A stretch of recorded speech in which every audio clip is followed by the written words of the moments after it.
All right, all right, all right. Welcome, welcome. One at last. Indeed. Indeed, indeed. You are first to the table. All right, let's take a look at who we got today. We've got, a Elazer signed up. That's sick. Got Clem, Elazer, Creator, Hero Marine, herO, Nice, Foxer, Milky Cow, Fiance, Percival, Gref, Shameless, MaxPax, Rex, Baby Marine, Mana, Young Yakov, Alex. Got a good crop. Good crop, good batch. We are super tuckered. What did you do with everyone between 2nd and 68th? That does beg the question, what happened to them? What happened to them? Oh, okay. I was like real confused for a second. I was like, oh my god, where'd my stuff go here? Audio input capture. Wait, why is that? What the hell? Check, check, check, check.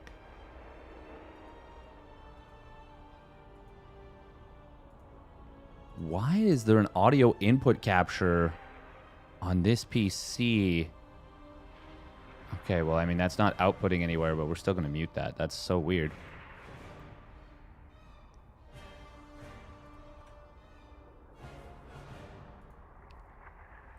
Oh, welcome, Helgi, Dave Testa, Setsuna Mayu, Scandy Kane. How you doing? Oh, man. Yeah, I'm all kinds of tuckered out. Hey, thank you, JSA. DDG for the Prime resub at 8 months. Donka Donka. It is Cyber Monday, which means, I don't know, maybe it means people want to do it. Oh, damn, I didn't even know that Better TTV emotes work on YouTube. That's cool. Welcome, Pig Farmer. Oink, oink. Am I ill? No, I am just so tired. I slept pretty poorly last night. This is actually the most I've wanted to skip a weekly in a while. Just because I'm so sleepy. I'm just real sleepy. But no, fortunately we're not ill, just tired out. That's okay. We'll get into it. We just need some banger games, you know? Just put it in my veins. Like a supercharge.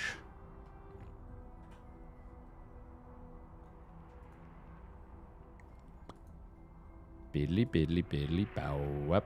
But you look very tired. No, it's okay. I do look very tired because I am very tired. That's all good.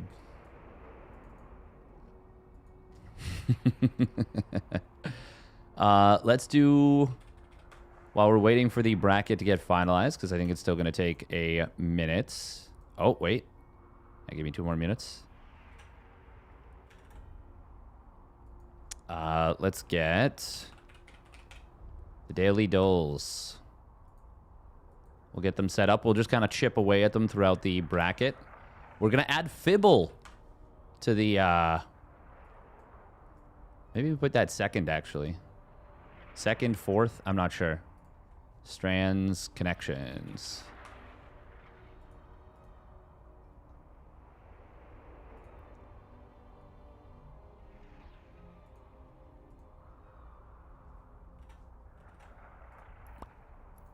Missed some check-ins, just fixing quick. Ah, okay.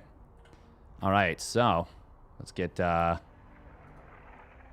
these there word puzzles while we're waiting. Word puzzles.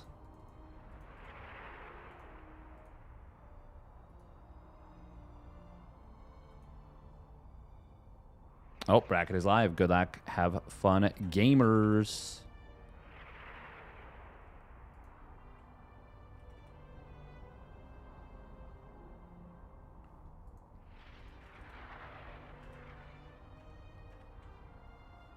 Hey, welcome, Jin Kai-shi. Yeah, no, I'm just tired as heck. Yep. It definitely, it's not surprising that you can tell. Oh, Percival. Percival may have been one of the check-ins that they missed. Very cool, very cool. All right, bracket is live. Just wanted to refresh, make sure it was correct. Rex versus Foxer. That's kind of cool. Seb versus Baby Marine. Is Gref playing at all? Oh, Gref versus Young Yakov. Winner plays Mana. That could be a bit of a banger.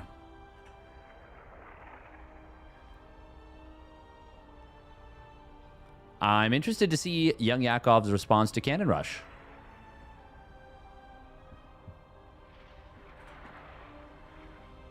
And then, well, a ZVP would be pretty great.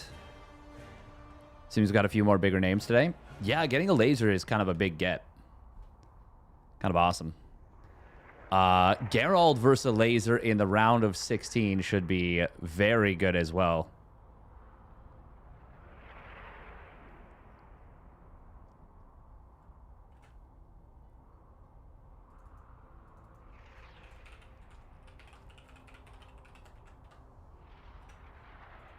Ba ba ba ba ba. Do do do do do do do do do do do.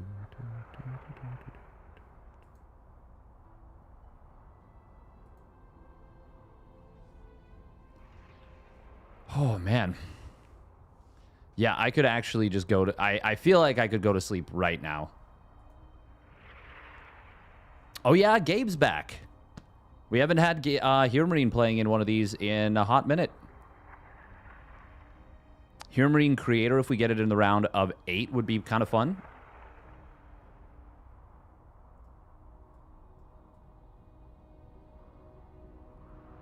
Clem Elazer in the round of 8 as well, if that one happens. Although, we will see. We will see. All right, yeah, we're going to go for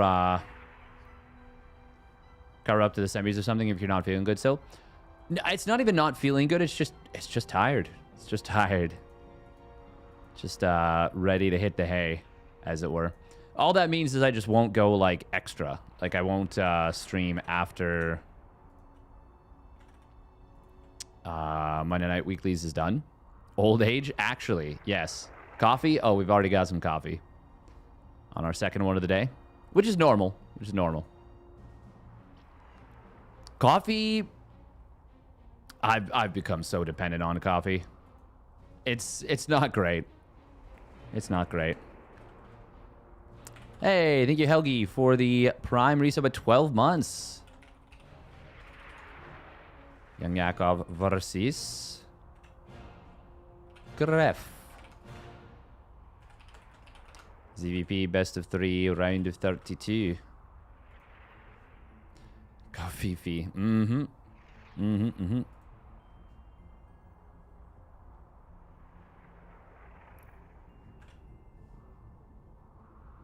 Welcome, Hotcake. They're going like hotcakes. Sound like hotcakes? Yeah, that works.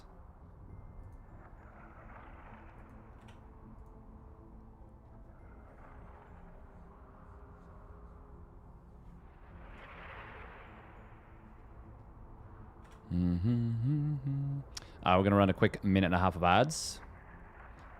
JSA and Helgi both getting out of the ads, getting the evadance. The ad shield. Reminded that there is a winner bracket and a loser bracket for this. So, kind of cool. Also, I posted my first YouTube video. Formal, actual, separate YouTube video in quite a while. That's kind of nice. Who will win this best of 3? Young Yakov or Gref? Our residence Cananigan. Cananiganologist.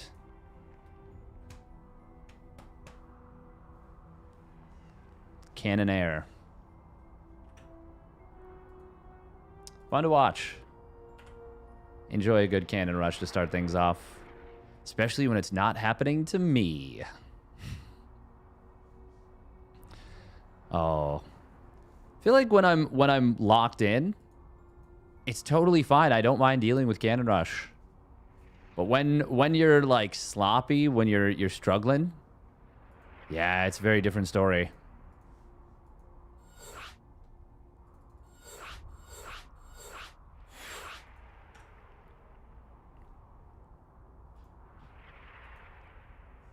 Oh, let's get the... Okay, enable mouse scrolling, lower drag scroll speed. Is there anything else? I think that's good.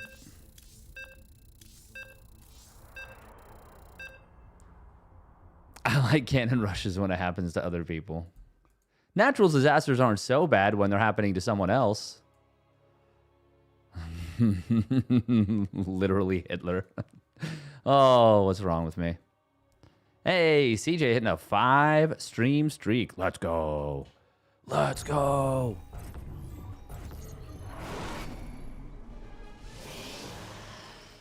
All right, here we go. Spawning up the top left for Hasu. It is Gref in the orange.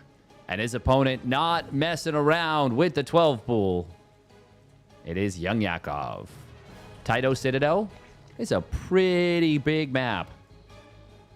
Gabe not streaming, must be going tryhard today. That is surprising. When is the last time he's played in a weekly and not streamed it? That is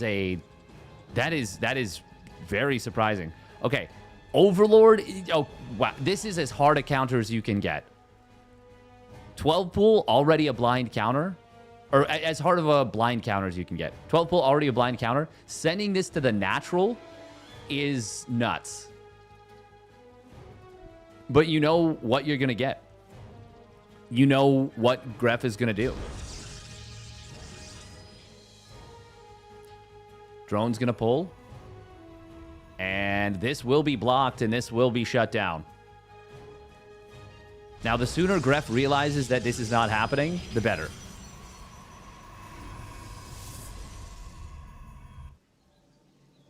He's not pulling an extra probe. He's going to see these lings. I was going to say Gref might actually just be dead. Wow.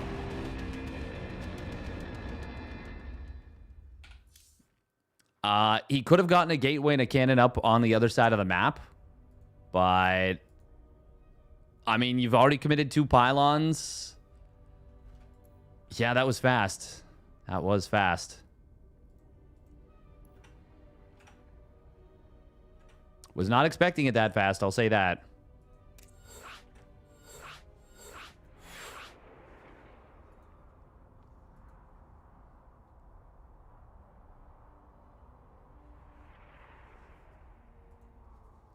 I mean, if you know for certainty your opponent is going to cannon rush. Yeah. What is this? Steadfast and SC2 on a Monday? Yeah, that is the problem, Setsuna Mayu. That is the problem. It makes blind countering extremely strong. Extremely strong. Now, I will say, once again, Taito Citadel, long map. I don't think it has the best cannon rush spots. But if Young Yakov is going to do that both games, I mean, it's going to be hard for Gref regardless if he doesn't alter course. And he's not gonna. He's not gonna. This is who he is. Spawning up at the top left, it is Gref. In the orange. And his opponent, he's going for another 12 pull. It is Young Yakov. In the red. And he's doing the same thing with the Overlord positioning. So, yeah, why this is such a big deal? Against a 12 pull, if you get a wall up somewhere, a pylon wall, you will... Oh. A little bit of a lockup. Oh, did he VU? Ooh, that's crazy. That's big.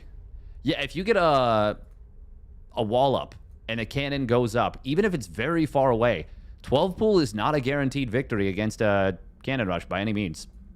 But if you cannot get the wall up, okay, this is what he should have done in the previous game. Yes, much farther away.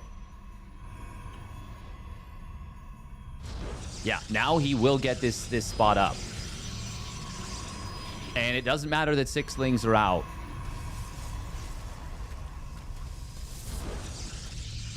he's all-inning to kill this. I don't think he gets it. Well, all-inning might be too strong a word. This feels pretty good for Gref, truth be told. Now, the main problem is... Oh, wow, Young Yakov's actually going to try and go after this. One of his lings is not attacking. It is stuck right there. This is very bad, actually, for Young Yakov, I would say.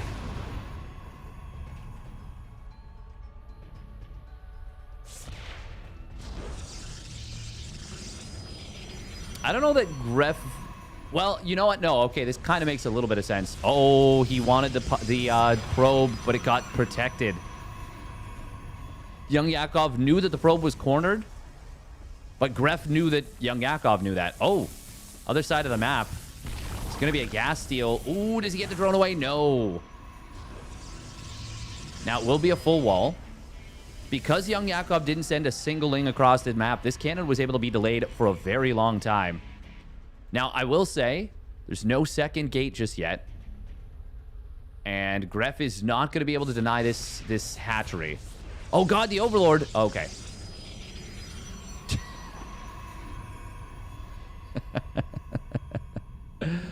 Oh, God, I'm tired. Welcome, BP, son. He did drone up a little bit. Young Yakov's up to 17 drones and counting. Going to be enough to support basically one base Ravager. Surprised we don't see the Stalker start up. There we go. Just had the gas for it now.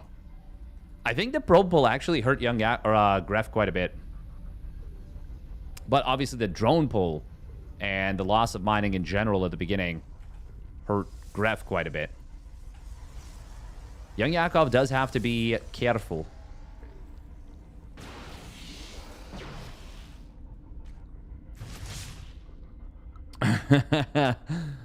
That's brilliant, Banesupper. Truly brilliant. Shield battery is going to start up. The one in the back doesn't make a lot of sense to me, if I'm being honest. Because you're going to have to run the units so far back to make value of that, to get value out of that. Now, what makes it really, really difficult to deal with a cannon rush is when your opponent is able to set up at the bottom of the ramp and you can't get out of your own base.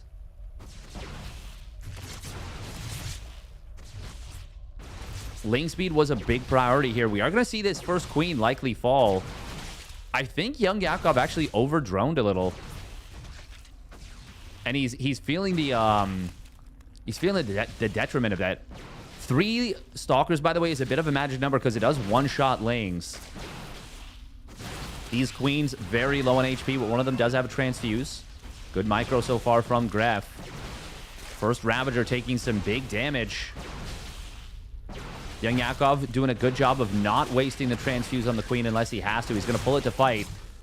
Oh, not going to be able to get this first Stalker. Yeah, this feels like Gref's doing it, actually.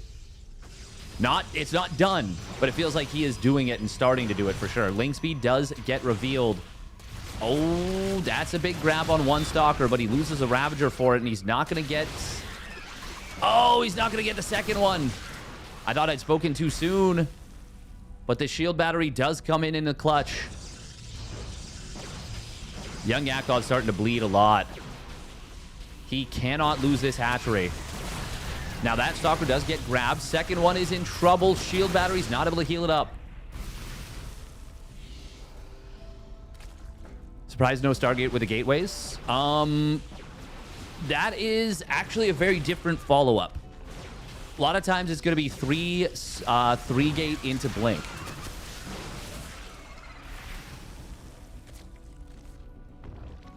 Stargate isn't as strong as a lot of people think it is.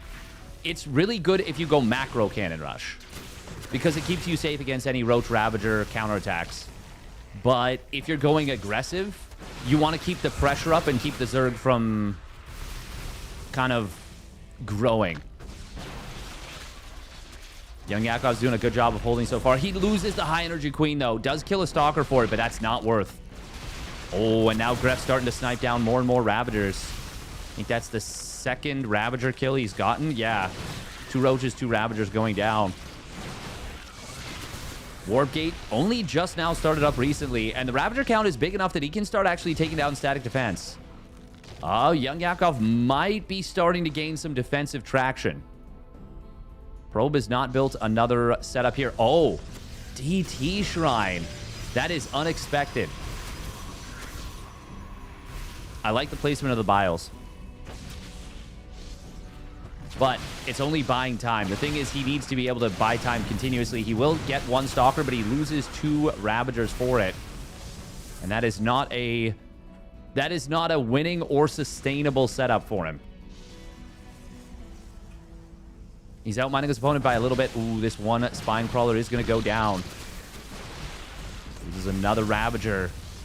And this is looking better and better for Gref. He's about to have Warp Gate done. That's going to, of course, give him, well, faster reinforcements. And easier reinforcements as well. Queen getting sniped. Gref is really far down in supply, but I still like his position. Oh, I did not realize Ravagers could hit that cannon. That is interesting. That makes a lot of sense. Lings are going to go in for the surround. Will he be able to get this? Biles. Oh, boom, baby. That is a beautiful play from Young Yakov. And just like that, it is all over. That one was picture perfect. Oh my god. 8 Stalkers into 2 in a matter of an instant.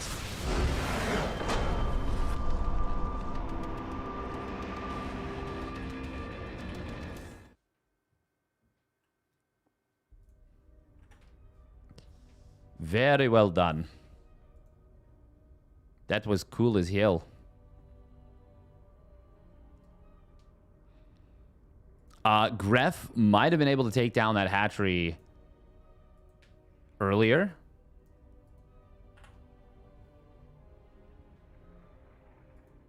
Oh, next up is going to be Mana. And we may very well get another cannon rush scenario.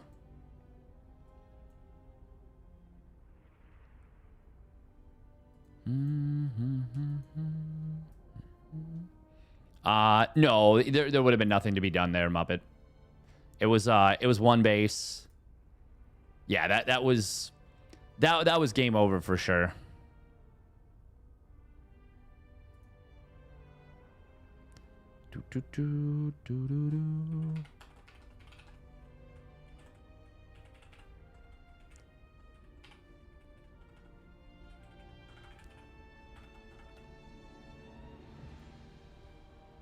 Oh.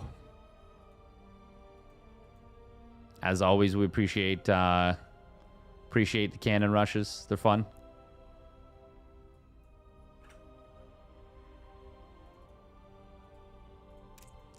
All right. Oh.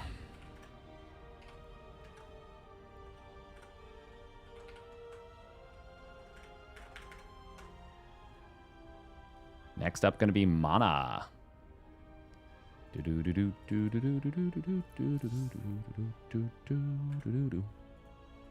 Mana.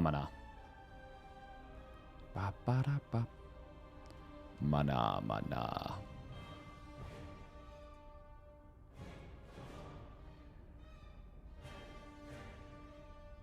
Baby Reen up 1-0 over Seb.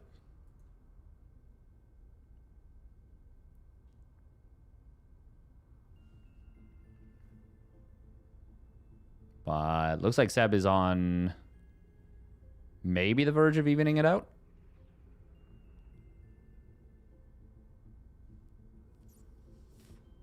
Hard to say. It's going to go to a base trade for sure.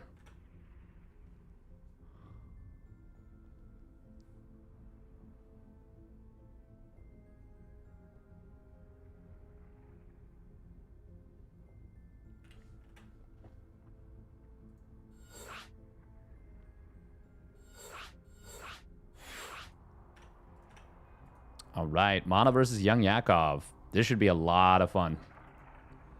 Lot of fun.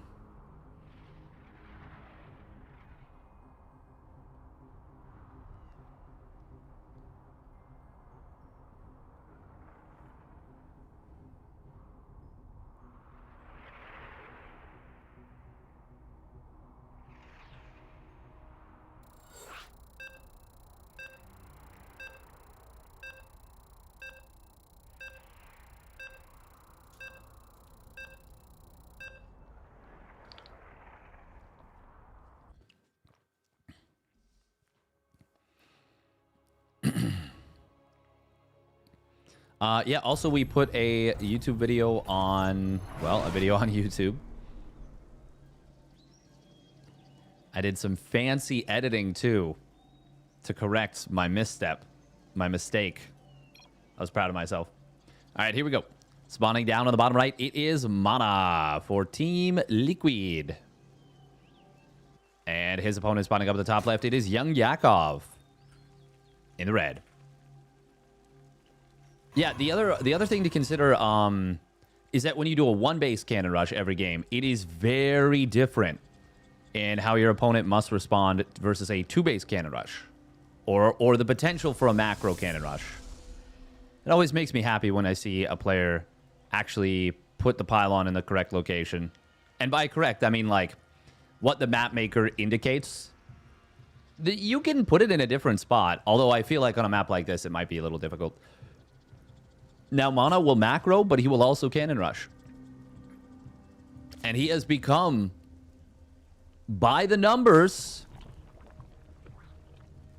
the most successful cannon rusher in ladder history. Now, I think that probably still goes to Haas. Welcome, Surge. Stead super fast. We do be a zoomer, a zoomy. Definitely not a zoomer, but I am a zoomy lad. But yeah, Mana is the first player to achieve 6K on a pure cannon rush account in, I guess you would say, the modern era. Now, granted, it's a barcode.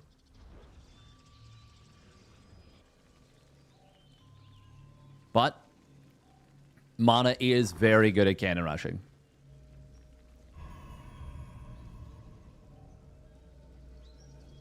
I do think in terms of actual results, you still have to give the like best achievements with it to yeah, Haas. Is there anyone else who's won with cannon rush at a higher level on a more consistent basis than Haas?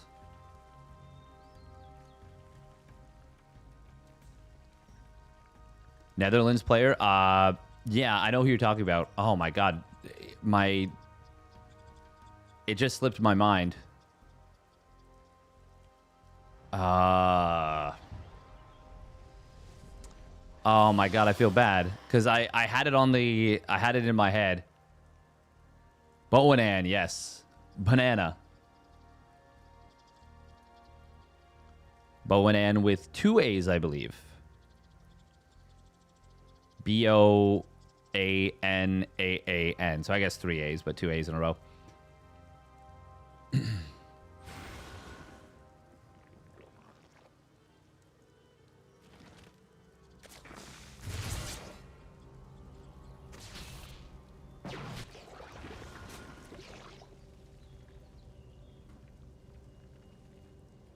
Lots of players throughout history have had some success with cannons.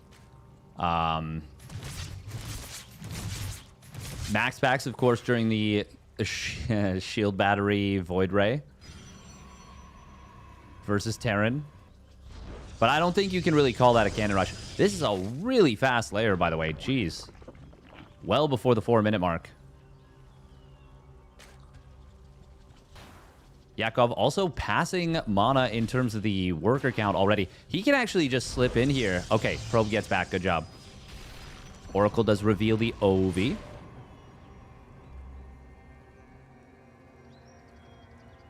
Galzi and Wings of Liberty got GM. Yeah. He also famously very famously, Cannon rushed someone without a forge. That is maybe the funniest thing that has ever happened in the history of humanity.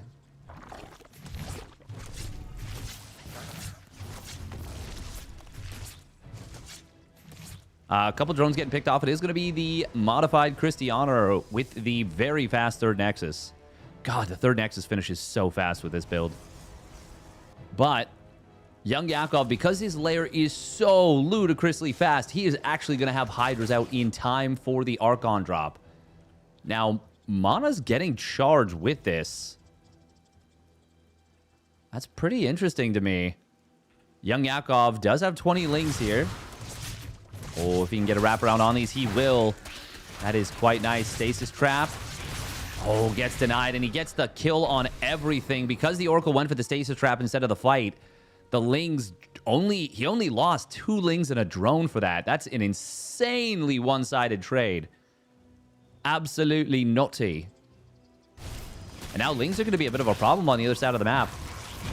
Mana with a good probe pull, but Young Yakov going to get some very good value on the follow-through with lings that have already done their job. And as the Archons morph in, Hydras are already popping out. This is such a sick defense against what Mana's doing here out of Young Yakov. Now Mana is going to follow through on this with a charge +1 all in. There's potential that he doesn't actually commit fully to it, but it really feels like he's going to. Baneling's going to morph in. We do have the Hydras revealing themselves. Still a couple drones getting picked off, so not bad from Mana by any means. Thank you very much, Tankins Matt, for the 5 gifted subbies. Thank you, thank you.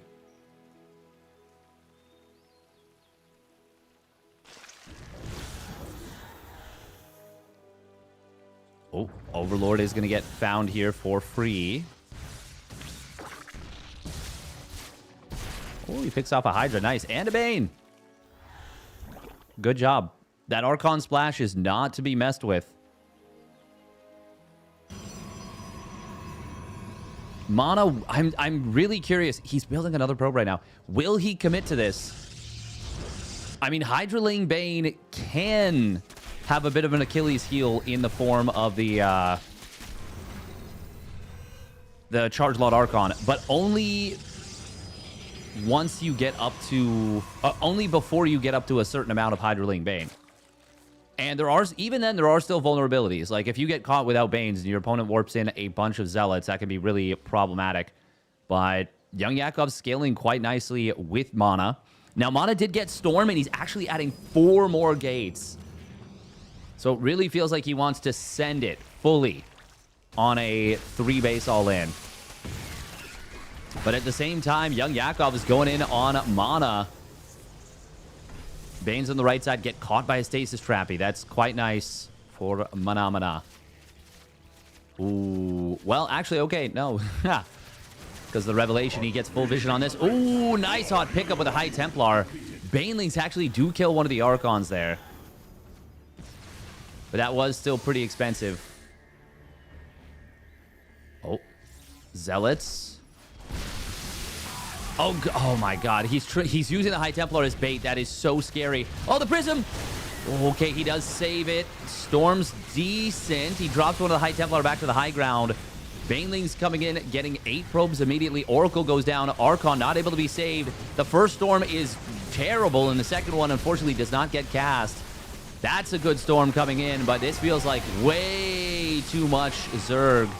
Now, the Zealot Warp-In will actually deal with a lot of this, and hang on. Another set of Zealots come in, and they will push this all the way back. Okay. Okay, that actually goes not bad for Mana. The problem is he is still on 3 bases. And Young Yakov is taking a 5th. Income-wise, this is not a fair fight. And Young Yakov's going to see the lack of a 4th and say, oh, okay. Yeah, you cleaned me up, but I'm still in a good spot. And he even adds a couple more drones, gets an infestation pit. +1 missile was not fired up right away. Otherwise, it would already be done. But obviously, young Yakov is focused more on the attack. Oh, I like this spine crawler position. Zerg Sim City is an underutilized art. And it's mostly because there's so many positions where spine crawlers can be. Zealot run by on the left side will actually get a little bit of traction. Gonna force the army back home. Mana does have his 4th base now half done. Oh, half done. But I still really like young Yakov's position. He's got the hive started up. Fires up the +2 missile. Will it be... There we go. Yeah, lurker den. I definitely... Mana needs to hold this base. He will finish his +2 weapons, which is a big power spike.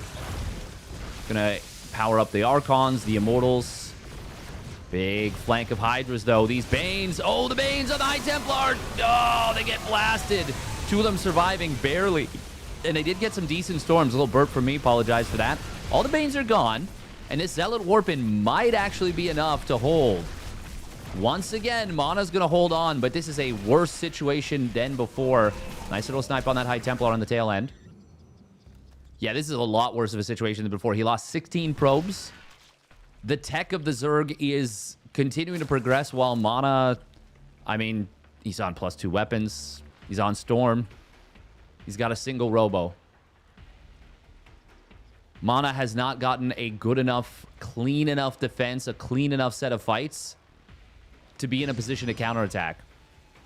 And with that being the case, young Yakov's tech is going to... Well, it's going to leave Mana's in the dust.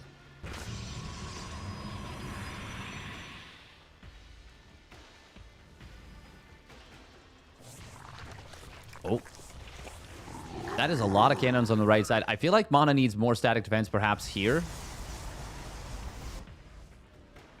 This position has been quite a vulnerability, though. There is some flanking Hydras coming in from before.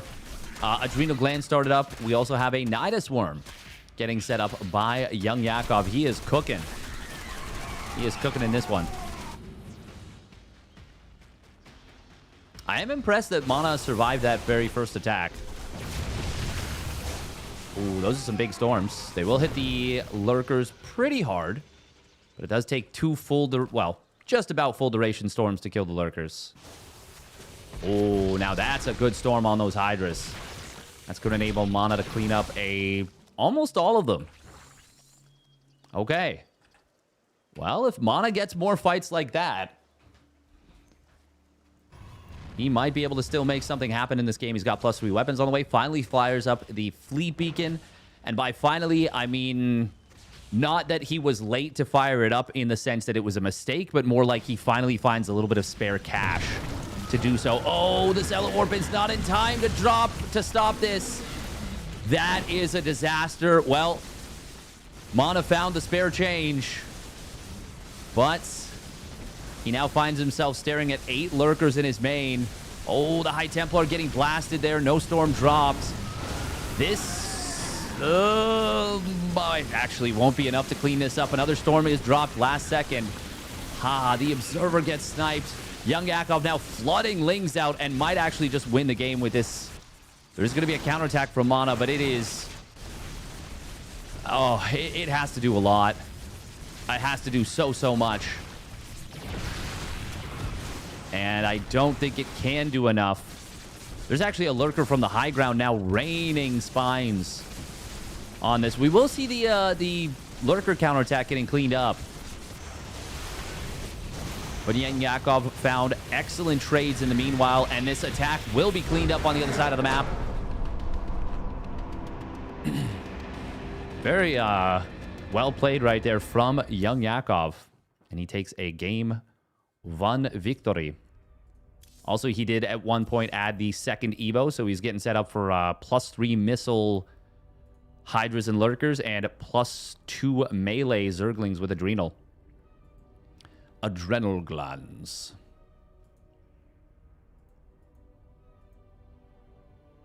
SOS Cannon rushed back in his prime as well. That is true. That is a very good point.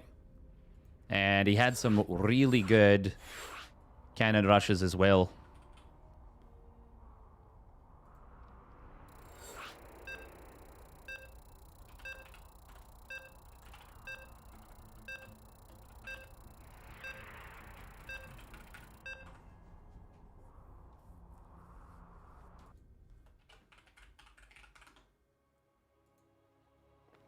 Yes, SOS did famously,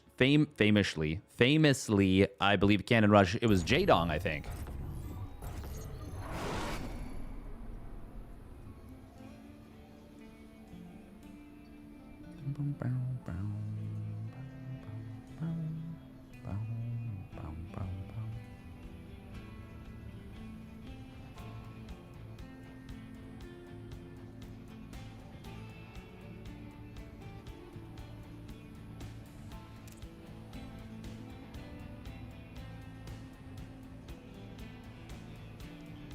Slurring his words.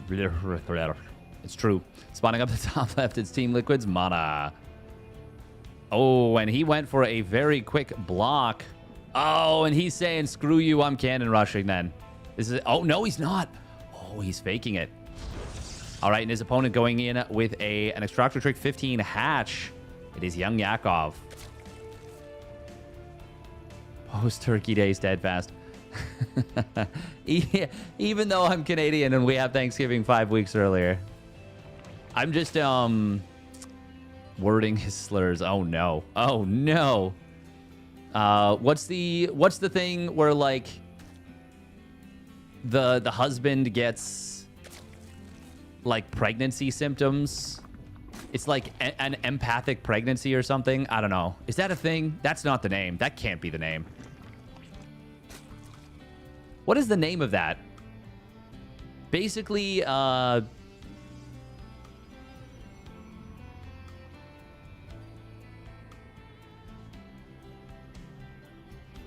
weeks post-Turkey Day is still post-Turkey Day. True. Also didn't make it clear which one.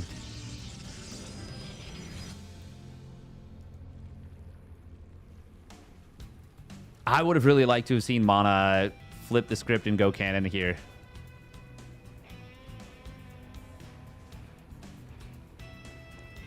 Sympathetic, not empathetic. I was close. Sympathetic pregnancy.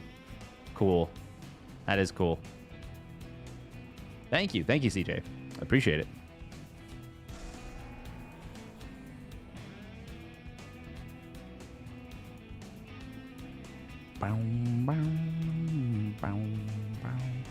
That is pretty cool.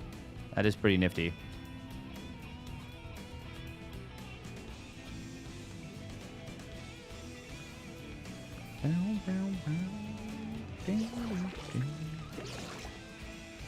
Kuvad syndrome. Kuvade. I will say Young Yakov gets a nice little advantage.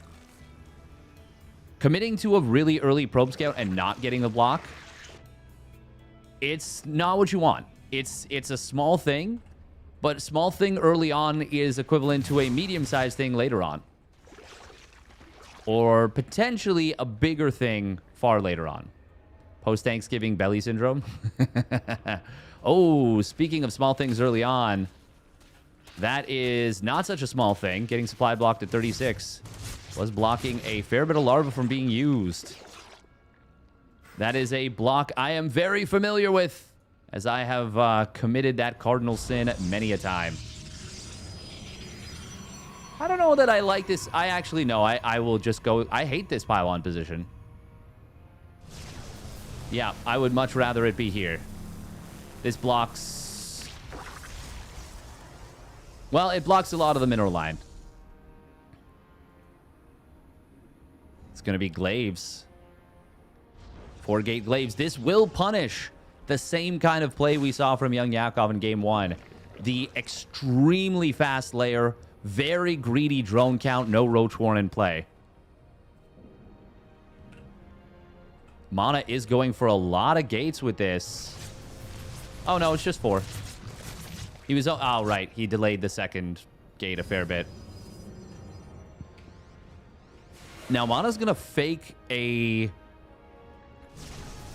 regular adept timing. Same as what he did in the first game. Although in the first game, it went so bad for him. Losing 4 adepts and a stasis trap that doesn't go off for 2 lings and a drone it's really, really bad. It gives the Zerg so much freedom. Now, in this case, oh, that's really nice. Gets a snipe. Very nice little Evo chamber block from Young Yakov. Oh, man. I want to go over some of the games from Stellarfest. There was a really phenomenal defense from Lambo versus Clem in their series. In game 1 of their series, Lambo had some of the sickest defense against Hellions. It was so clean. This time, Young Yakov did build a Roach Warren, and he sees this attack coming.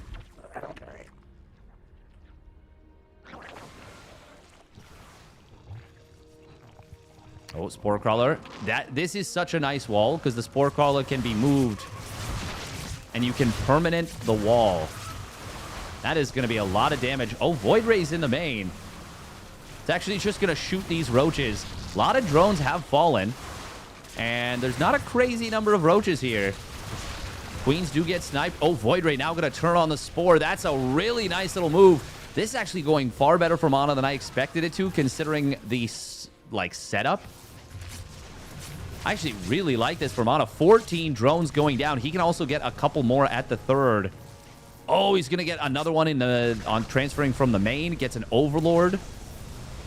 Holy guacamole. That is some big damage. But Young Yakov going to have to... He's going to have to get something done on the other side of the map. He is droning out of this. He's going to try and put some pressure on with roaches. Now, I love that Mana recalled. Is he going to drop a stasis trap? No. He needs to bring this Oracle back home. Oh, we need to see another warp in. It's not in time. The Lings are into the natural. This could be big equalizing damage. Void Ray and Oracle will clean up all of the Roach Ravager at some point. Gets the Ravagers first, which is always the right call. They're lower HP. And, of course, that Corrosive Bile represents a lot of threat. Mana is still going to be able to recover from this without taking much damage, but the Lings getting into the natural turned this from a one-sided defense into now Young Yakov can play out of this, for sure. The thing is, Mana is on 8 gates. He's got Blink done. Just fired up +1 weapons. How many Stalkers does he have on the map? Just 5. Mana could get a lot done with Blink. Young Yakov threw away a lot of units attacking right there. Oh, these 4 Adepts, if they get into the natural, they have Glaives. There's nothing to stop this. If Mana just goes in the mineral line and hold positions these, they could get a crazy amount of damage done. He's going to, of course, target down drones manually instead, and these machine gun Adepts are going to work. Oh, this follow-through could be what Mana was looking for. He got the denial on the 4th base during all this. And rack up 12 more drones. That is a very worthwhile trade for these Adepts. But perhaps the bigger move is actually canceling the 4th. Combined, they're very, very good for Mana. He does warp in 3 High Templar. No Storm just yet. Another denial on this base, though. Hydras are hitting the field. There's Mana's Storm starting up. Mana does have to be really careful. Young Yakov doing a good job of being very diligent with the creep spread here. Oh, he did lose the Oracle at some point. Where? Roach speed is done. No Hydra speed started up. He does have Hydra range, though. But yeah, this definitely feels like a very good situation for Mana. Oh, we'll keep that Void Ray alive. It's up to 14 kills. This is a legacy Void Ray. Legacy of the Void Ray, am I right, fellas? +1 melee Lings. Oh, these are Adepts, not Zealots. Kind of surprising since he has the +1. Adept dying just as the last Ling goes down. Double Robo and Charge coming through. Definitely need to see +2 weapon start up. There it is. Good stuff. Young Yakov does have a strong army. Mana has to respect it a little bit. The thing is, you really don't want to attack off creep without Hydra speed. You don't want to attack off creep with Hydra speed, to be frank. But you really don't want to attack without Hydra speed. Now, Mana's charge is very late. Young Yakov doesn't know that it isn't right about to finish, you know? And to be fair, it is pretty soon right about to finish, you know? It's not far away. Nice cancel right there from Mana. That enables him to, since he did it at the last second, get the kill on every Ling. Young Yakov, though, his tech is nice. And he will finally have this 4th base up and running. The problem is, it's about the same time as his opponent's 4th base. And traditionally speaking, that's never a fun time.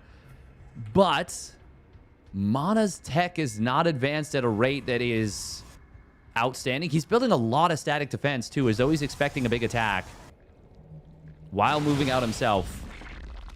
Ooh, also a supply block going to be coming in at 164, and it's going to be a really bad one. Mana needs like 4 pylons, 5 pylons. Oh, God. Oh. I don't know if those were hold fire lurkers. I don't think they were. There is detection here anyways, though. Now, range is not done for the lurker, so it might have just been that they had relatively short range. Tumor under attack.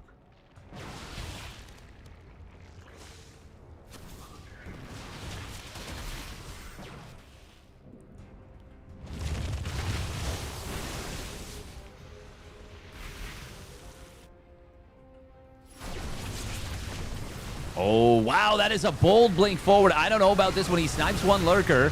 Storms are going to try and zone out this army. That is actually working out not so bad for Mana to start off. Void Ray does go down. A couple of High Templar do get taken out. One of them did have Storm for sure. Mana really trying to force the issue through this choke, and it's going to cost him almost every High Templar. I don't like this from Mana. He's going to blink in on top of the lurkers.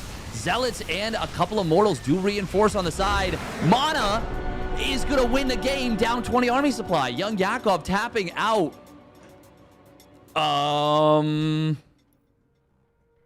Okay. I mean, Mana was starting to make headway, but I don't think he'd broken through yet.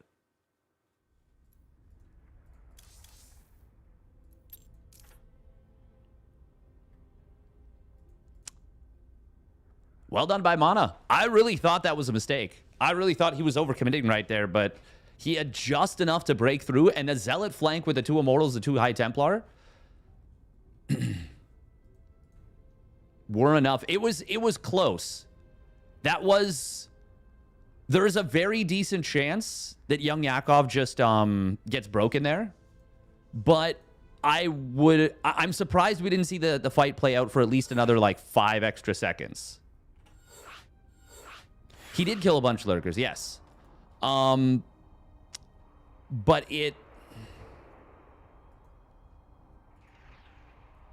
there was still enough left over, I think, to hold.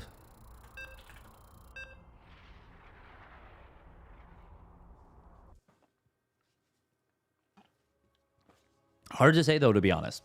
Genuinely hard to say. And when you do have your like lurker defense broken, you've kind of been on the back foot for a lot of the game. It does make sense. It does make sense to tap out. Well played by Mana there. All right, here we go. Spawning down in the bottom right. It is Team Liquid's Mana in the blue. And his opponent spawning up at the top left. It is young Yakov in the red. To be fair, especially, Mana actually was sitting on a lot of money at the end there. And young Yakov may have been assuming, like, hey, my opponent's spending his money. There's going to be, you know, a ton more reinforcements coming through. He's got double Immortal. Like, a 4-base Protoss is a difficult setup to contend with.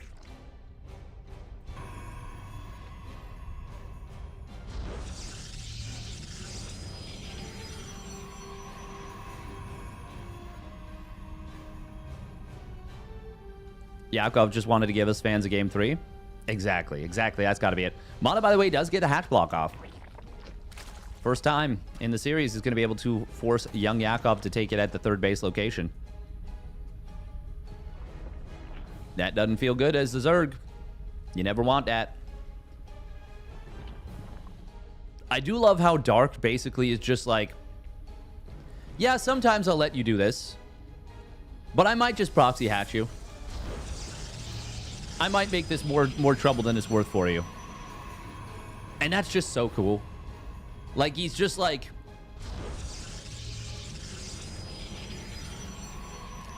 this wall does not spark joy. Can you close this off with a 3-building wall? I think you can. I think a properly placed gateway... Mana will just have to put... I think there's one spot you can put it. Because if you put it too far to the right, it will leave a gap between this that, like, Zerglings can fit through. I don't think Mana's going to do that. I think he'll be fine.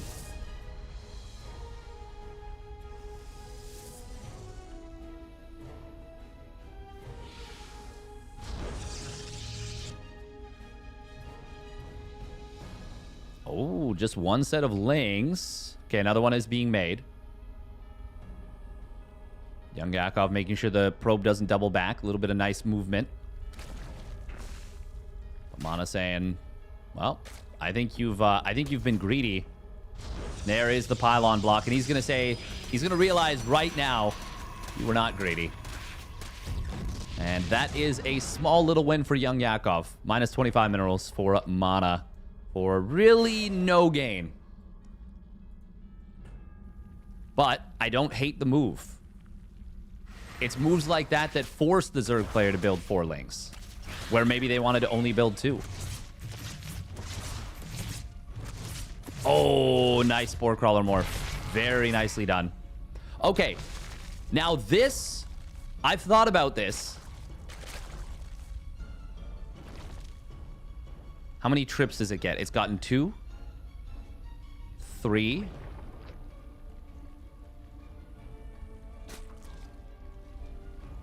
4 trips. I'm tracking this drone specifically.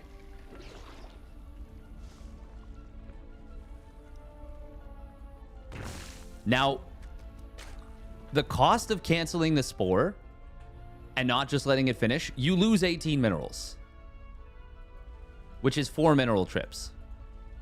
Well, 3, if you lose out on 3 mineral trips, I think in many scenarios it is worth it to let the Spore finish if you're doing the block as late as 320. It is worth it to let it finish if you think it's a Stargate opener.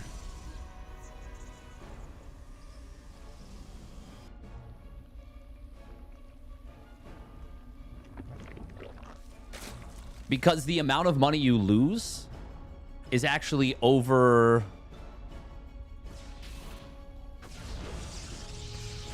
it's better. Math is a dangerous art. It is. It is for sure. Oh, shading forward into a bunch of lings. Not ideal. Mana, for the first time in this series, is not opening with just 1 Oracle. In fact, he's going up to 3 Oracles this game. And young Yakov getting his latest layer of all. But going to be getting lots of drone arenos.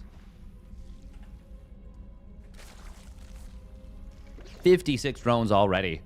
Mana, did he get supply blocked? His worker count feels a little low for this point. Vibes based. Okay, young Yakov going for a Baneling nest. I don't think this is a full wall. If there were Adepts coming, it would be a little bit of a problem, but... yeah, young Yakov checking that very thing.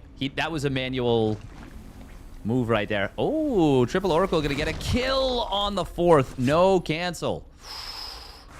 That's expensive. Losing the drone, losing the... what is it? What is the money? It's like 2 something. It's a really weird amount ever since it got changed to 275. Up from 3... or down from 300. Oracles find another drone on the natural. You don't need a wall with this Baneling nest? No, but you also don't want to create a choke for Zealots unnecessarily.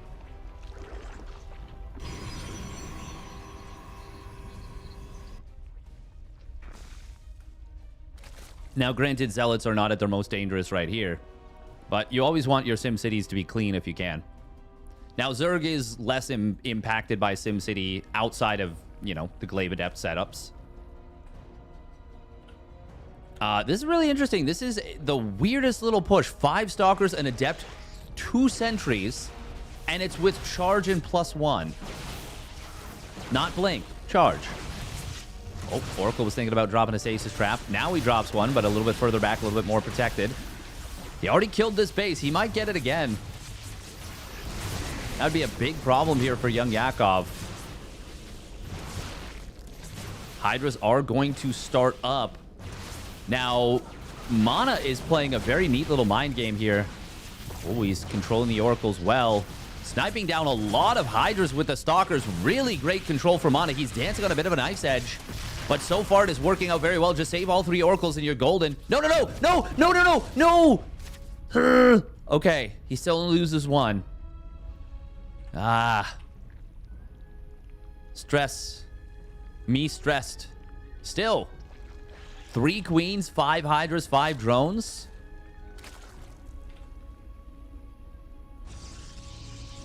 Gumiho playing on Mana's account. That is a really... Yeah, that is a very Gumiho type of play, honestly. Oh, man. Ah. Oh. Contaminate. Contaminate could be huge here. Let's see if young Yakov notices this. He's got Bane speed. He's got +1 melee. +1 missile. Just started up. It's a ways away from completing. Oh, man. Contaminate, please. Please, please, please, please, please. Please, please.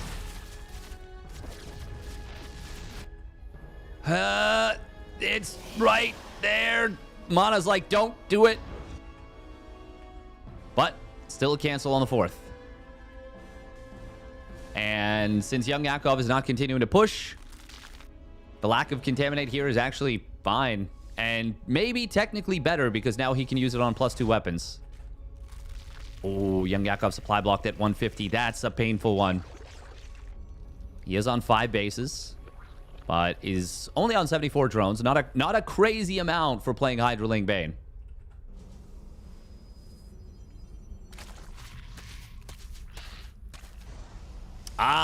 Oh, he blocks Blink instead. Ooh, finding this Prism, but it's actually going to cost him some Hydras here. Good quick reaction time from young Yakov, but he still loses 2 of them. Good job getting the Banelings in on top of the Zealots. Mana is creating a bit of a bridgehead here on the top.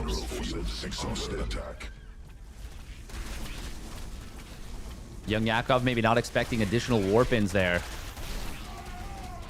Mana going to try and cause quite a bit of frustration and a nuisance with this.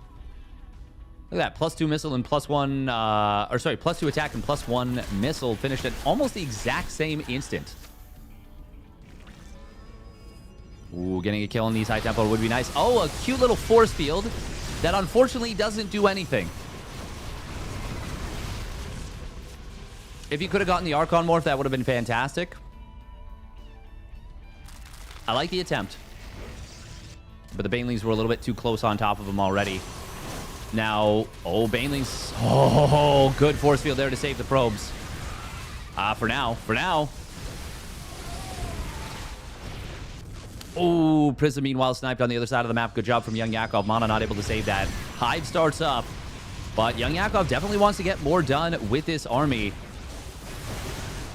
Storm's not amazing here. The High Templar, oh, they are going to get all taken out, surrounded by the Lings. And a huge swell of Banelings coming in from the other side.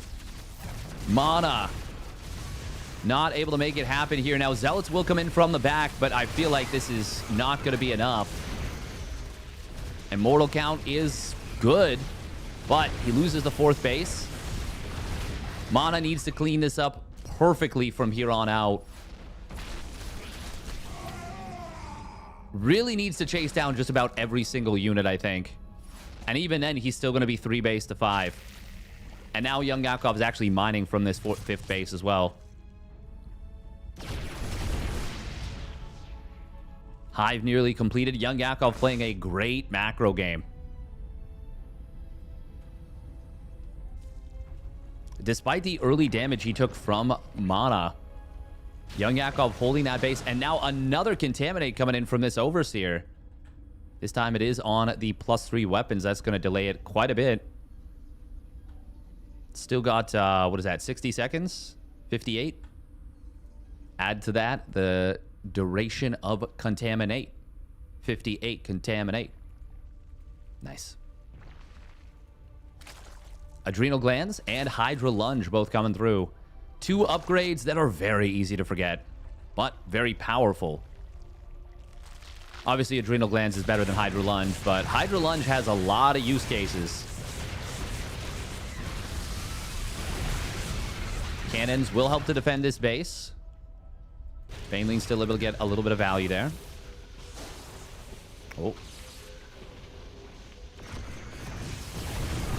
Young Yakov not going to be able to find any value with these Banes on the right side. And Mana is now back up to 4 bases.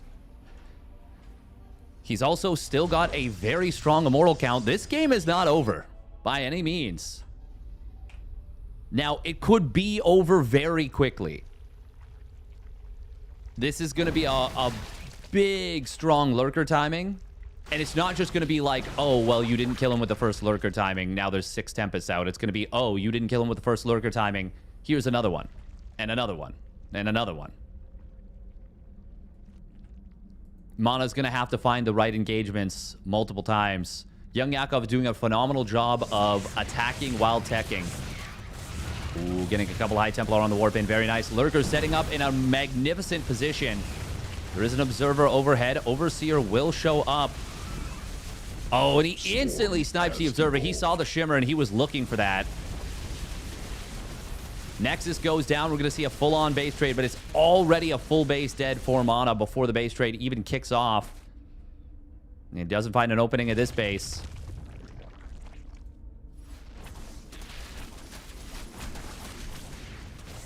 Young Yakov going to just leave leave Lings for the moment and send the Lurkers back home. This might actually be a bit of a mistake. Mana, I think he's got to go straight up the ramp into his opponent's Bane. But he is picking off a lot of reinforcements from this base. Very important that he does not lose the Observers. Very, very, very important. Young Yakov is... oh, he's taking some damage from these storms. Mana, no wall at home, so he has lost, well, I know he's going to warp in some units. Okay, he'll be safe here with these units as is. Young Yakov, I really think going for the full commit base trade would have been a good move. Now the Lurkers are in massive trouble. They're all going to get taken out. Hydra's on the other side also taking some damage as they pop out. Mana is... I think he can still win this with just this army. 3 Hydras immediately blasted. Another couple coming out of the main as well. They're going to go down. Hive is in massive trouble. Young Yakov. Oh, no. Oh, no, no, no, no, no, no, no. Not like this. Would love to see a target on the Lurker Den. Lurker Den, Hydra Den. He has killed a ton of tech. The Hive is dead. Actually killed the Hydra Den first and then the Lurker Den, so it can't be rebuilt. But on the other side, Young Yakov trying to open up the base trade. Observer. Oh, it is going to get taken. Oh, no. No, it's not. It's not going to get taken down. Young Yakov can still potentially win a base trade here. Even though he committed to it super late, Mana should have stayed at home with the reinforcements he had. And now... oh, this Nexus will get found. There's no other units on the field, is there? It's just that one probe. I think Young Yakov still wins this, actually. A Void Ray will not move the needle.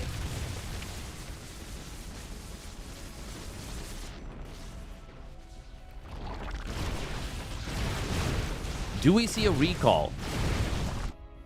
Young Yakov's not going up the ramp. Oh... hello?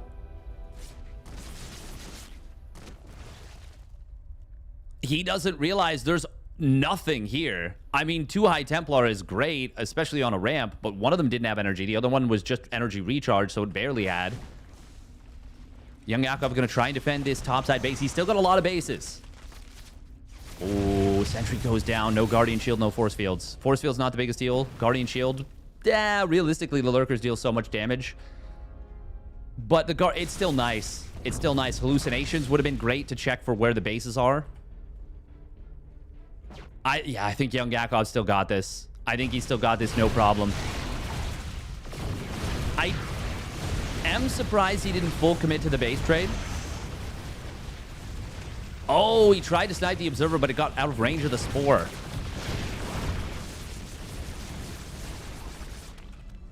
There's still 5 Observers here.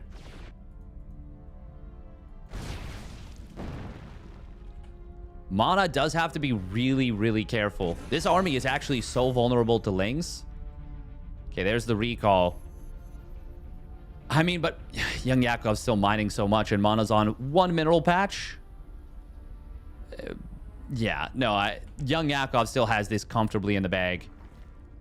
He can lose it. He can lose it. But it is his game to lose. Now, the High Templar have been able to rally together with this. Yeah, this is... Actually, having the Sentry still alive would have been so helpful to see where the bases are.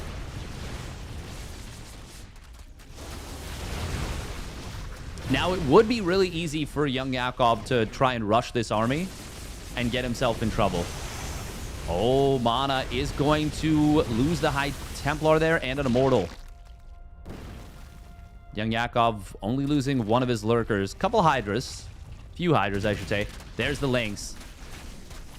And with +2 melee and Adrenal Glands, they will tear through this Nexus and these Zealots very quickly. Mana not going to be able to build anything else. And he will be revealed, in fact. Actually, these Lings will win the game quite quickly. Yeah, this is checkmate. This is straight up checkmate. GG. A finite number of structures left. Adrenal Glands Lings on the field. Young Yakov played it very carefully. And I think that is the... I don't think he made the best decisions right away, but I think he eventually made the very correct decisions. Sympathetic pregnancy. Yeah.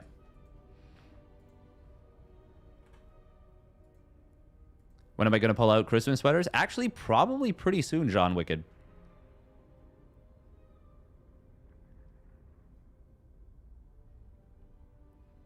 Probably pretty soon. He had no idea what was up there? Yes, that is true. That is true. Well done by Young Yakov. And to be fair, there's a world where he's misjudged the game and he goes up that ramp and there's, you know, I don't know, a decent amount waiting at the top of the ramp. And he loses a huge amount of army. And it's a terrible situation. He gets blasted.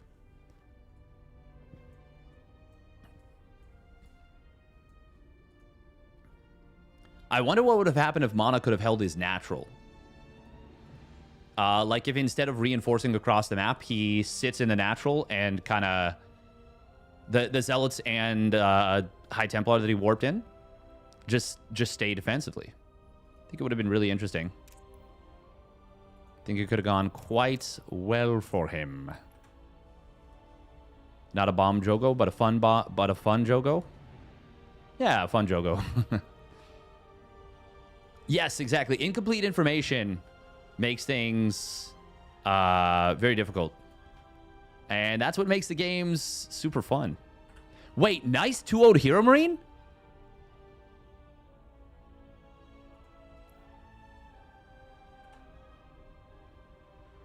What?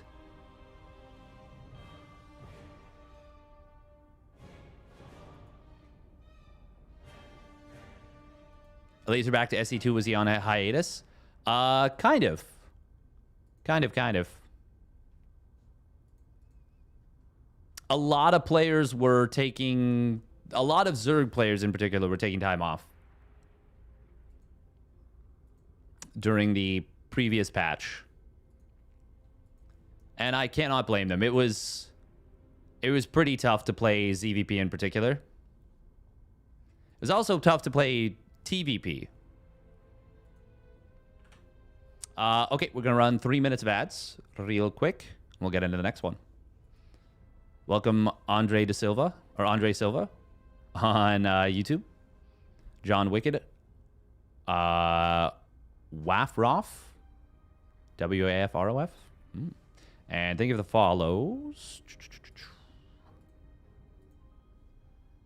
Shabazz and Oliver AOD. Damn, I'm actually so surprised that Nice beat Hero Marine. That is a really sick result for Nice.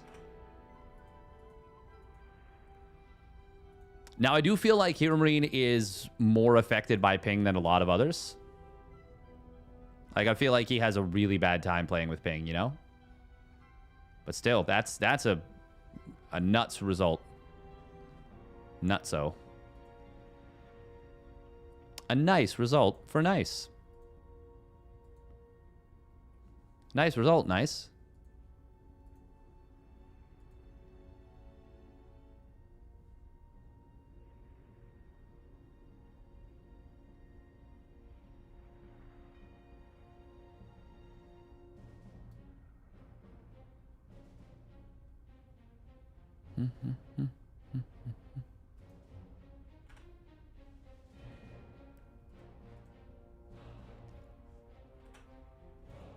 I think we look for Clem versus Elazer.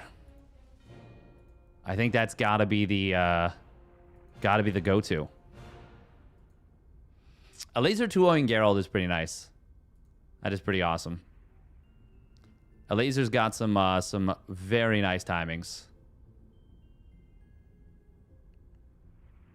He is an optimizer. Him versus Gumiho at, oh, what was it? I can't remember what event it was exactly, but I remember thinking like, damn. Man's got some builds.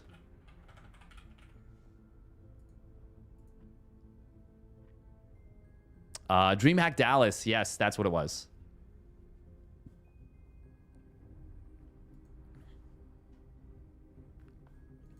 Yes, Clem. Yeah, I saw that. Pretty cool. Do you think Toss is going to use Colossi more against Hydras? I think that they might, but the problem with that is that you need to then commit to a timing. Because if your opponent goes Hydras and then goes into Lurkers behind it, it will be very difficult to deal with. It will be very, very difficult to deal with.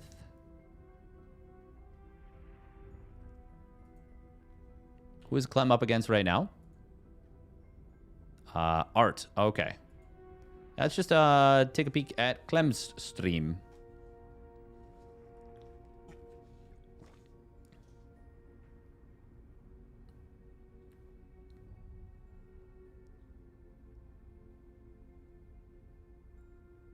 It is so nuts how fast he is. And not just fast, but like accurate fast, you know? Like me, I'm fast, but I'm fast like bullets randomly being fired out of a gun fast. It's funny that I said that because literally as I said that, Clem just killed one of his own Marines in a natural. And I don't think it was to get unsupply blocked unless he literally just had a depot finishing and it was a weird little timing.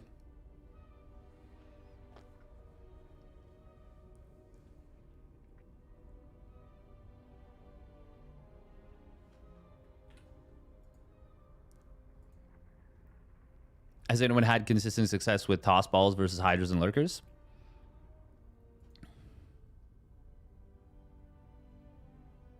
I actually think Disruptors versus Hydras are pretty darn good now. The thing is, versus Hydras, Lings, and Banes, they actually do kill every single one of those units in one shot. They were technically buffed against Hydra, Ling, Bane.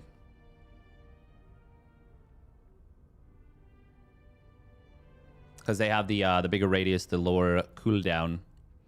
Now, it's pretty tough to make them work. Solar is be unstoppable these days. Solar's been looking so good. Solar has gotten... this is the best patch Solar could have ever asked for. Aggressive Zerg is really strong now relative to what it was. And Solar was always good even when aggressive Zerg was not as strong. But, I mean, that's his bread and butter.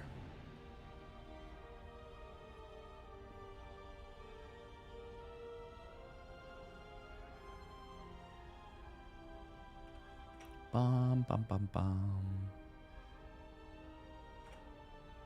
Mm-hmm.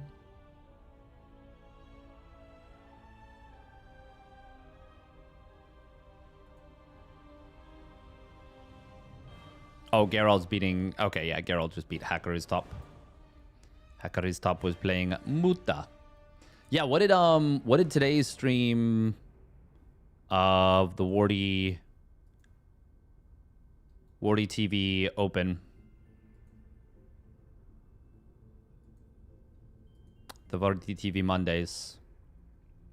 How was that?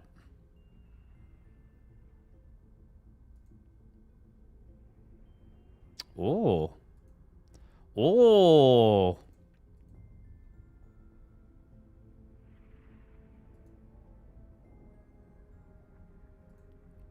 Yeah, but I don't want to seek out a PvP. Also, Hero vs Shameless, for sure it's already going.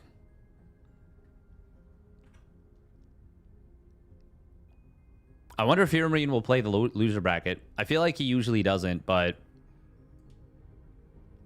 maybe he will. Baby Marine actually forfeit, which means that Fiant gets a free ride.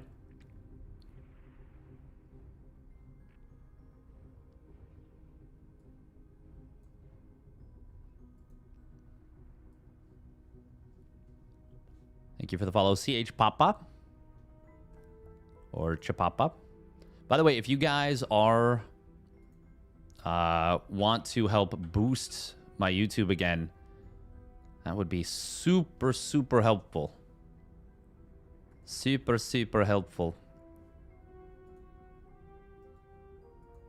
Liking the most recent video, leaving a comment, even just leaving it up for a while, don't tell anyone, would be really great. What are we watching next? I am looking for Elazer versus Clem.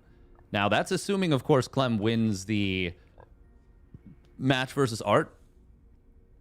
But I'm pretty confident in the young gun. Art, though, is you know, he's battling. He's battling nicely.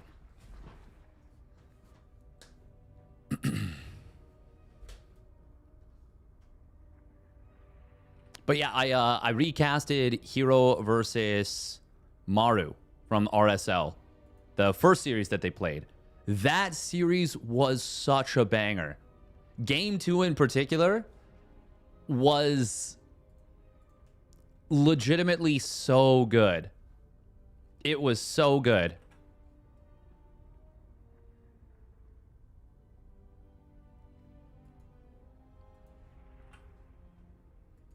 I think my thumbnail was pretty sick. Comment. Hey, thank you, Tank. It's fat. This that is on the live video. Sorry, I should have specified which video I was talking about. Oh, it shows. Oh wow. Okay. Ah. Okay.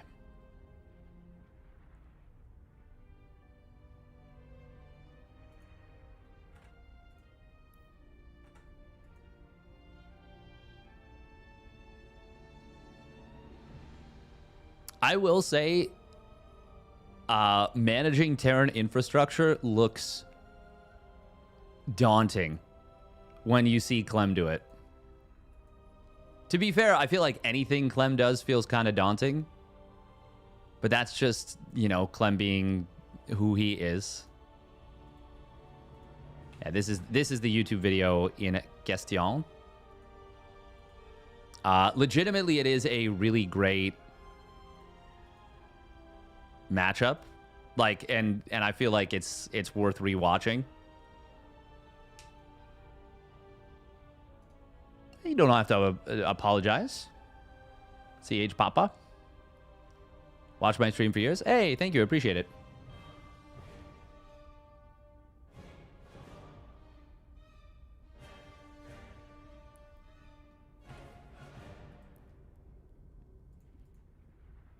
Hope you've been enjoying. But obviously, if you've been watching for a while, it means you're probably enjoying. If not, then you're just a glutton for punishment, which puts you well suited in the StarCraft 2 scene anyways. Clem is not in that video. Did I say Clem? I meant Maru. Maru versus herO. No, I'm looking at Clem's first-person view right now. I might have misspoke, though. I've done that. I do that a lot, and I'm especially tired today. So there's a good chance we'll misspeak. More than average.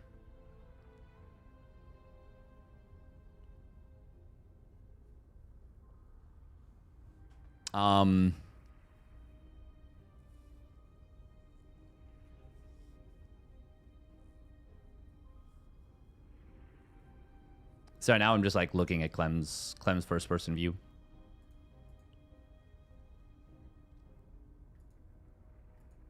What was I going to say about...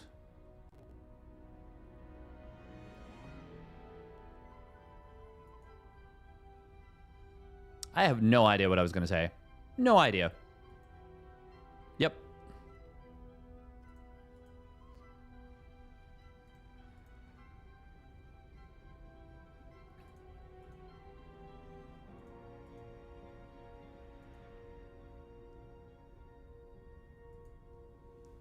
Sorry, you derailed me? No, you almost definitely did not derail me. I derailed me. I've gotten so good at derailing me.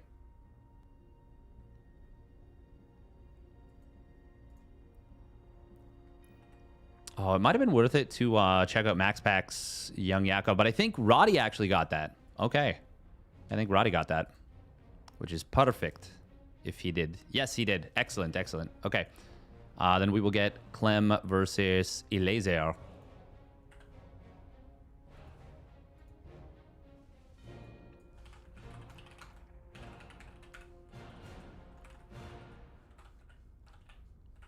I'm really interested to see what Elazer attempts here.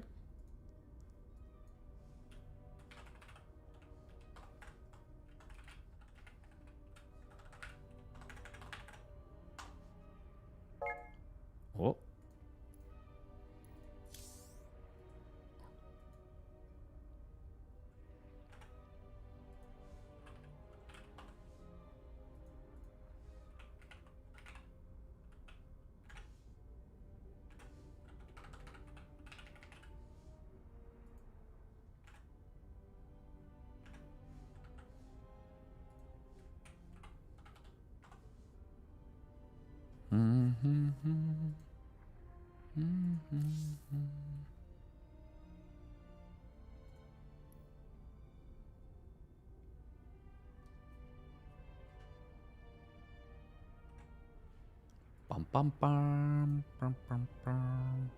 Patiently plotting, awaiting the opportune moment to enact my revenge.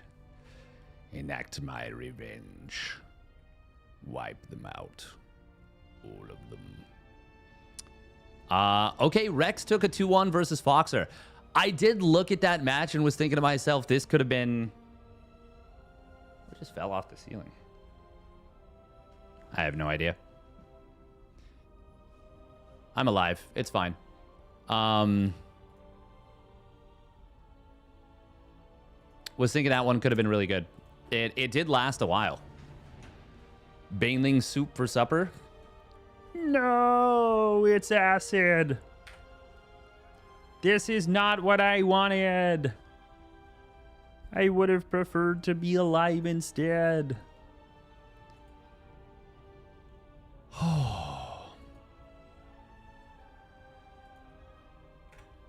Shameless took a map off herO. That's pretty sick. I wonder who it is more difficult to take a map off at this point. herO or MaxPax in PvP. Before I would have said MaxPax unilaterally for sure. Now though, I mean, herO is just such a difficult player to beat. Shameless has been on a really, really steady improvement streak for a while. And it's really cool to see.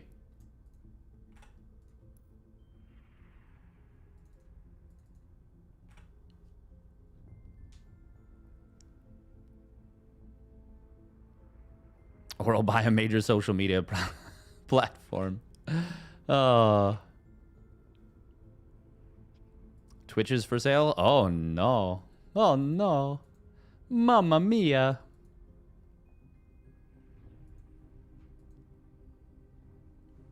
But yeah, Solar's been, he's been cooking.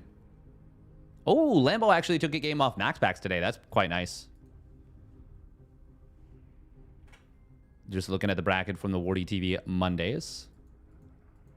Only like 25 billion. What is the value of Twitch? Ha.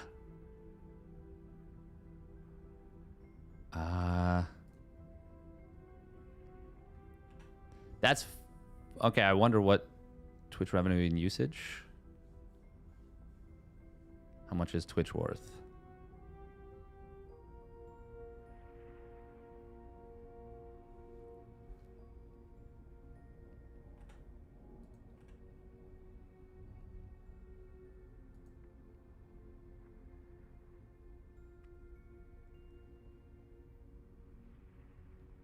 Bum, bum, bum, bum.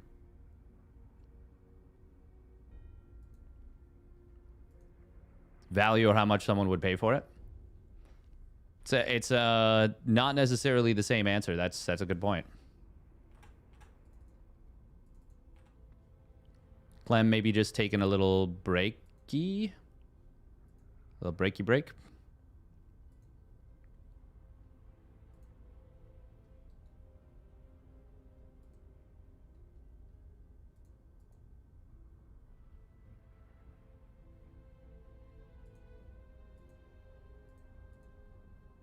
Wow, wow, wow, wow.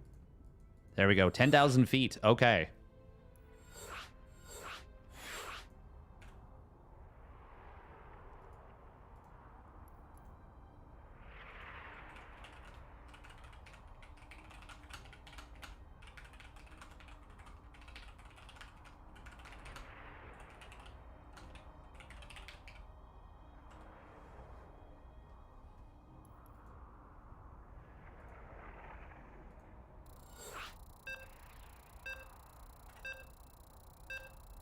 Wow, wow, wow. 138K loose change. Just now only understood the wordplay. Nice.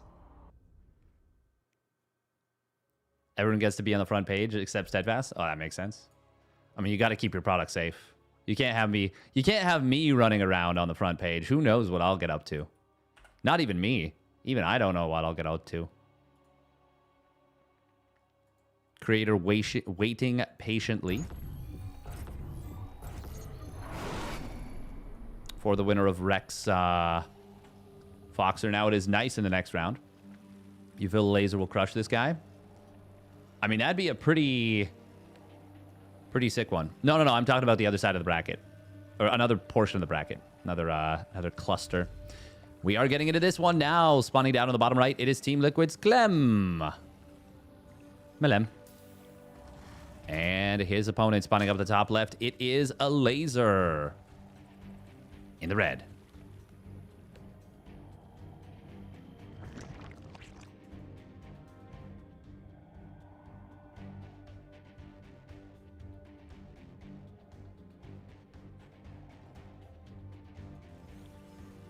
Going for the extractor trick, 15 Hatcherino. Very early. Very early hatch.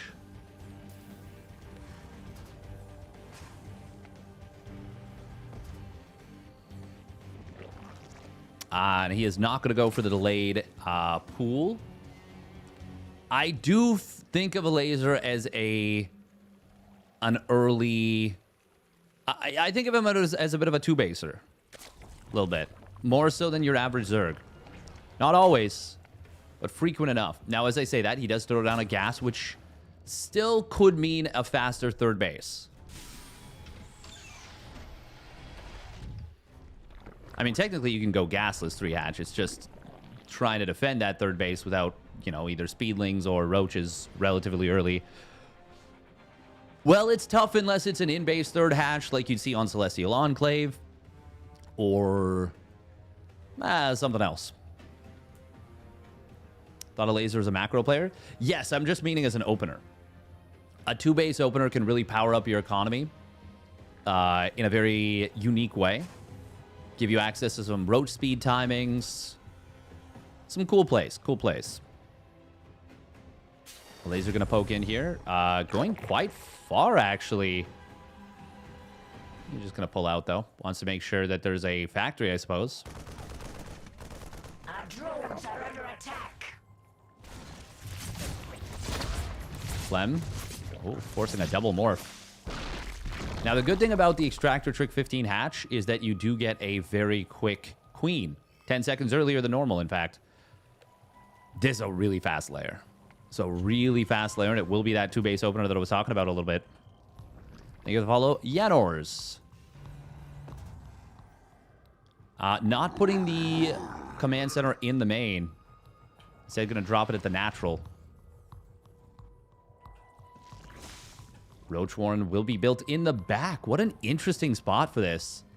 That's going to be rather difficult to scout for Clem. Now, of course, it does give up the fact that there's a wall. Like, you don't have one, is what I mean. So any kind of Hellion run by will be more difficult to deal with. But it's going to be Marines. Oh, okay. Elazer will see this. He also sees the 3rd CC, which is good. It's going to be an Overseer morph. Clem, I don't believe, saw that. In fact, he is moving out to snipe this Overlord. Does he see it pop into an Overseer? Yes, he will. Second barracks going to get spotted here. Oh, Overlord speed. This may very well be a Queen Fairy. Ferry them queens across the map. Oh, this is going to be an Overlord Superhighway. Creep Superhighway. A little bit of a German Autobahn. I mean, it wouldn't be many queens. It's only 2 queens, but this is going to be a 2-base play and a relatively dedicated one at that. Clem, yeah, I was going to say, I think he needs a siege tank. He builds a Banshee, which is going to be really great here. Oh, there is going to be the Dropper Lord, so we will see a ferried queen across the map.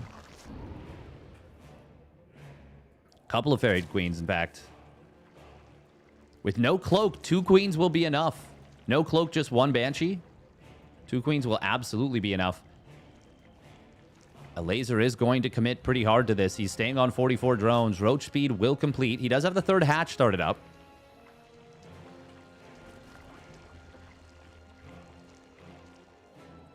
Oh, this Banshee could actually be used very effectively on the counterattack, but nope, he's faking it. It will force spores, though. Oh my god, this drone. Or this Reaper. How many? It's going to find at least a couple drones. Oh, this is mean. This is mean. 3 drones. But is there enough to hold at home? Corrosive Biles will be able to take down the bunker. Second one. Actually, no, that's a supply depot. 2 tanks are here. Is that going to be enough? Corrosive Biles will find one of them immediately, the one in the front. First queen does get taken out. Oh, can he get the Banshee? No. Oh, he saves the queen. Corrosive Bile is going to find the backline tank. No, he missed it. He missed the Bile. Oh, that's big. That's a huge, huge, huge loss. He does eventually get it. 21 SCVs did go down. Would love to see a creep tumor dropped. Stim is not yet done, but it's done in a moment, and that's going to be a huge, huge timing for Clem. Clem lost a lot of SCVs. Elazer can macro out of this. This attack timing from Elazer getting so much done. But there is Stim. Oh, and the good snipe on the Dropper Lord. Gets the queen as well before it can drop a creep tumor. Ravager's going to pop out and immediately die. And Elazer not going to be able to outfight this. Clem is going to be the one killing everything, driving this back and surviving this very sharp, very scary timing.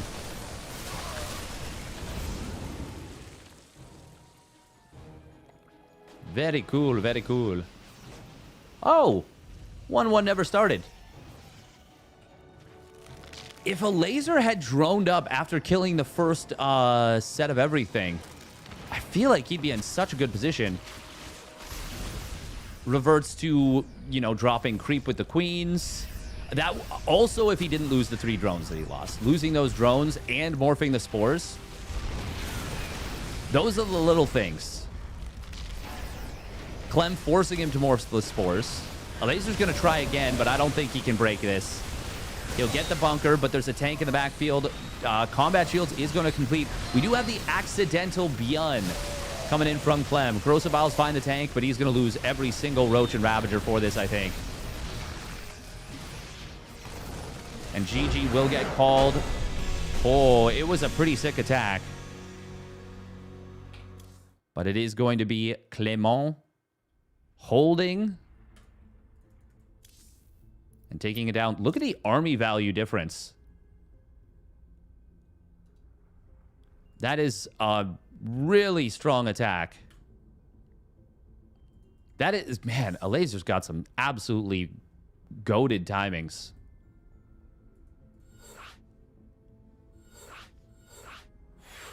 I did not see Clem Wardy final or Clem Solar finals in Zavordi Cup.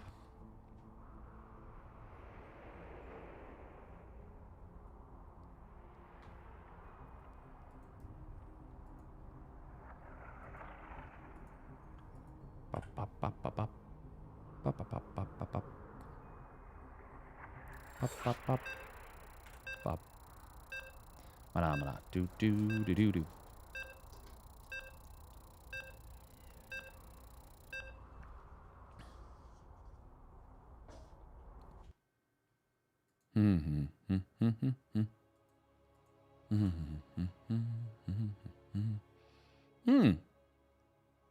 Spread some cheer, aka share holiday hoopla clips to earn the ugly sweater badge from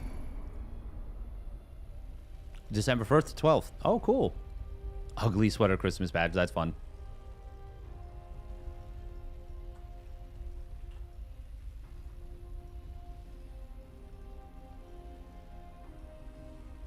All right, here we go. Spawning up at the top left for Team Liquid, it's Clem. Malem. And his opponent spawning down in the bottom right. It is Elazer in the red.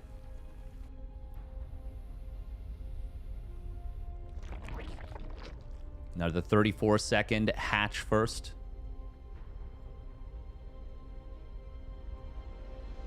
I could definitely see that causing an emotional response there, Banesupper.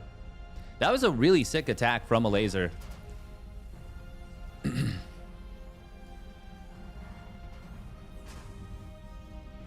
I would like to learn that attack. I would very much like to learn that attack.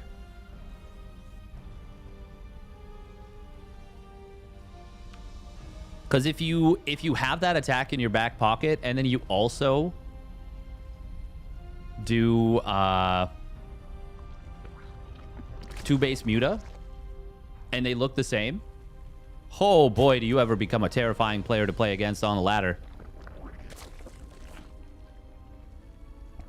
Mix in a Nidus Worm every once in a while with that as well.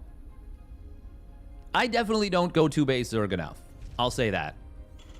Ooh, nice little 137's command center timing.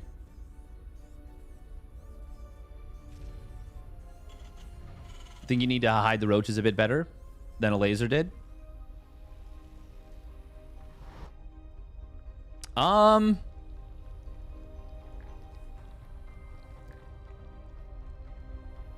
I think you can.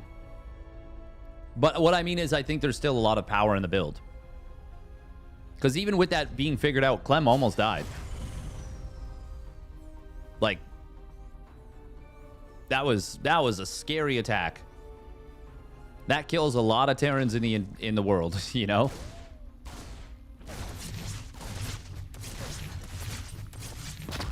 Oh, Elazer really doesn't want Amorphous. Oh.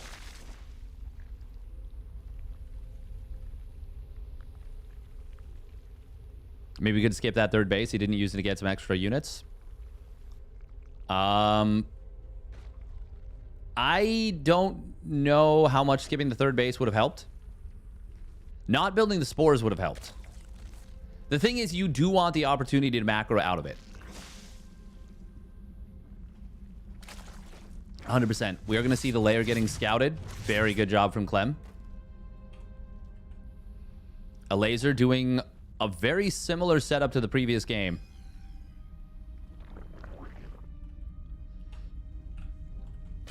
I mean, being able to build just 2 queens is really, really nice. Queens are expensive now.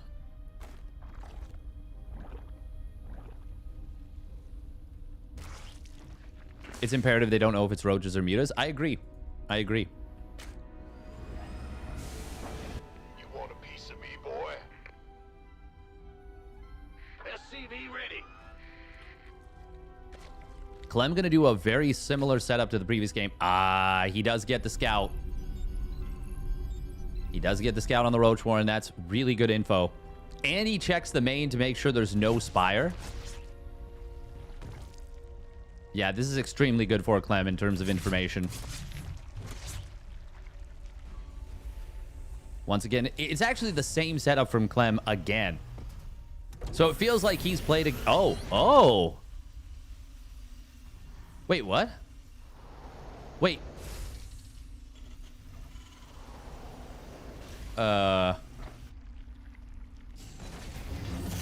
Elazer this time is droning. This is a fake. He has not built a single roach. This is a complete fake out. But Clem scouts it. He even kills a drone. He sees all these drones. Okay, Clem knows what's up. He's got his double energy bay already on the way. He is continuing to build SCVs. I still think Elazer... I mean, Clem is just doing everything right here. He is doing absolutely everything right.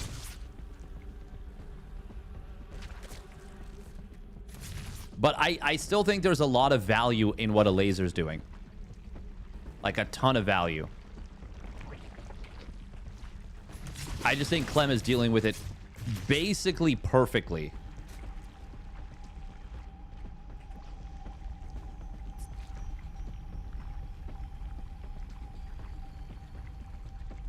Yeah.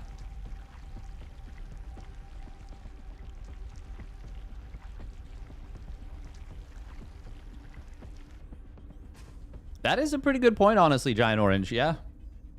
A Bane bus could be very scary to deal with against this. Oh, Clem actually sniping the Creep Tumor here. He is going to... No, he's not. Oh. I started the sentence and instantly cursed that Reaper.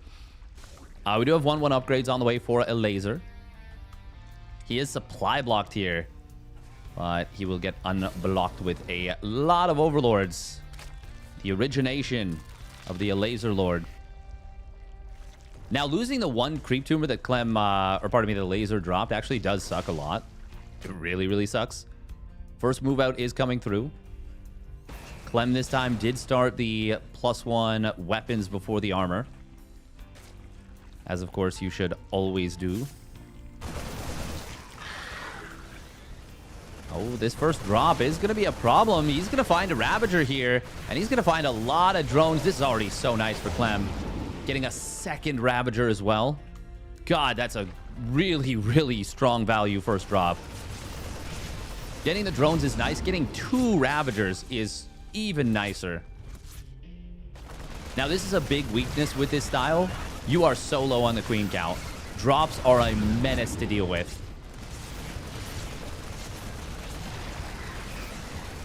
And it's not like Elazer was in a phenomenal position economically. Now Clem has more workers than his opponent.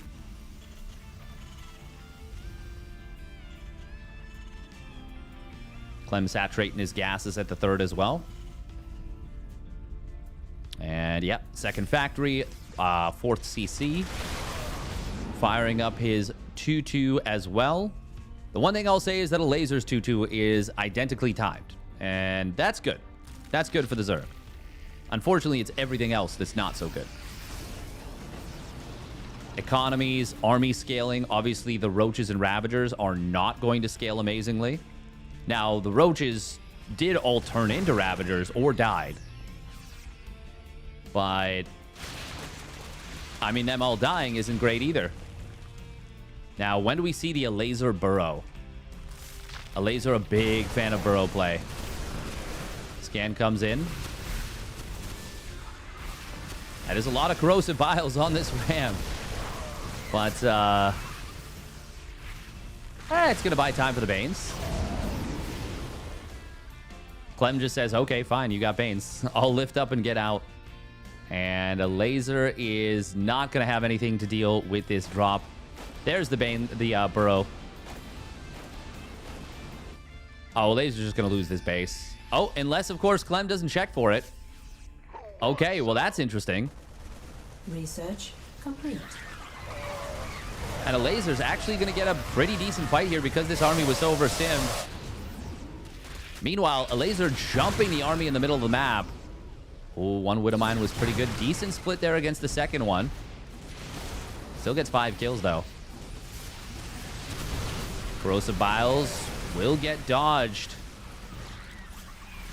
Good dodges from Clément Desplanches.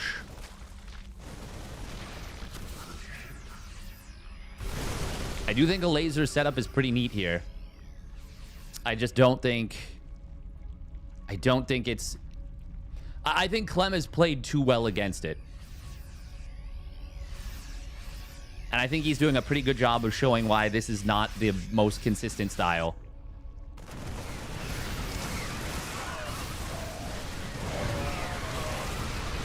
Not to say you can't play it, it's just very difficult to make work. Oh, Burrowed Banes. Very sick play. 2-2 is done for both players. Of course, the Ravagers don't have any attack upgrades, but they're still very important, and he does lose most of them. Only one left over. Yeah, Clem's got him at this point. Elazer did finish a hive. Oh, he hold positioned this. He did not have detection. Oh, God. Big mine shots. Big mine shots. Got their drilling claws. No 3-3 on the way in for Clem. He could afford it. Yeah, there we go. +3 weapons. But he is hard charging forward. GG. Clem will take the game and the series. Yeah, nice job with the main bomb. Very nice job. The Battle Burrow is a unique and tricky skill to pull it off without being obvious. And by Battle Burrow, I mean you, during a fight, basically, you sneakily burrow a couple of Banes. It's a very cute little play. He's blind countering Roach, pretty much. Yeah. Well, not pretty much. He just is. Clem zooming forward into the round of 4 in the upper bracket. herO waiting on the winner of MaxPax and Young Yakov. Young Yakov.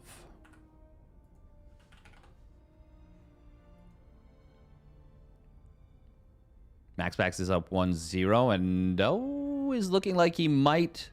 Oh, wow. Actually, it is a crazy base trade. What is happening?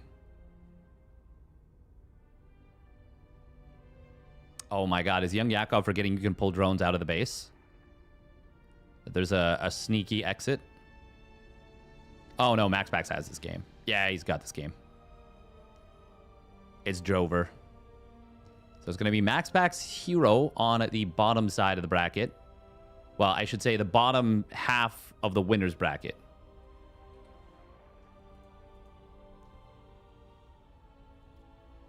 They need to make it so Clem starts off with 8 workers or something. That would make it very challenging to go up against him. I wonder if we'll see Elazer versus... Oh, do we want to get into Elazer versus Milky Cow?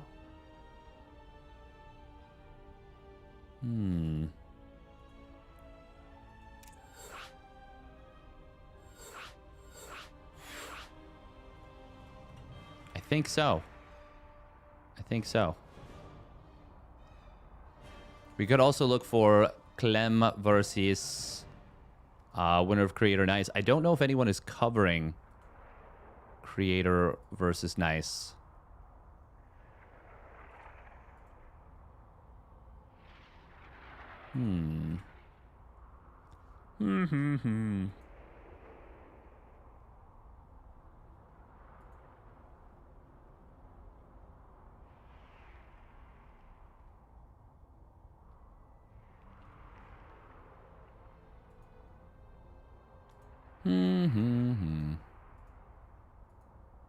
This is a best of one, so it should be a relatively quick one.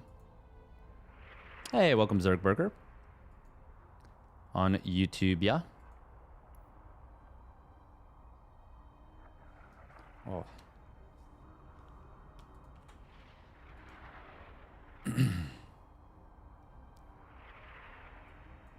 Elazer and Young Yakov will be battling it out for the best performing Zerg player. Both of them getting knocked to the lower bracket at the same time. Percival did beat Fiant, so he is out of the running for that one. Milky Cow beating The World. Star Platinum The World.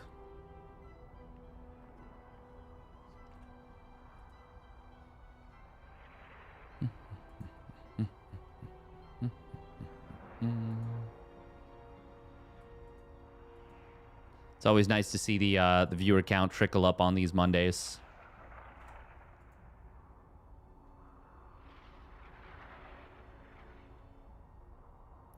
Oh. Oh, Elazer might have logged off.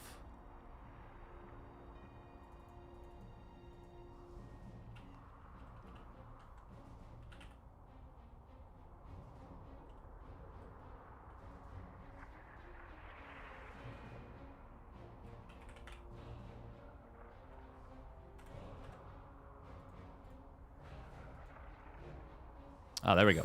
Okay, well, cool. Now we're now we're ready.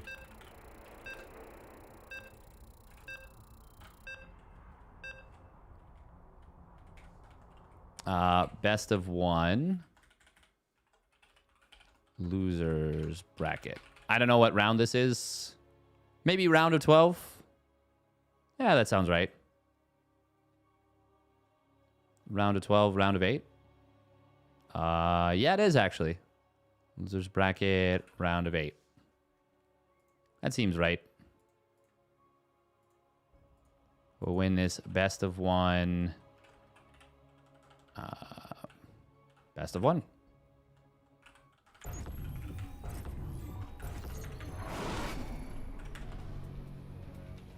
All right.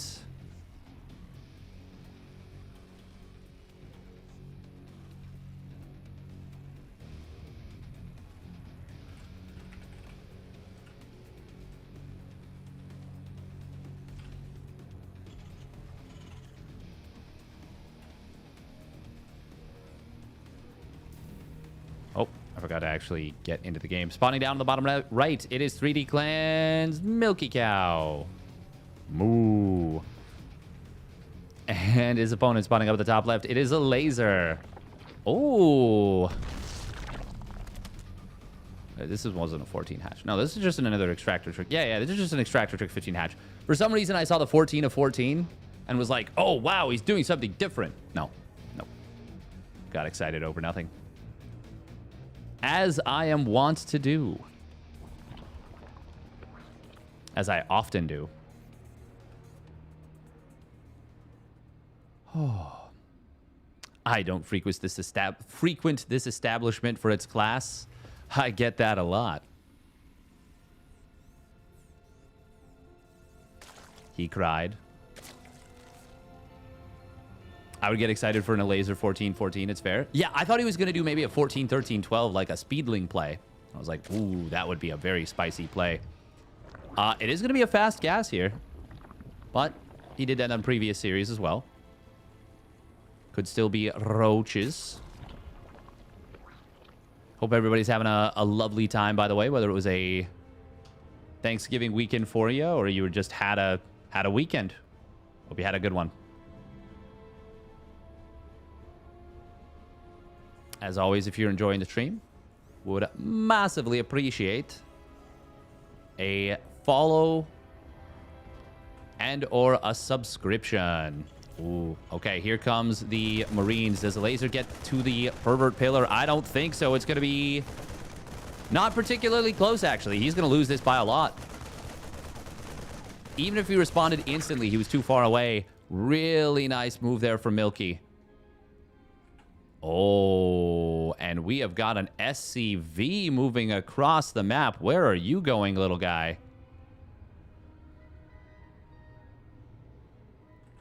Is he looking for the Overlord? SCV ready. Add-on complete. It's true. Professor Nuggy PhD is right. I also do appreciate $500 donations. Oh, that's so sick. That's so sick. Meanwhile, this is not going to be a very similar... This is going to be a completely different build. Oh, man. This is going to be so many roaches. Roach, roach, roach. Roach all day.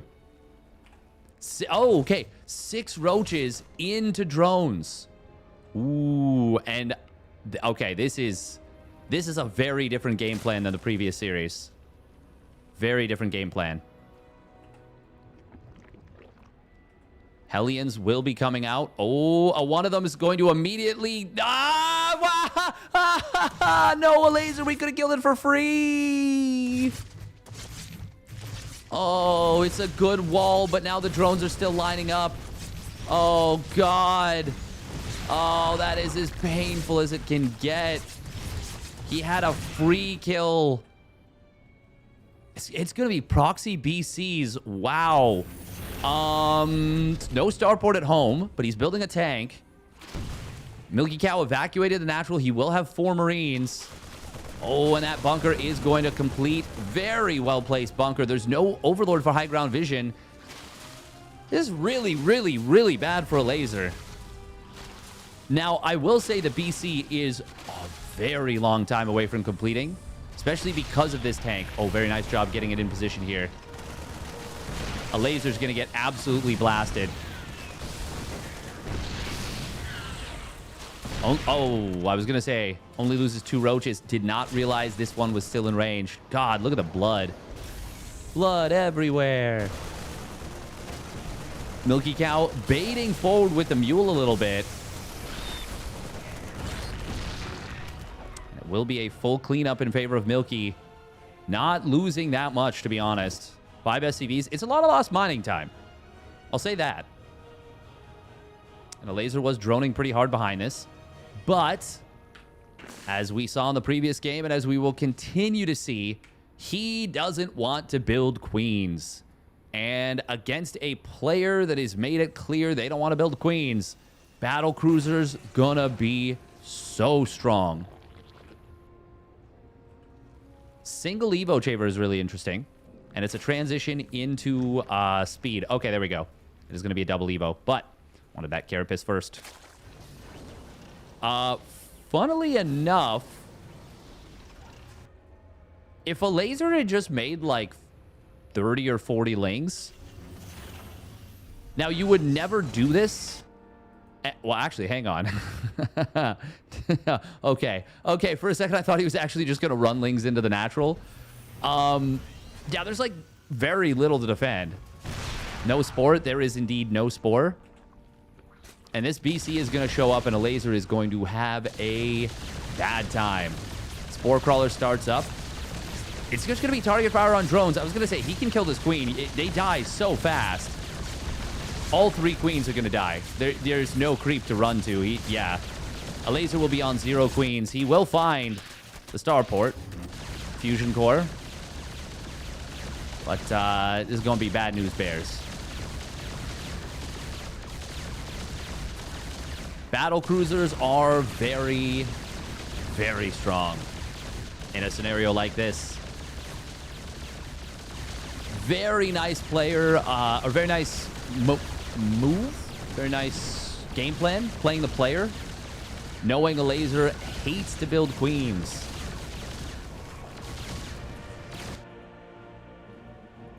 Oh my god, he's building another tech lab. But he lost the fusion core. Well, we might be outthinking ourselves a little bit here as Milky Cow. I mean, the BC is just getting so much value. How many drones is that? It's 13 drones from the BC. Spire will complete. Milky Cow is going to be going for a big marine tank push with +1. Elazer doesn't... Oh, no. He just lose... No, that's it. That's a piece of the map. Yeah, he does not see this. Teleport was never used, by the way. BC up to 19 kills. I think this is just going to end the game. Does Elazer have enough? Well, he's got 1/1 Lings. Hang on. There's no medevacs. It's not enough Lings. Not enough Lings. 1 medevac does show up. He built the tech lab. He built another starport at home. It's a very funny little motley crew, but it's still a good play from Milky. Will he actually win the game here, though? I don't... Oh, my God. The siege tank on 1 HP. It finally does go down, but tanks a lot, kills a lot. Elazer does have the upgrades, and there's no healing bar this one very ragged, very quickly killed medevac. Elazer might still be able to actually hold this. Milky Code does have a third base done, landed, and turning into an orbital back home. Elazer is going to get on top of these 2 tanks. He will take them both out. The marine count is not super high. The corruptors are actually surprisingly very helpful here.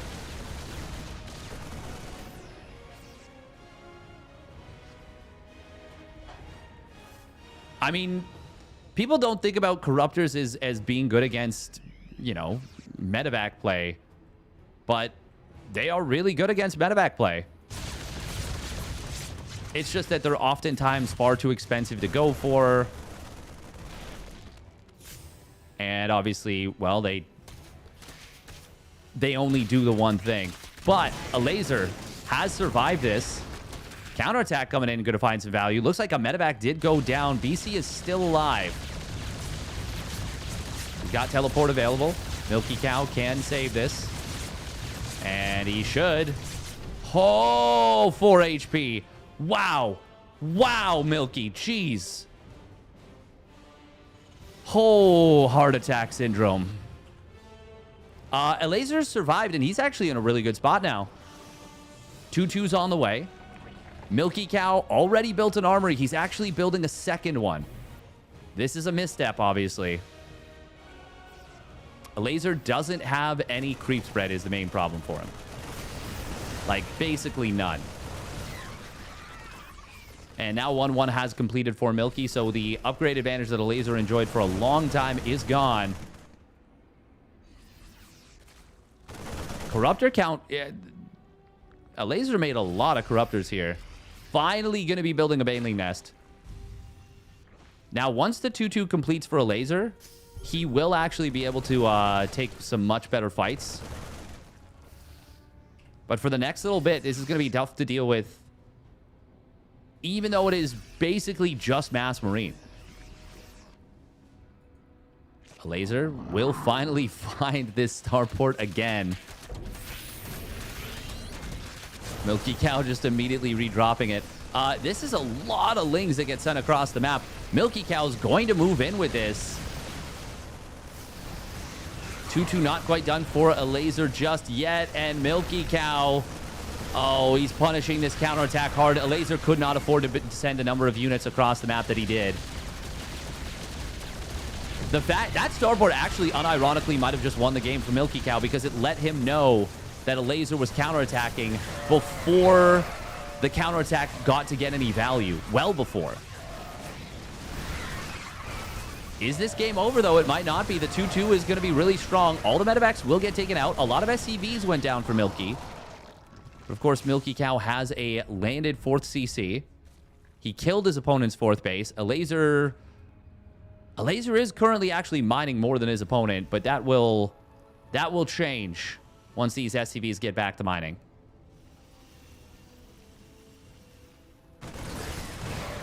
Oh, a bit of a mine drag, I think, there. Hive is done. No Bane speed, though. Man, Elazer's got so much money. Infestors could be amazing in this scenario. Oh, he wanted a mine drag. He might still be able to with the Corruptors. Oh, that unburrow was clutch. Oh! There's the mine drag. Is it enough, though? Bane speed not done. And now only one Corruptor left. There's still Medivacs left over. Milky Cow's done it. GG. Oh, that one mine drag.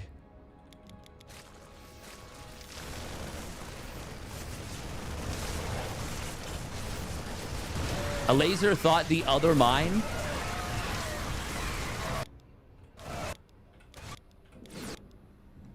If he shifts this down like just a tiny bit, he gets so many Marines. Still, pretty sick. Pretty sick. Very entertaining game. Best of ones are super cool.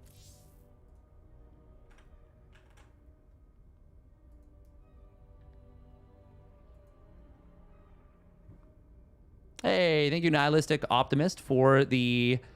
Oh, tier 3 subby. Thank you very, very much. 07's in the chat for a tier 3 subby. Wow, wow, wow, wow. Very, very, very, very cool. Oh, it is going to be Clem versus Creator. Okay.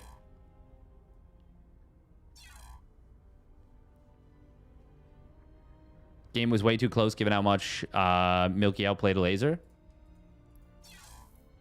I mean, 2 base openers from Terran are really dicey.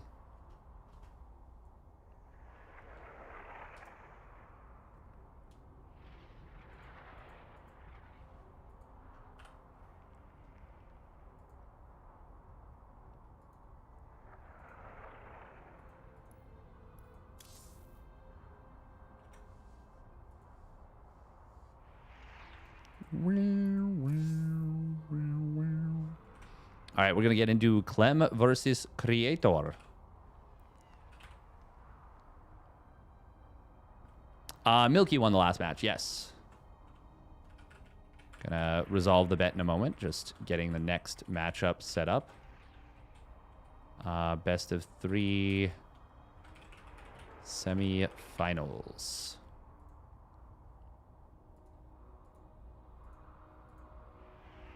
No Milky Cow betters. That's surprising.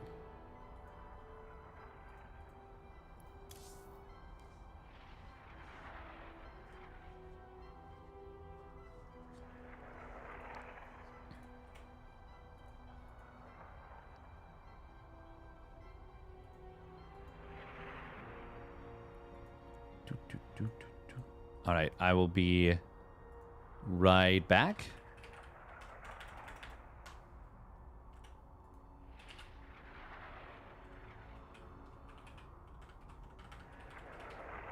Oh, actually, we're going to make sure we get into the lobby first.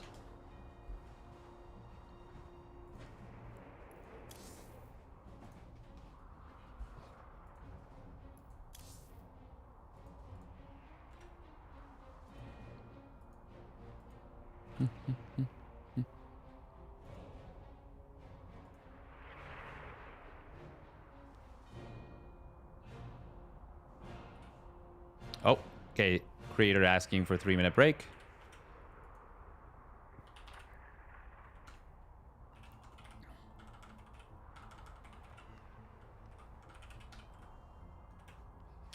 So we're going to take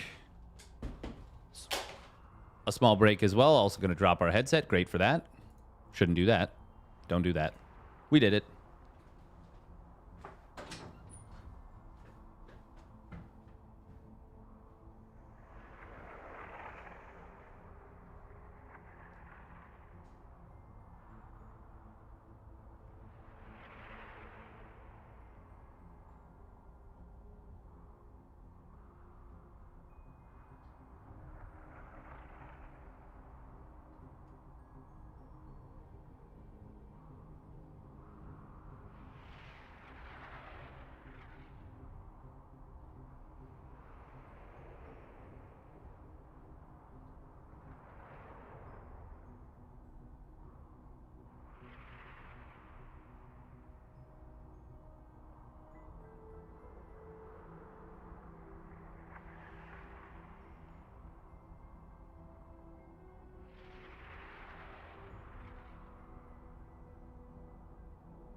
Sweet. We're back in time.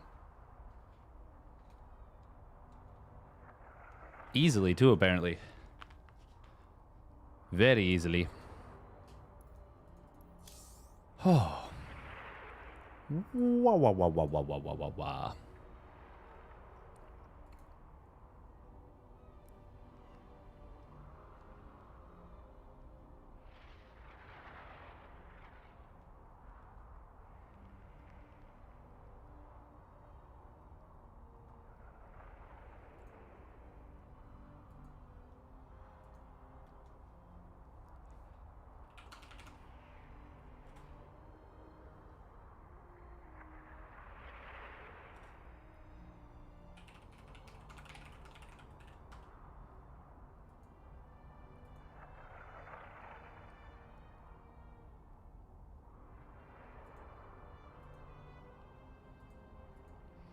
Bum bum bum bum bum bum bum bum bum bum.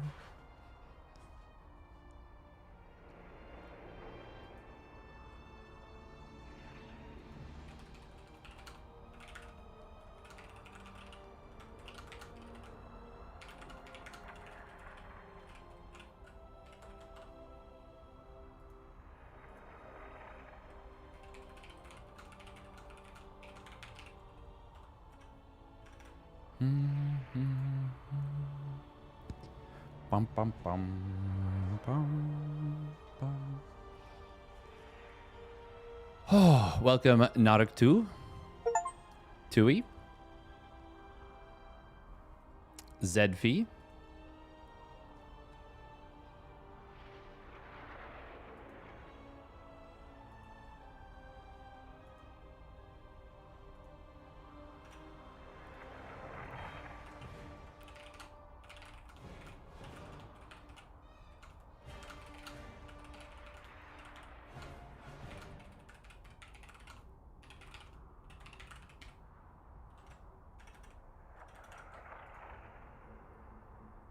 Okay, looks like the lobby is about to be made. So we will get into that in moments.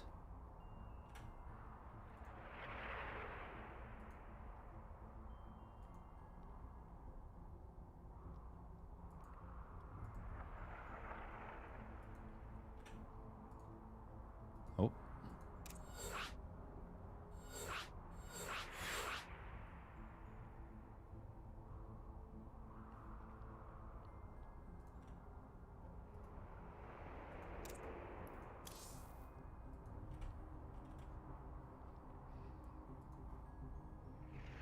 All right, looks like the lobby is up, and it's going to be 10,000 feet for this one. Noise, noise, noise, noise, noise. Noise, noise, noise, noise, noise, noise.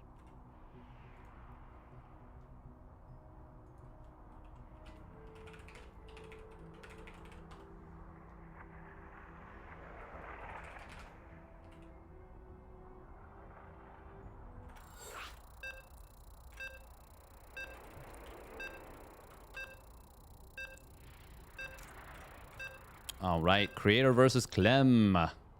Clément Desplanches. The man, the myth, the legend. Looks like Roddy is covering the lower bracket. He's going to be getting Shameless versus Young Yakov. Probably the two most exciting young, let's call them prospects. Young prospects, young players. Their development has been bloody impressive.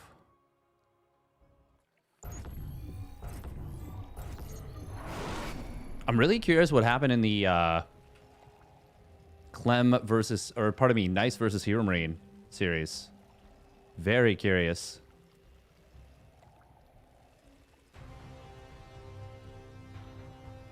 And Nicorakt? Nicorakt as well. Yeah. Yeah, that's kind of neat too, because it's one from every race. All right, here we go. Spawning down on the bottom right. It is Team Liquid's Clem. Malem. And his opponent spawning up at the top left. It is Creator. In the blue. Creator up to this point, even now, probably one of the Most underrated players.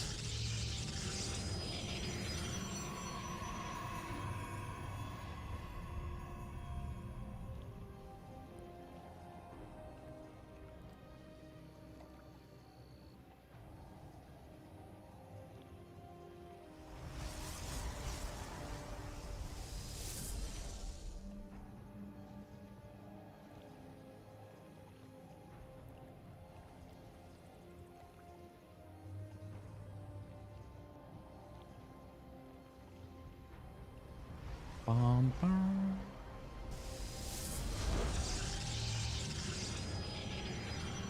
Oh, our name's messed up? Yes. I've got it. Just give me a second. There we go. Thank you for letting me know. Creator gonna check. No proxy. Let's see the depot, second depot. Should be able to infer that it is a double gas opener, but you can never be 100% sure. Could be some trickery. We know that it's not, but Creator won't be absolutely certain of that.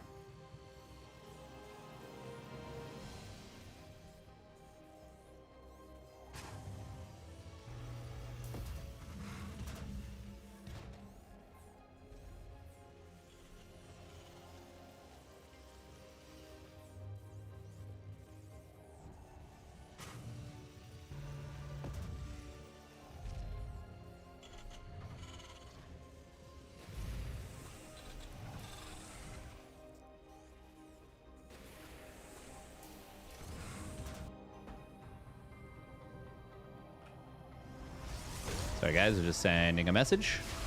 Ooh, Stargate opener. Nice. I always get excited to see a Stargate opener. Creator is one of the better defensive Protoss players out there in terms of... He just keeps it tight. You know, he just keeps it real tight. Oh, which way we going? Speaking of tight, that is a tight wall. That is a very tight wall. Clem is going for a Cyclone and a Medevac. Let's go kill something. Oh, cute little wall here from Creator. There's no way up at all. Clem is spam clicking, trying to find an opening. That is really neat to see. That is really neat to see right there. Now, that does give information to Clem that the wall is right up against the edge and it is exposed. Will he try and go for the wall, or is he going to go for a frontal push? It looks like it's going to be a frontal push, and this is going to be the Marine tank into a landed Viking push. And that is difficult for a Stargate opener to deal with, I would say. It will depend on where the engagement is fought. If it's fought around the shield battery, of course, that's going to be a lot better for Creator. But if Clem does elect to just try and kill this off and then maybe make a bridgehead to the high ground, that will be quite a nuisance, quite a problem. And here's this first tank. And it sieges up in a nasty spot. Already getting a big shot onto this one Stalker. He could kill this pylon. He's going to go straight after the gateway and Cyber Core as well. Oh, these are going to go down so fast. Will be an attempt to break this. Immediately, the Phoenix is sniped. Creator tried to cancel the lift and pull back. He does it again, but it doesn't work for either Phoenix.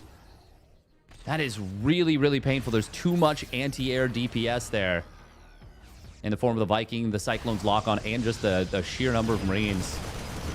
Oh, almost loses that last Viking, finally getting healed up by the shield battery. Creator had anticipated this move. He could have built the shield battery in the main and it would have been a very different story. Unfortunately, he did not. Now he loses the final Phoenix. There's an Immortal out, but the shield battery now works against him. And Creator is just going to tap out. Clem wins game number 1 in very quick and decisive fashion. Yeah, if there's a shield battery there to heal this up.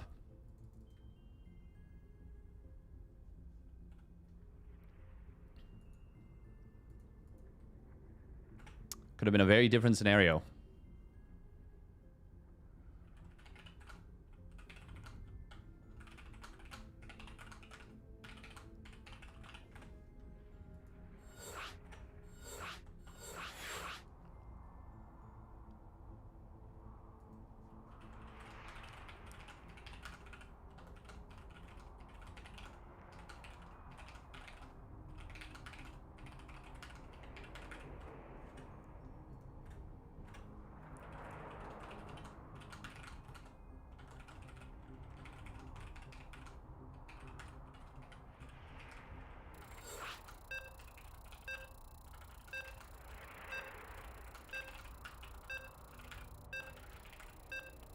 All right, Taito Citadel going to be map number 2.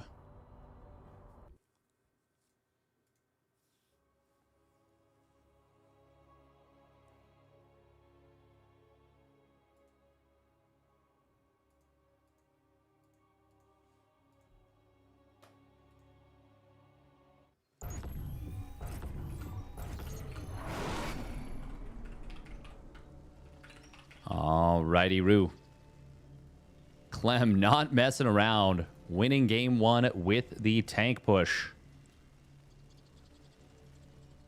And let's see if he can keep the momentum going. Spawning down on the bottom right, it is Team Liquid's Clem. Milem. And his opponent spawning up the top left, it is Creator. In the blue.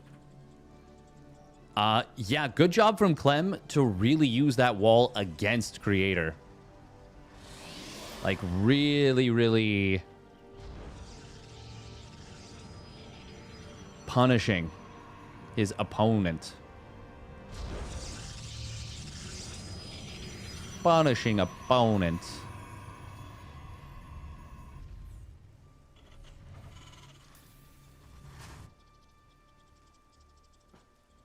Yeah, that was a nifty little move. Nifty little move.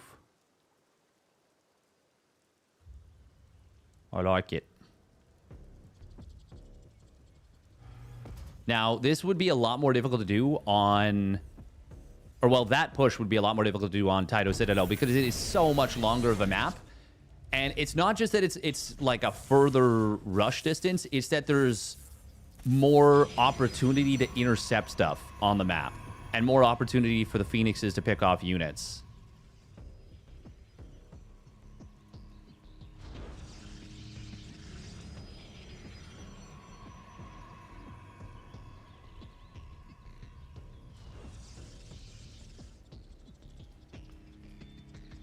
So I will say, as much as I like this pylon, like, spot for a wall, I actually think this is much worse to put it here because it's not in range of the Nexus.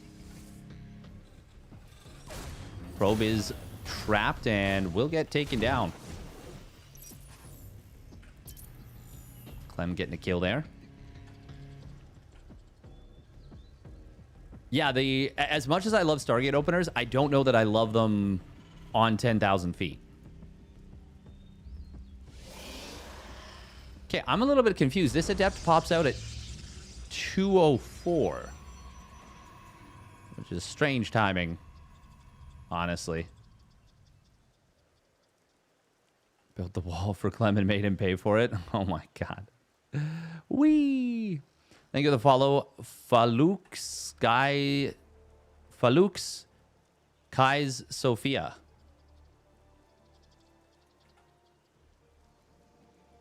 It is going to be a very different opener in game number 2 out of Clem.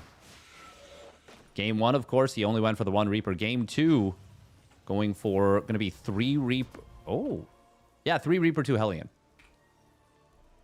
Already sniping down 2 probes early.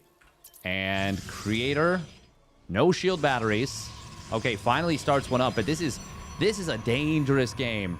Especially with such a wide open natural. Clem? Does he go for the drive-by? Yes, he will. Creator is going to try and get on top of this, but he's going to lose this first Adept. Oh, as long as Clem goes for it, he will. He can commit and maybe kill all 3 units before the shield battery's done. Definitely the first 2. Oh, grenade, kind of a funky one.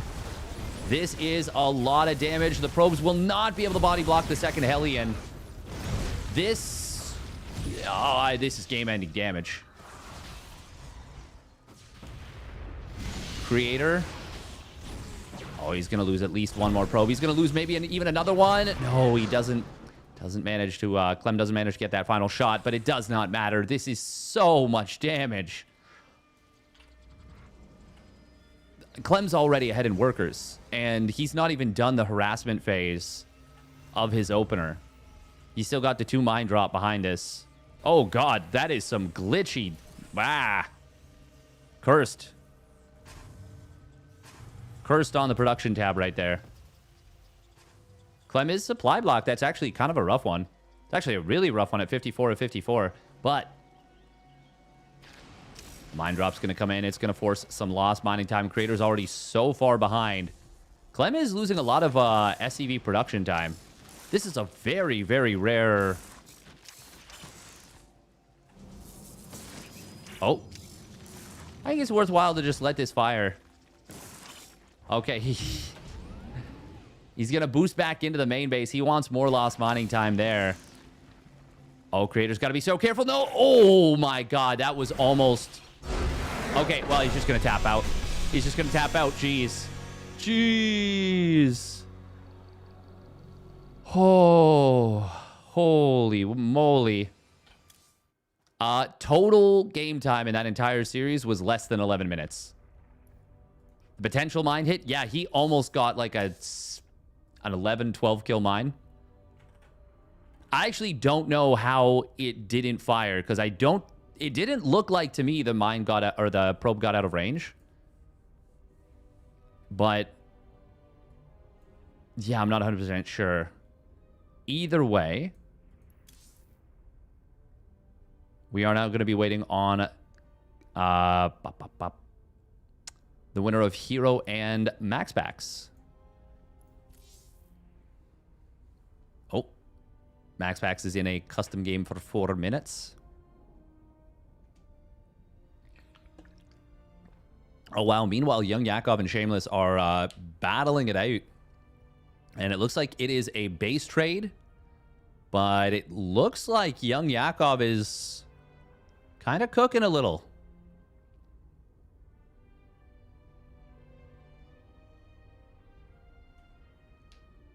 Maybe. Actually, no. This is definitely better for Shameless. This is definitely way better. Never mind. I thought Shameless was more committed to the base trade. He is not. It was more like Anidas got up. No one casting herO MaxPax is a travesty. I agree. I honestly, I could have checked with Roddy. That's on me. I assumed someone was casting it. Welcome, How May. Welcome. I feel like I haven't seen you in a couple weeks. It's good to see you back. I never know, though, because I can't, like, check chat, like, who's in chat often. Man, ZG's, like, not doing anything SE2. She hasn't been casting Monday Night Weeklies in a while. I'm kind of surprised. She seems to be enjoying Deadlock, though, which is good. I mean, it's very important to do what you enjoy. Otherwise, you're going to become jaded. So, if she's not feeling the SC2 right now, then, yeah.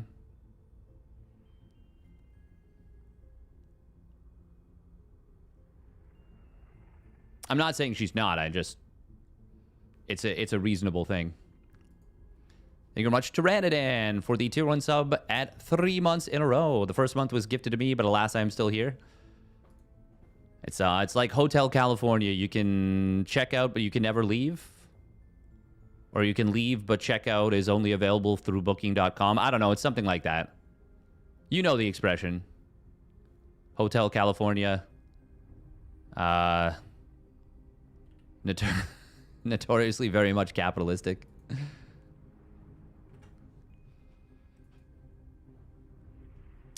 Deals are only available regionally. I don't know. It's a weird song. It's a strange choice.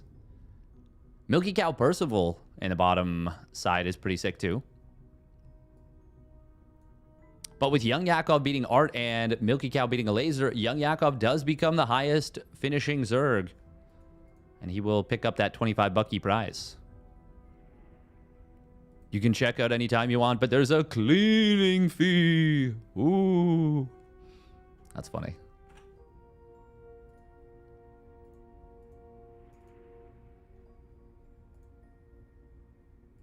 The Eagles really fell off once they signed that deal with Booking.com.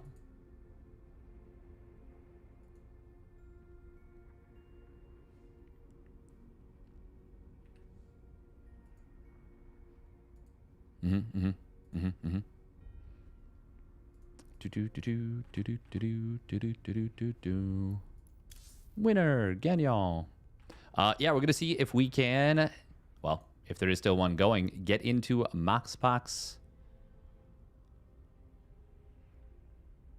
versus or herO.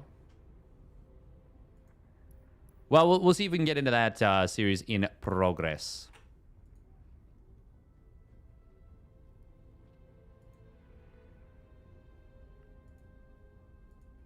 Yeah, me too. The Eagles suck. They could have just taken the ring to Mordor. I'm such a goober. I am easily the biggest goober.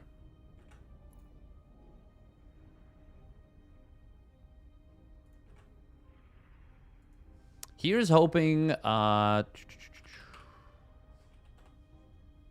we do find out about EWC soon. There's still 3 unannounced games. When did they announce Tekken? Tekken 8.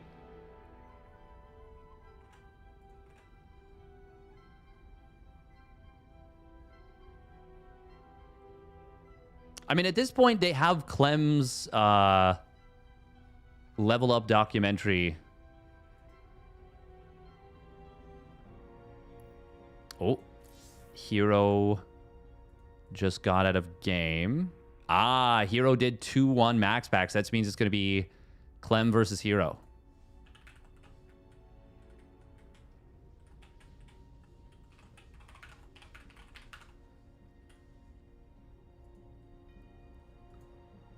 Or taking the Hobbits to Isengard. They could have done that. There's a lot of things the Eagles could have done. Actually, that's a really good point. The Eagles really didn't do a lot. You thought it was funny?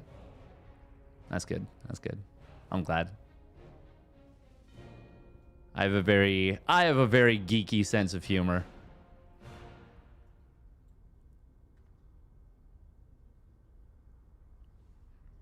Bop, bop, bop, bop, bop. Bop, bop, bop, bop, bop, bop. The Fell Beast Riders and Mordor Archers would get the Eagles and or Isengard's Ballista. Did Isengard have Ballista in the books? Did Ballista exist in the books, actually? I'm like genuinely asking. I'm not even sure.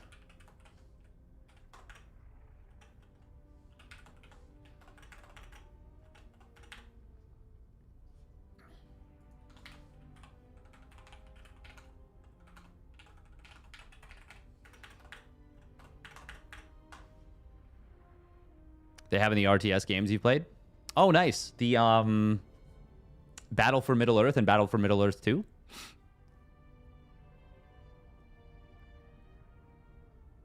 The Eagles could have smote the Balrog's ruin upon the mountainside.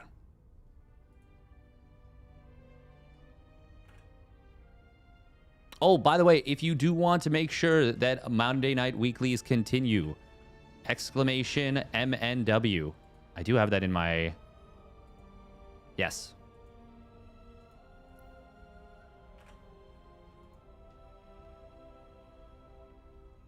You don't need to do the membership, by the way. Very important to note. You can go and click one-time dono if you want to just support in a small way. They also have a ton of replay packs available that you can buy. If you just want to buy replay packs, that is also great.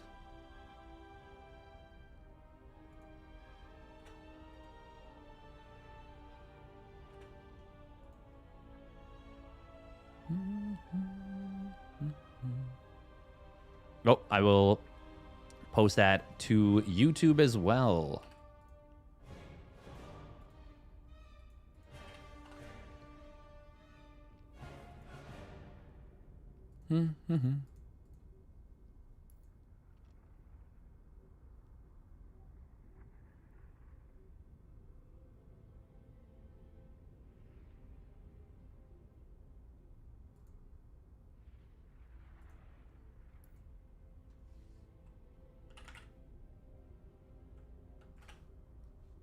Poor creator saying so tired. 4:46 a.m.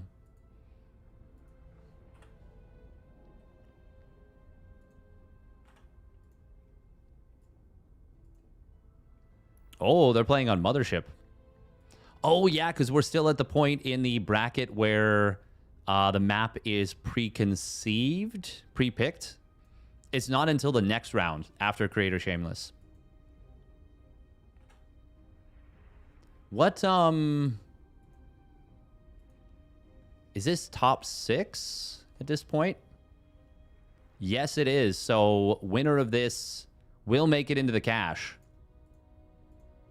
So, it is going to be a money match between Creator and Shameless. Roddy will be covering that one. Meanwhile, Mothership going to be the first map of Clem vs. herO. It's going to be a lot of fun. There. Steadfast, Bane Subber spoiling an 80-year-old book. Ban him. Any replays you want to cast, I'll buy. Oh, that's sweet of you, Jaume. But I should have pretty much all the replays from Monday Night Weekly. I think I also have access to them myself.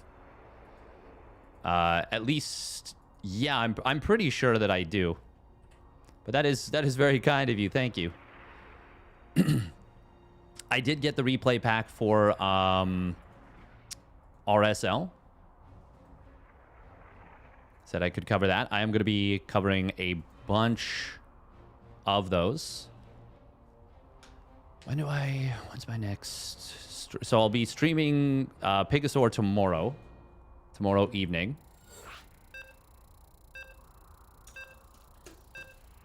It's only 2:48 p.m. and we're already into the winter bracket finals. These tournaments go pretty quickly these days. I mean, when you have matches like Clem taking down Creator in 11 minutes of total game time, you're gonna get some pretty quick games, quick series.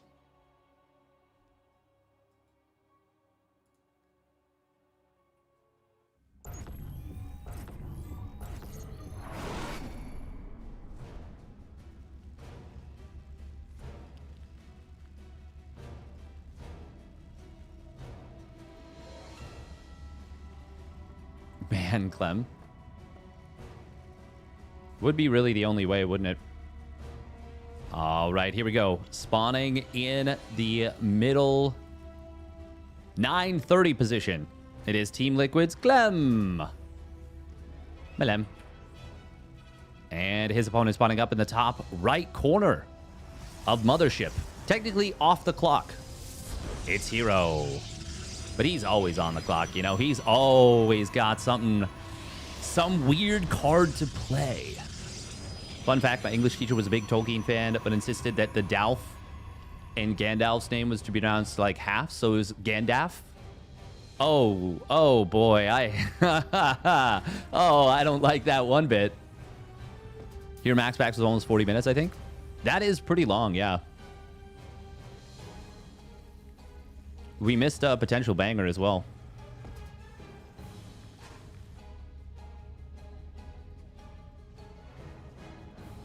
I mean, just subscribing to the channel, though, does help out a lot, Jaume, and I do appreciate it.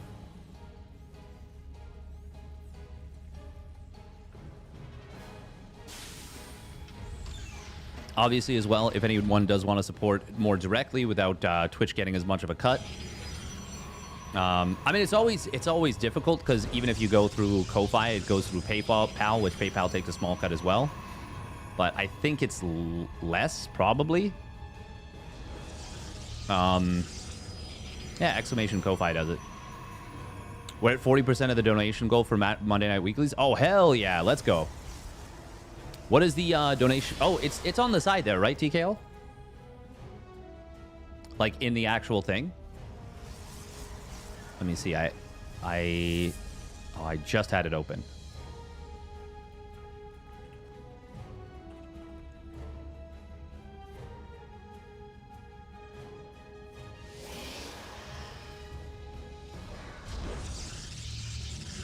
Is that 40% of the total goal? All right, what is the opener going to be? Only watched the movies, played the RTS games, and watched a lot of lore documentaries on YouTube involving the books. That's kind of cool. Oh, nice scout from Clem. We'll get the vision on the Twilight Council. And with it being Mothership, I mean, the chance of Phoenixes is always going to be...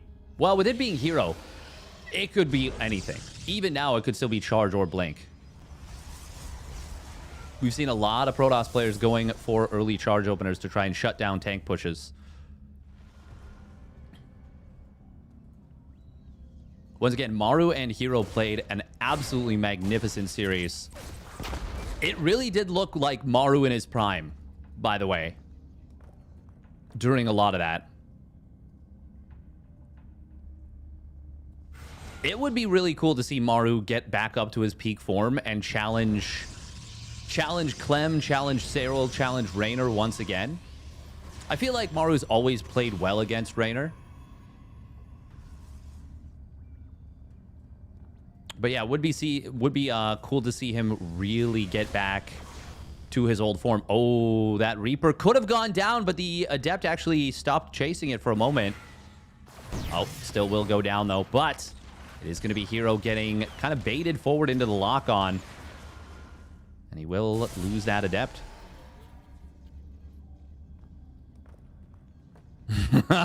Good God, low elo, nobody. Chose Violence. Violence has been selected. Clem's going to be going for a big tank push similar to what, well, same as what he did in the previous series versus Creator. herO does not yet have Blink. This tank getting a very forward siege position. Does manage to get one good shot on the Stalkers here. And another one actually too. Gateway in some trouble. We are going to see the Immortal starting up out of this robotics facility. And it should get out. He just needs to not lose this pylon. He does build one in behind it. Blink is moments away from completing, but already one gateway dying. Another one is in trouble. Oh, the Blink forward comes through, but he doesn't manage to get the tank down immediately. He will get it eventually. herO is going to be able to push this back. It was a little bit of a rushed engagement from herO. Oh, Clem going to try and make a... Oh my God, that was not the Blink. That was not the Blink. Oh, herO. Is he going to lose this Immortal? No, but he will lose one Stalker. Clem with a nice little switch on what he was targeting. Okay, this is West server. Damn, even though... Okay, that actually still went just fine for herO. Look at the worker count. He's up 14 workers. Oh, did he see that? Well, I don't know if he did because of the pillar, but herO... Clem assumes that he did. Clem assumes that he did. And I think that's the safer play. But after the push gets held, is it the right call to go for the safer play? Because now it's not the safer play. This medevac, oh, barely getting back up to the high ground. Holy moly. Ah! I think this is dead. I think a Stalker can hit this. It's close. herO's not moving as close as he could. Oh! Hello?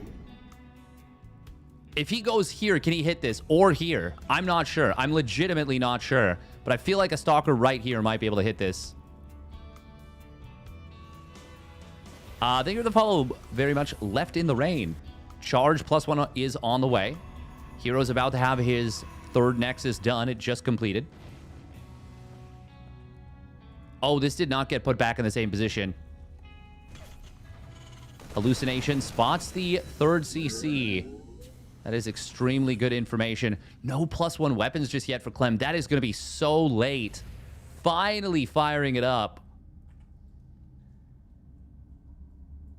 I mean, his stim, his combat shields, and his +1 weapons are all going to be very, very late here.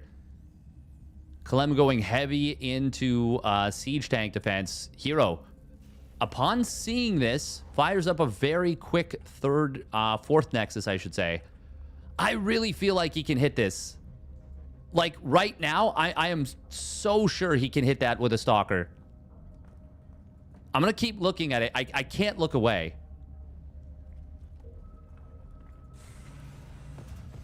I'm really curious where... Oh, there's Clem. He's going for it. He's going for the breakout. Oh, just as a High Templar was about to feedback this. Oh, my God. Oh, my God. Oh, the chase, though. The chase. Huh. We're into another corner, and the Templar is closing in. A feedback will kill this. Feedback leads to death. There we go. The chase is over. He gets it. I forgot that there was a landed Viking in there. Oh my god. That was such a story. That was such a long story. I feel tired after that, you know? Like, it's like, oh, finally. Single medevac drop going to be moving across the map, but now we've got herO with a lot of Immortal, Zealot, Archon, and no Storm, funnily enough. Ooh, this Immortal will get killed in the natural. herO's just going for it, though. He's going to jump on top of one of these tanks. Second one in trouble. There's barely any medevacs, and there is no chance of a hold from Clem, is there? None whatsoever. This is game. This has got to be game. herO blasting through him in game numero uno. Oh, damn. herO just absolutely crushing face right there. It's funny because when I was casting the game between oh, I didn't realize how many workers Clem cut. Oh my god, he cut so many workers for this attack. That is an insane worker cut. What did Clem do wrong? Well, the attack was very committed and it got shut down quite hard. Clem did nothing wrong. I would say herO did a lot right.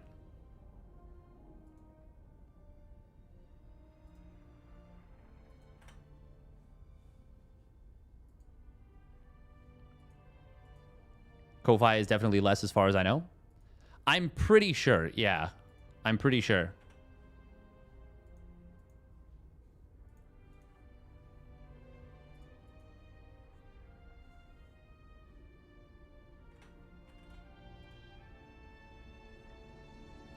herO looking sharp there. I think herO's becoming my favorite player. Like, he's for sure my favorite Protoss.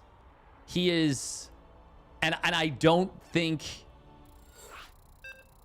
it's even close, is the thing. I've never seen a player able to win in so many different ways. I just don't think there is a player that is able to win in so many different ways. I think Dark was close.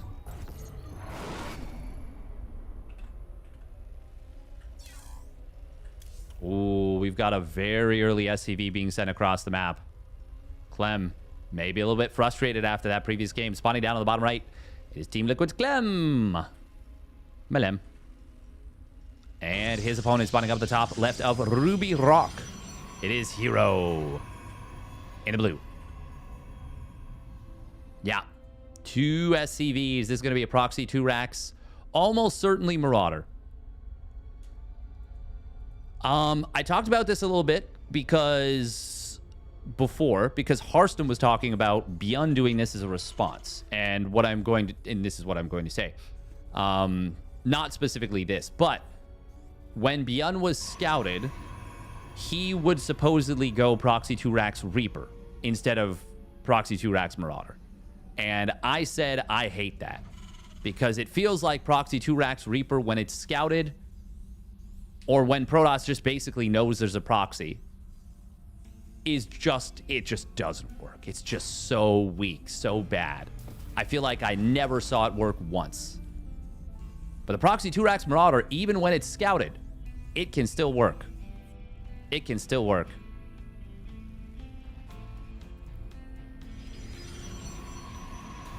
And in this case, it is not scouted.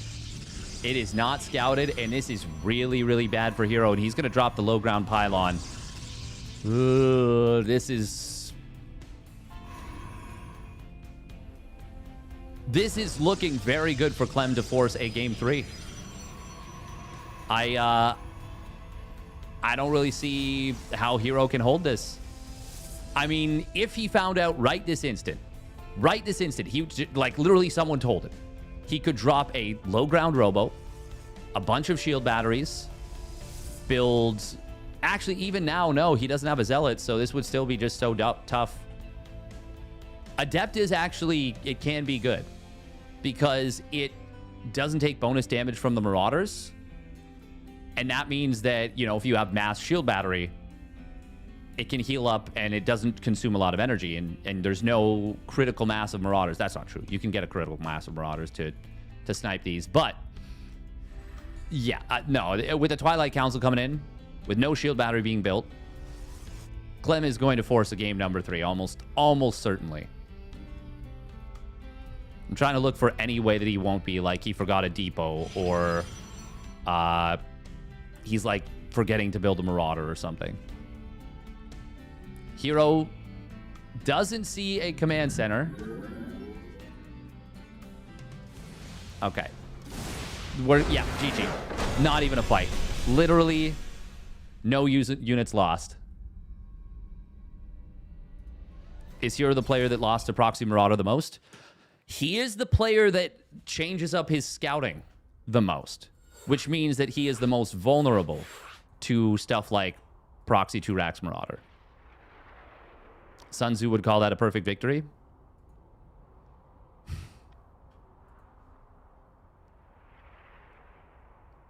The only way it would have been even better is if the Marauders literally didn't even have to fire a shot. A more Sun Tzu victory.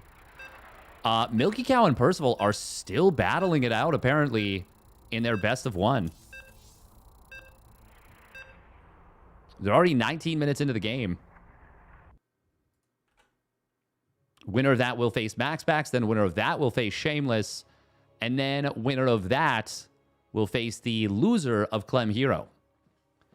It is entirely possible that we have a whoever wins versus Milky Cow Percival, obviously that'll make it a TVP. But then if MaxPax wins that, which is obviously likely, then it would be a PvP into potentially a PvP.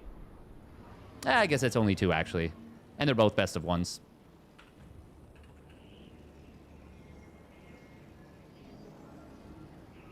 All right, here we go.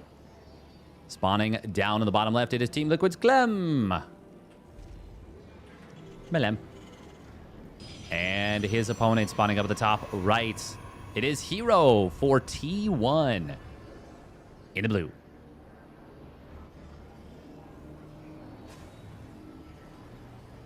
Yeah, I think herO is just the coolest. I think he's so cool. I do like that Clem goes for the Proxy 2 Rax Marauder there. Now, it's just going to make herO want to scout again. And obviously, if you can avoid scouting, saving a little bit of change in the early game can help a lot.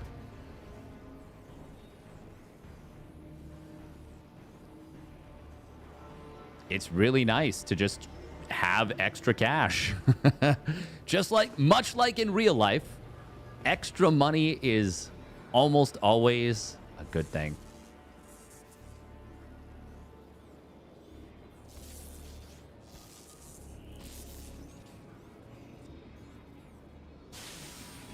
He is scouting, and not just scouting, but this is like a super standard scout timing. Like, herO so often goes for a super, super fast probe scout, or just like a really weird off timing that no one does. This was like a very normal scout timing, which for herO is super abnormal.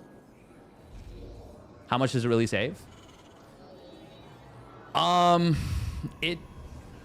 Harstem used the term 80 minerals.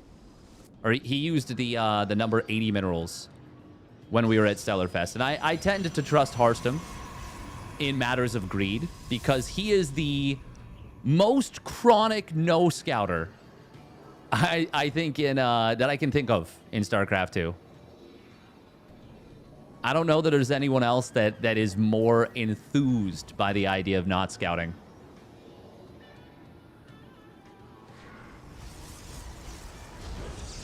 Twilight Council from herO.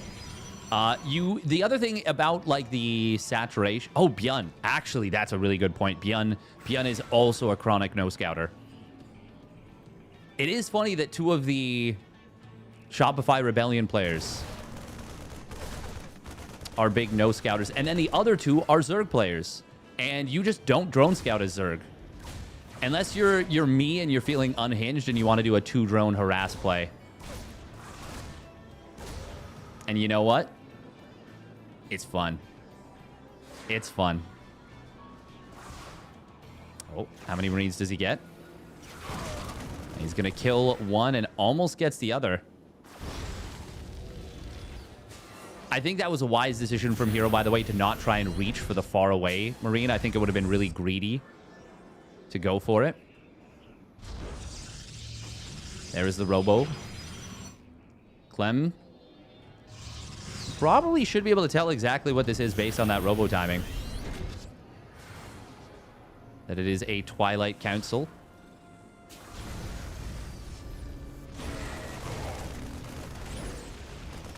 Because Clem plays Protoss at a very high level. A well-known fact. Medevac and tank. 6 Marine mine play. Okay. No? No, just single mine. Okay. Single mine and a tank. Interesting. Oh, Hellion is going to get found here.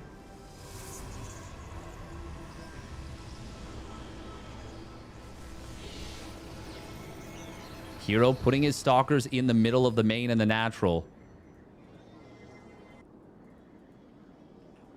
I am here in the shadows.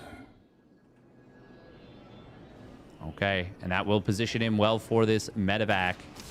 herO is going to go for the kill, and he gets it thanks to the Observer. A little bit of lost mining time, but the mine is dealt with. And it was just single mine.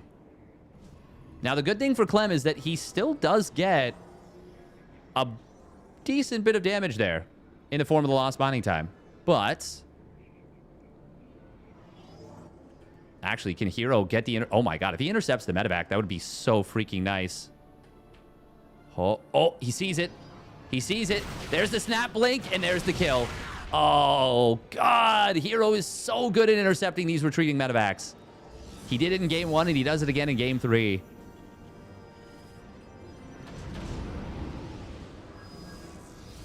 This is just 3-gate blink, and we've got a really strong defensive bunker set up at the natural. herO not quite able to 2-shot the bunkers, and it actually means he wastes a lot of extra damage on the last volley.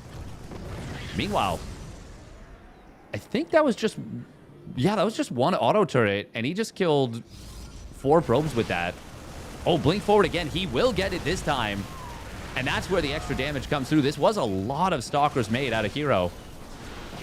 Despite the fact that it is only 3-gate and there's a 3rd Nexus and a Forge, this is still a pretty big commitment from herO.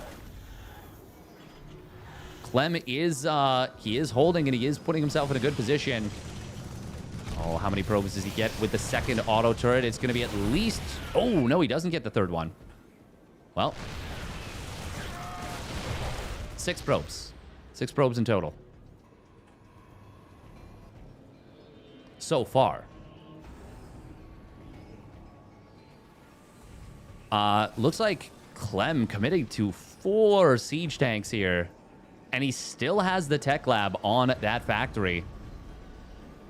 Look at this Sim City, by the way. This is a crazy Sim City.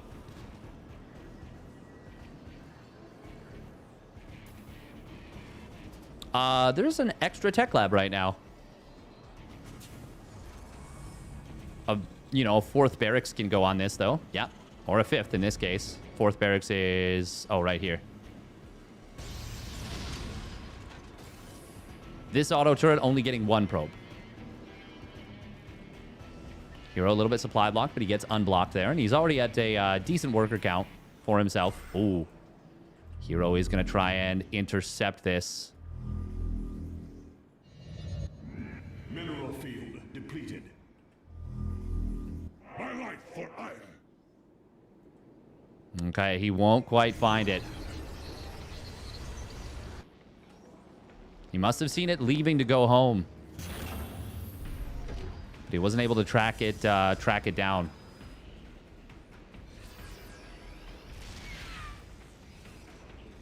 Charge will complete. +1 is done. Clem will get out of here. Oh, scan could find... Oh, no, he doesn't even need the scan. He's got the Raven. That's going to be 2 observers going down. But drop in the main base. Going to find 1 tank immediately. Zealot's being put on hold position, but the SCV pull was very good from Clem. Now, recall is available. He needs to recall, like, right now. Yeah, the Viking is... I mean, it would have killed that. herO forcing just a little stim. Good job from Clem to not overstim there. Oh, herO was on move command for a moment. Colossi are starting to be produced. There's a big army here from herO. Clem. Oh, wow. Oh, God, that blink from herO blocking his own charge lots. Very awkward start to the fight for herO. Clem, does he have what he needs? He was kind of caught out in the open. That blink from herO really worked against him. If it wasn't for that, I feel like that would have been a pretty amazing fight for herO.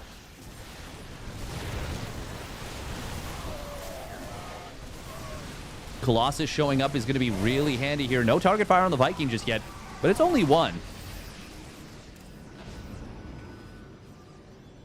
Oh, single draw, medevac being sent to the side.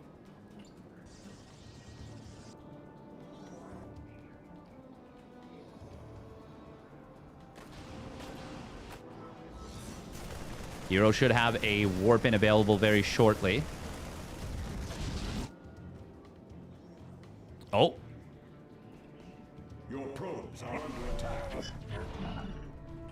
Looks like the warp in was made here. Clem being a little bit tricksy with where he sends his units. +2 weapons completing for herO. Currently, it is +2 Colossi versus no armor Marines.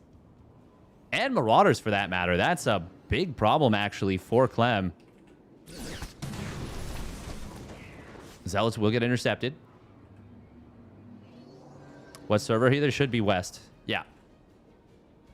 Because game 1 was played on West. herO is up to a very funny little gas setup. He didn't take his gases at his 3rd, but he takes them at the 4th. Will he take the middle base? Also, very funny Forge setup where it's going to be 3-0 versus 2-1. But for now, it is a big upgrade advantage for herO. 2-0 versus 1-0. Specifically with a Colossus-based army. Now, Clem has gotten time to build up his Viking count. He's going to be up to 8 Vikings in a moment, and he's getting the 2nd starport, which is a big... Well, it's a really important milestone for the Terran to be able to pump 4 Vikings at a time as they need it. Clem is macroing pretty hard. He's going to be going for that 4th CC, and it's nearly done. herO. Ooh, 2nd Robo and TT Blink.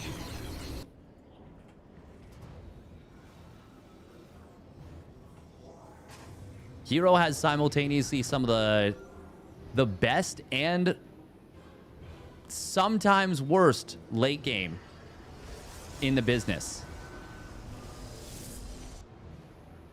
It feels like it really depends on what herO you get. And that's not on the day of. It's changing on a regular basis. Oh, good job dodging the Widowmine, but he's got to be so careful. So careful. After you blink, you really got to play it safe. Look at this +3 weapons and blink DT timing.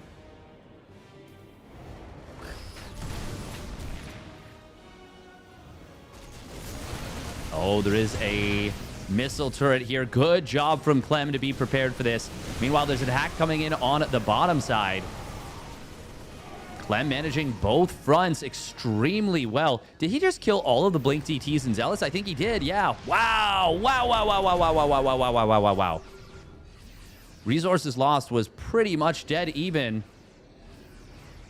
And now it is very much in favor of Clem. Nice skirmish with the Stalker. Snipes down a Marine, forces a stim, but, well, at this point, forcing stims doesn't matter too much. herO, double prism production. And also 5 probes at a time.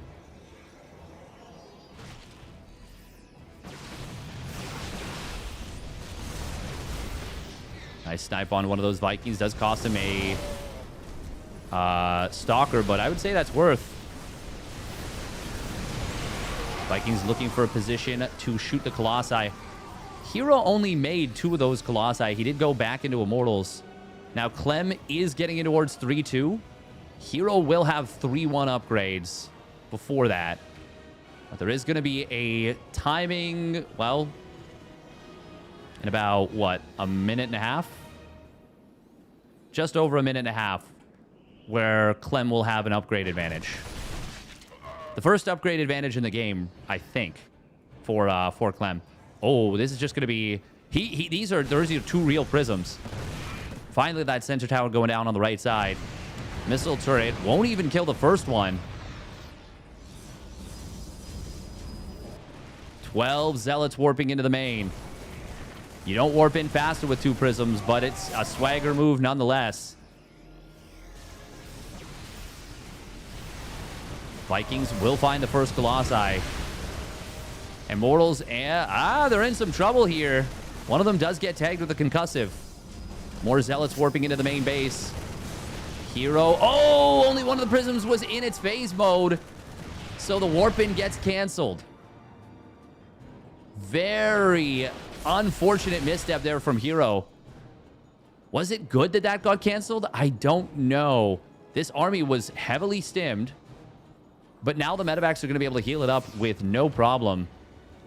And that takes all the pressure off Clem. And, I mean, he's maxed out. He will survive to this 3-2 timing. herO did fire up the +2 armor pretty much immediately. So it's not going to be the craziest amount of time. It's only going to be about a minute where there's an upgrade timing for Clem. But he's maxed out. He's 6,000 resources lost ahead. And this is not a comfy situation here for herO in the slightest.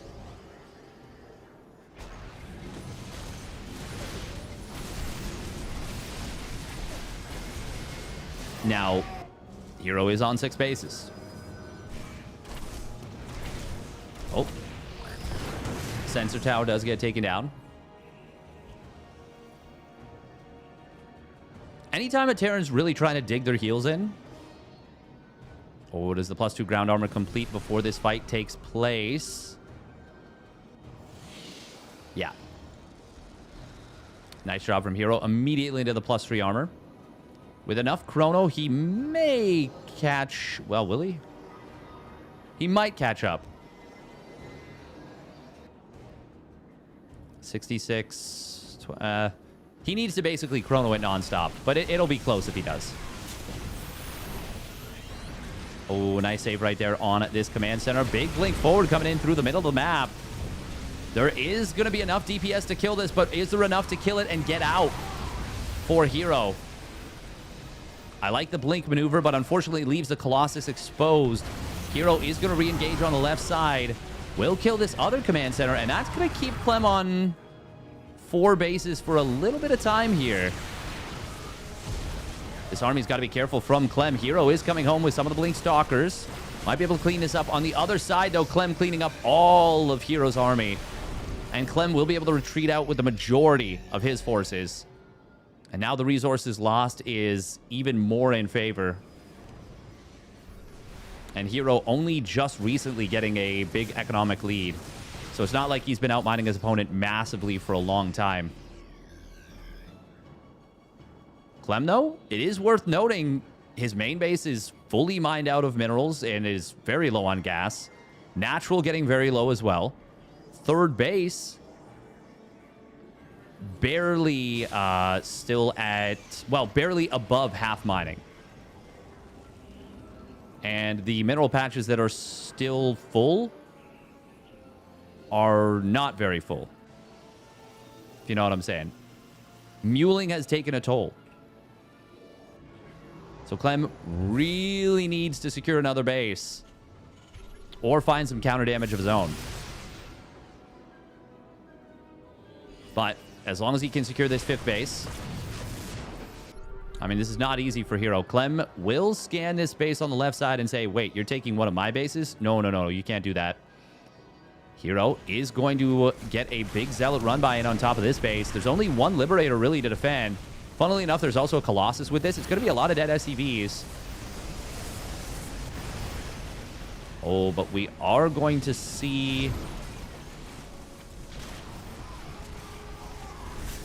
Well, we're going to see all these Zealots go down. Will Clem continue forward with the attack on the left side? Also, does he notice that his Ghost Academy just got sniped? Yes. Yes, he did. Now, herO loses a lot there. Clem is on 153 army supply. Wowie zowie.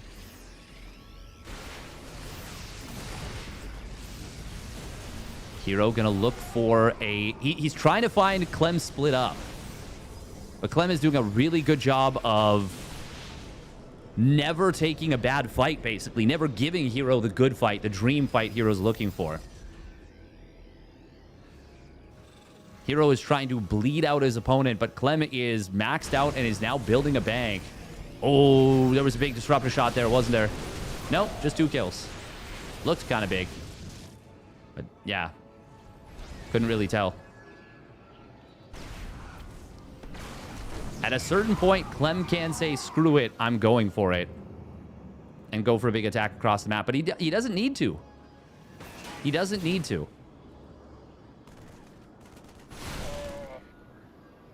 2 more CCs starting up here for Clement. Oh, these Marauders very well positioned on the right side. This is going to be a lot of dead Protoss. And this time it won't be for 16, 18 SCVs. It will be for a Liberator and a very small amount of bio. And by that, I mean 1 Marine. Oh, well. That's a nice trade for herO. He kills an SCV in a command center immediately. But he is still not able to find a meaningful amount of damage just yet, even though he is outlining his opponent by a lot, and he's actually getting close to having this base back up and running. Right side base is well saturated. Ooh, these Colossus getting caught a little bit. If there was more frontline there, that might have been a great fight for herO. Good dodge on the Disruptors. There's so many Liberators here, though. herO losing a lot of stuff there. And now Clem going to be able to find an opening on the right side. This is not enough with the warp in. This will force a recall. If herO could have chased down this army, might have been what he was looking for, but Clem is going to be able to immediately zoom out of here. God, the medevacs are full. They have full energy. Just full energy. Clem is on 3-1 for his air, by the way. The cost efficiency Clem is exhibiting here is incredible. herO just cannot find an opening to get the damage done.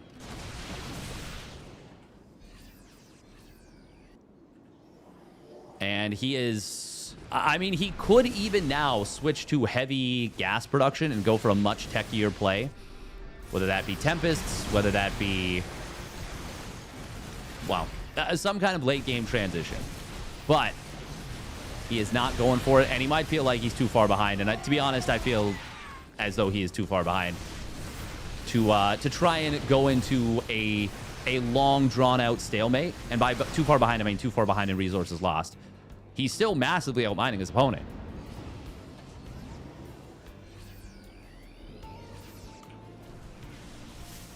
Oh, Clem will siege up the Liberators here to protect this planetary.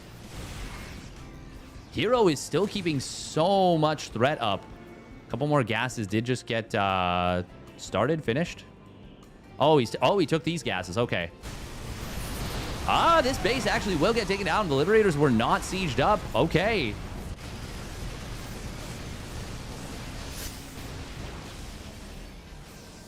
But... oh, Clem actually hasn't killed this base just yet. Zealots, though, are not going to be enough to kill this. Will force Clem to micro, pull back, but Clem will still win that little skirmish. And this is not enough to keep that Nexus alive. Oh, Clem actually boosting a lot of extra medevacs to the left, anticipating a stronger resistance from herO. But it actually gives herO time for his entire army to transfer over. Oh, there's an attack on the bottom right. Big blink forward into a lot of Liberators. There is too many Liberators, too much bio. Oh no, herO with a big overcommitment this time. I love that he uses the sight blocker. Good job from herO right there. Good little tactical move, but it doesn't work out for him. There was harassment on the bottom side that did kill some SCVs. Clem is... as wild as it is to say... oh, herO having to give up that base is a big problem. Actually, Clem has now taken the income lead. Yeah. herO needs to kill this. And that is a full stop. That is... he must.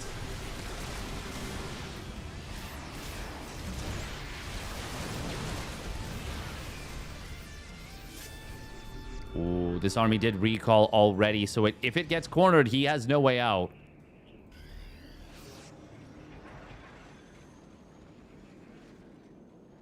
Yeah, we gotta talk about this income advantage. But I guess it is a second... that story is second fiddle to the insanity of the resources lost.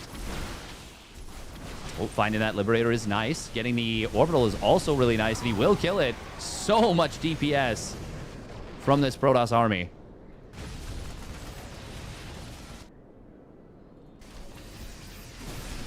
God, there is just constant aggression coming in from herO here. Ooh, herO does sneak a bit of a rotation on Clem. We'll get a medevac. Good target fire, though, from the Marauders on top of those Stalkers. That's a nice little Widowmine here. Playing the style that Clem's been playing without Widowmines is so difficult, by the way. SCV count. Ooh, nice double scan. How many orbitals are there, actually? Only 6. That's still a lot, but I would have expected more. The thing is, it's just that herO has been so aggressive against Clem. Oh, God, that EMP on the probes. Blasting them here.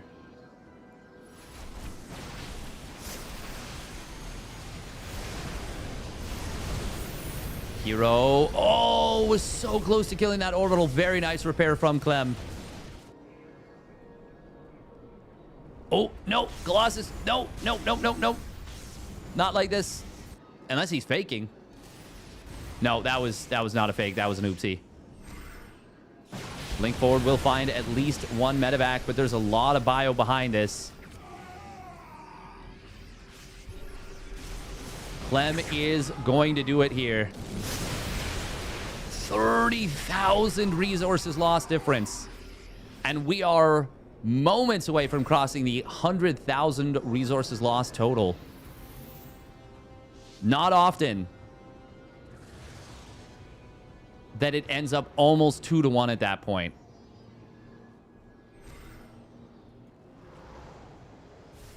I don't want this game to end before it crosses the 300,000 or sorry, 100,000 mark.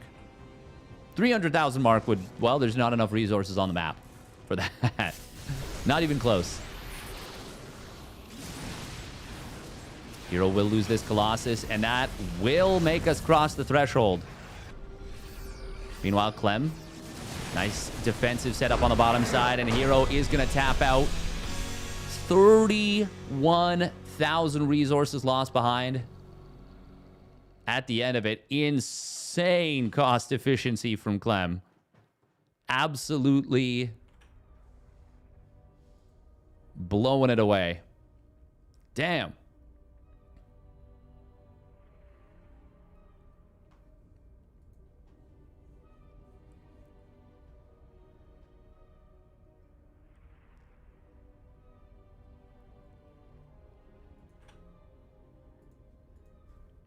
Damn.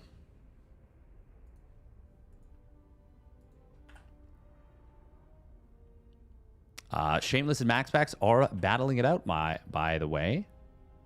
MaxPax did beat Percival, who beat Milky Cow.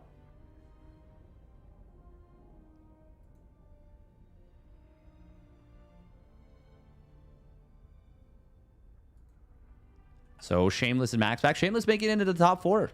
Taking out Creator.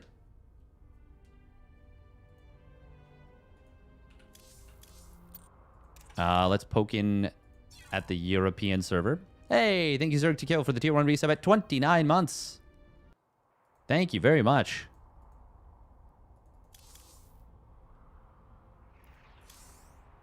Okay, 6 minutes in. That tells us nothing.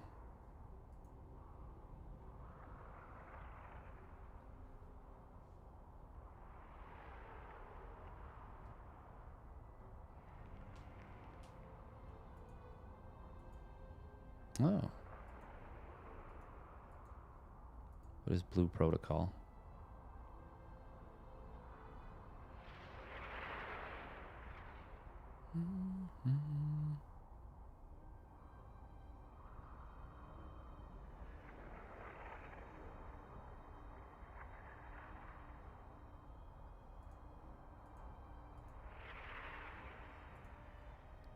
All right, we got to run 3 minutes of ads.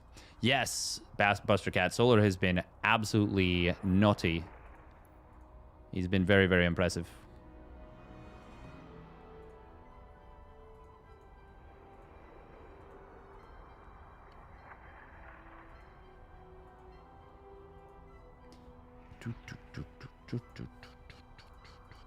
He's been blasting.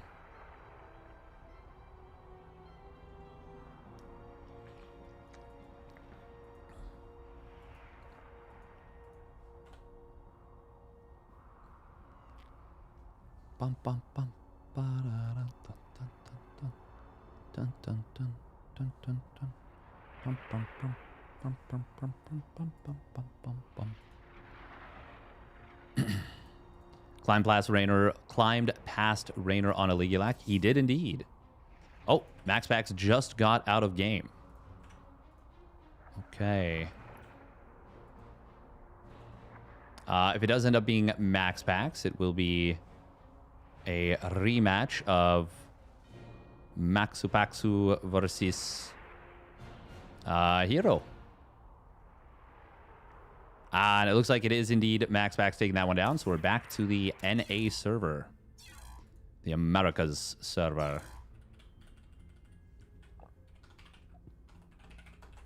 So there you go, Jaume. We do get the rematch of this one. Losers bracket finals. Yes.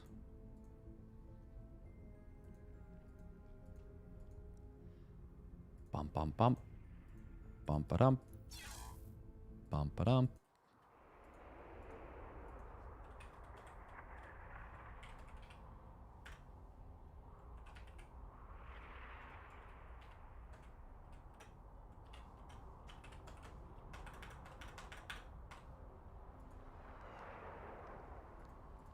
The Macarena server?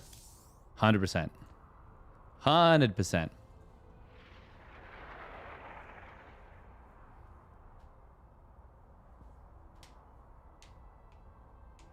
Use rapid fire only to siege some libs. You also use it for snipe. I think you use it for snipe, no?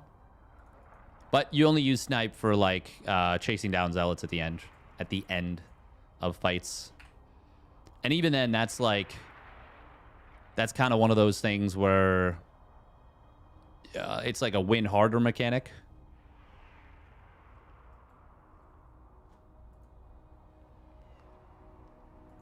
Shameless got into top 4 by winning 4 times in the lower bracket. Did he not win at all in the upper bracket? Where was Shameless?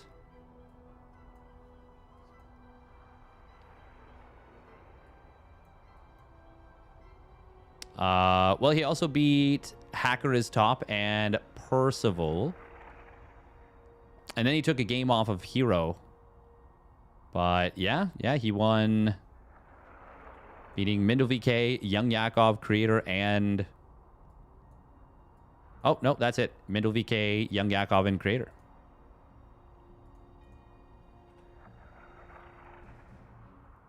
Well, he won a round before that, took Taran. It might just only show up on Liquipedia that he... Yeah. It shows up on Liquipedia that he didn't play a round before that, but he did. He did indeed. Indeed. Indeed I did. Indeed I do. Indeed. Indeed. Indeed. Indeed.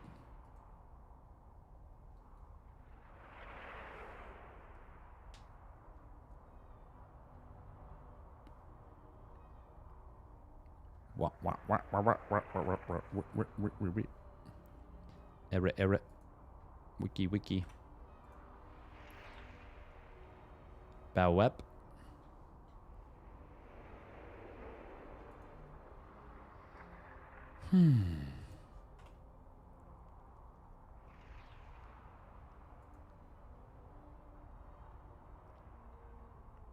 Oh.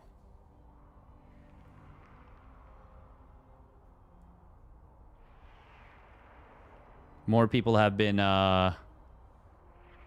adding to the Monday Night Weeklies, which is awesome to see. Awesome.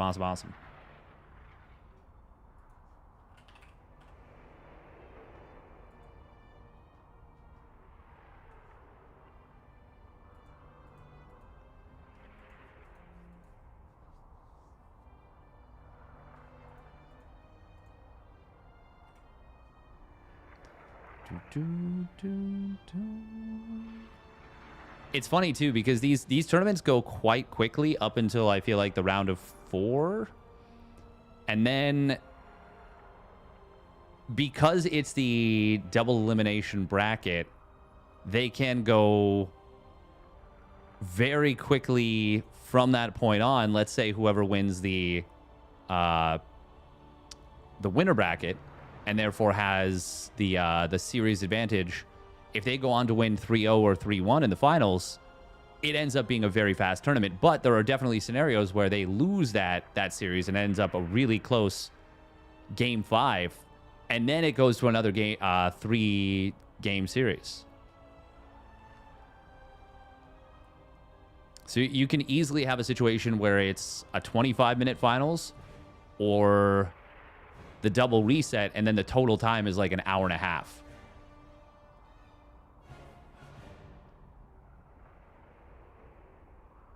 Bum, ba, bum.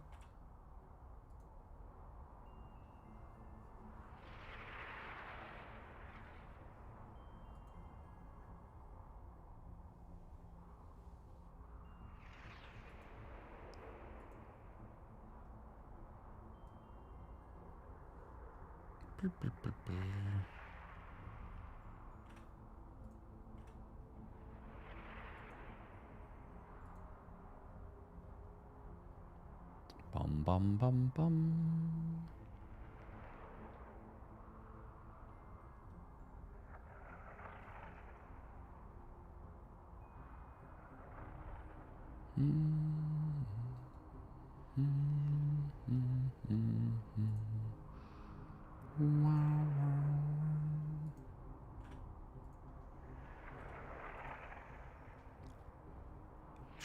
Hey, you're too kind there, Ray Rain. I'm feeling a little bit tired fast today. Steady tired. Hope you're doing well. Have you been still playing some of the Brood War? Sorry you're playing that. Seemed like you're having a good time. Ooh, 10,000 feet. Okay. Was this... I think this was... they vetoed down to this. Yes, they did.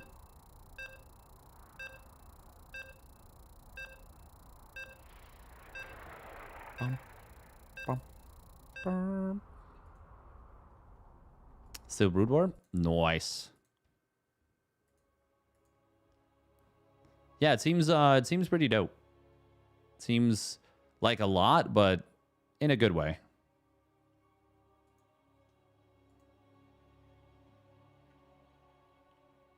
Have you been streaming? I feel like I haven't seen you streaming as much, but I've also been pretty busy and not able to tune into streams much.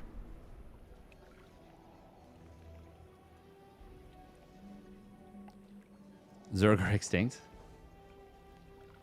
Only in this bracket. Snipe, Lib Siege, and Mulehammer are what I have on Rapid Fire as Terran. True, true.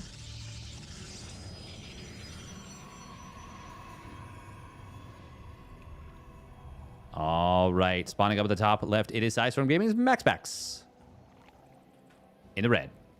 And his opponent spawning down on the bottom right, it is herO. In the blue for T1.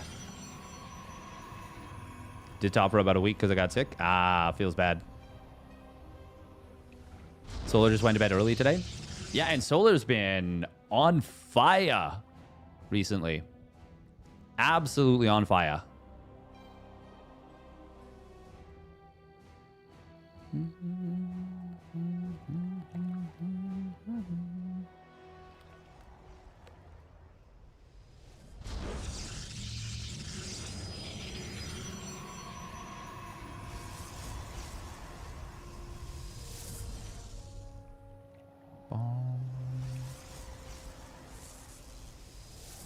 Now, MaxPax, of course, is going to be going for the one gate.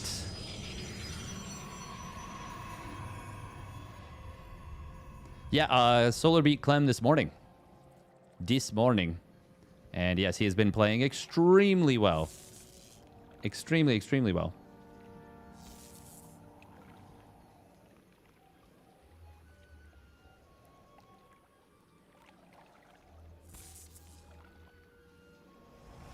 herO, the fake proxy, but maybe not a fake. In fact, it does not look like a fake. Is this going to be like a Stargate for Phoenix? No. Robo? Oh, maybe it will be Stargate. Yes, yes, yes. All right. herO will go Phoenix Wars if he can get a tricky advantage.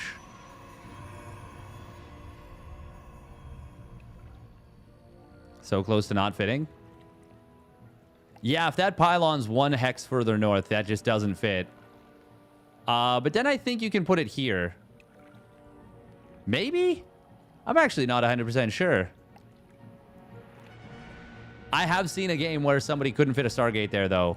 And they literally tapped out. Oh. Stalker does get kind of trapped a little bit. Will it be Phoenix? No, it is going to be Oracle. Okay. This is a bit of a strange choice, if I'm being honest. Shield battery will heal up the Stalker. I have met the enemy. herO is going to get the Nexus down.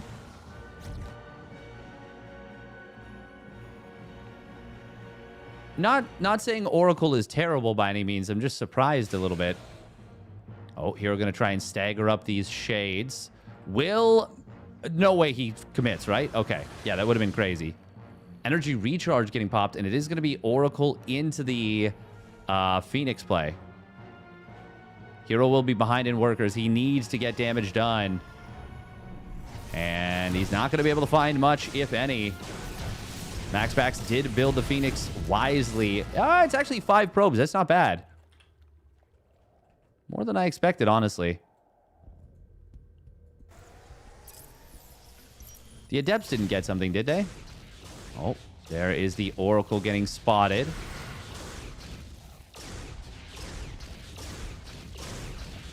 Oh, somehow MaxPax didn't get an extra shot. Oh, he's got to be careful, though.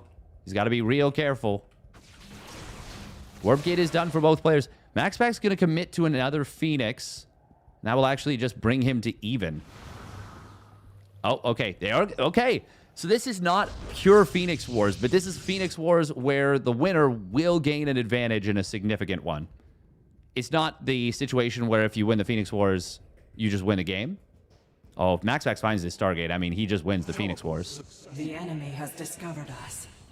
Oh, but losing the Oracle is very awkward, very unfortunate. Oh, no way. Oh! Oops. Oopsie, oopsie, oopsie. Oopsie, oopsie, oopsie, oopsie, oopsie. Big oopsie.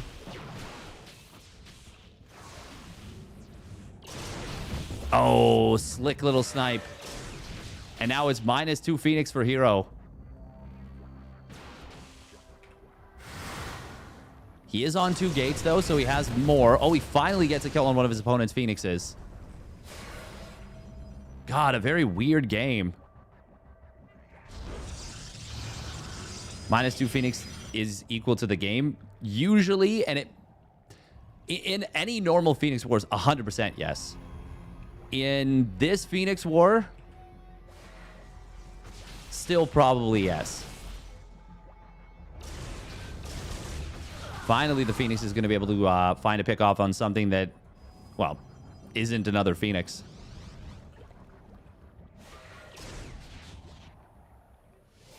I always find it wild when the Phoenixes shoot. The turning radius of Phoenixes is so interesting.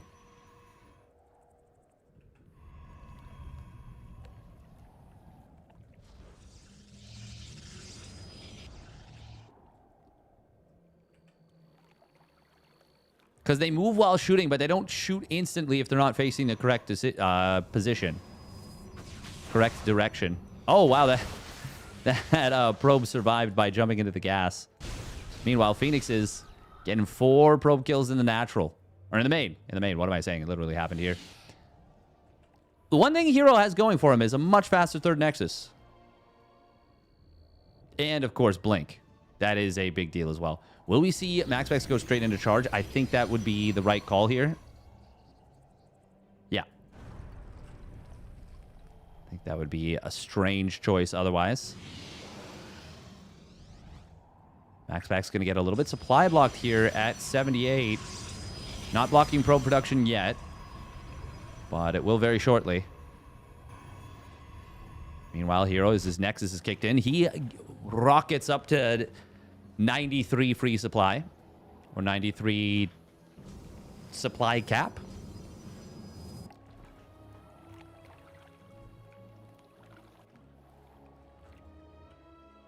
herO pumping out a lot more gateways as well.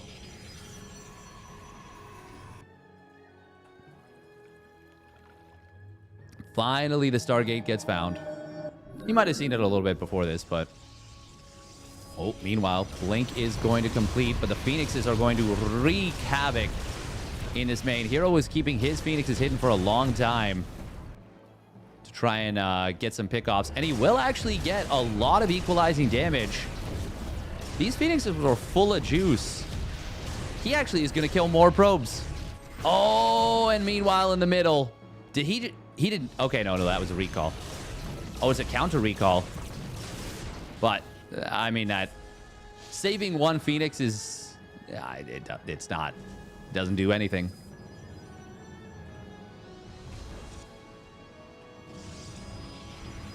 Still, it ends up being 9 probes for 8.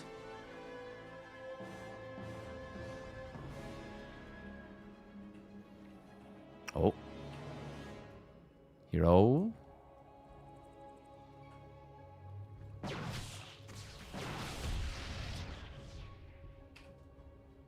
He's going into charge now.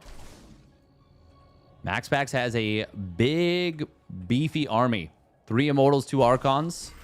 And charge is, of course, done. +1 weapons is very similarly timed. I think there's a small advantage for MaxPax, but emphasis on small. We're talking like 10 seconds. Nope, not even. Not even 10 seconds. And in fact, as we see a Chrono Boost come through, it will swing into the favor of herO. MaxPax. 3 probes go down, but it does cost him a Phoenix. Still enough to kill probes, though. herO close to a 4th Nexus. MaxPax is a little bit behind on that timing. Thing is, MaxPax's army is like quite a bit stronger.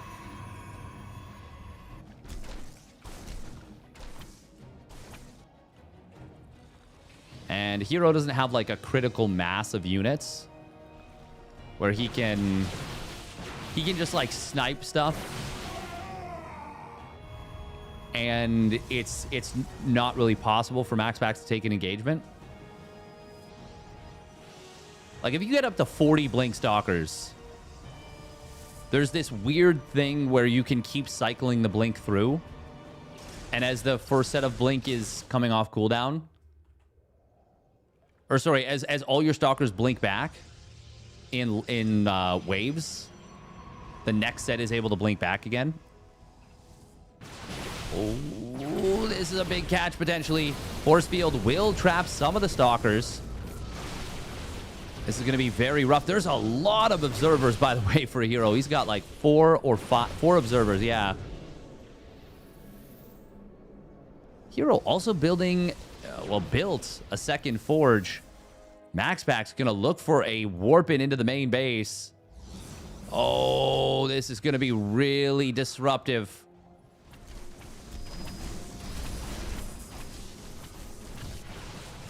MaxPax going to try and push the front during all this. There are some well-placed cannons and a nice battery as well. This is going to be tough for MaxPax to break, but he might just be able to do it. Zealots and Archons are blasting the mineral line. I said it might be tough to break. I was wrong. I was wrong. Those cannons fell like paper mache. And so many probes have died. I think it's the warp-ins in the main base that have just been too disruptive. But also just the army of herO wasn't as strong as MaxPax's. And MaxPax is going to get his revenge from the upper bracket. And we'll be facing Clem now in the pre-bracket reset finals. These Immortals are chonking. Big chonkers. Yeah, herO could have skirmished with the Blink for a lot of this game, but unfortunately he wasn't able to gain any value with it. Is it already confirmed? No. It's not only is it not confirmed, that's just not the case.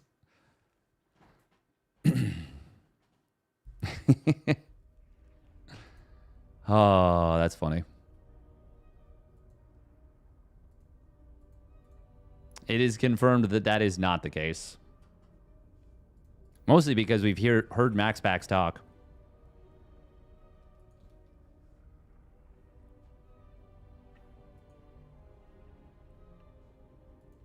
It's obviously not Cyril, it's Faker. There you go. Exactly. I thought it was Shaquille O'Neal.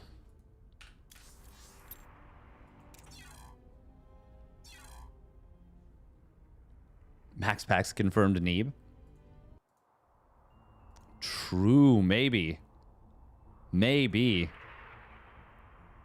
Never actually seen Cyril off race. He's played Terran actually in the Finnish tournaments.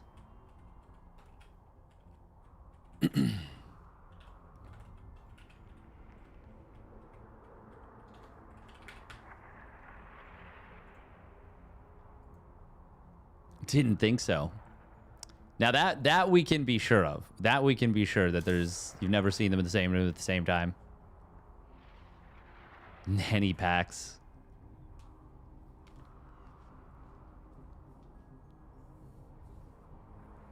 Naniwa. There was a song about Naniwa before. Don't Nanny walk away.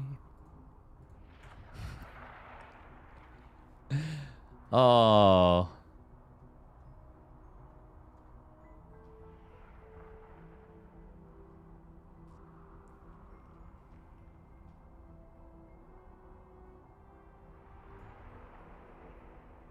Hope it turns out it's White Raw. That would be quite something. He has been streaming a little bit recently.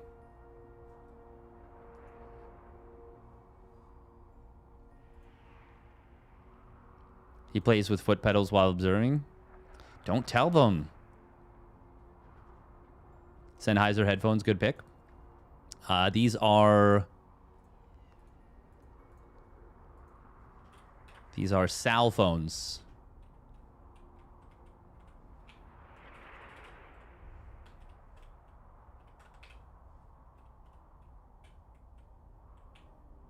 Win this pre-reset finals. So, the way the bracket reset works is since Clem is from the winner bracket and he has not yet lost a series, if he wins this one, the tournament is over. If MaxPax wins this best of 5, the bracket resets, and we go to a best of 3, and the winner of that wins the tournament. Really intrigued who MaxPax might be? Me too. Me too. Would be neat to find out. You would think that White Raw would not be streaming at a lower level if he was MaxPax, but that's what White Raw wants you to believe. Galaxy brain. Huge brain. Giga brain. Successfully funded a couple days ago. Oh, that's pretty cool. That is very cool. Bracket reset. Scandalous. I've never heard of that before. All right, minute and a half of ads real quick. Before we get into the grand finals.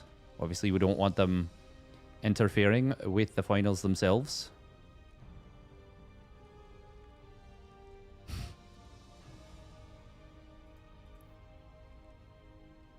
Oh no, low elo nobody. Oh no.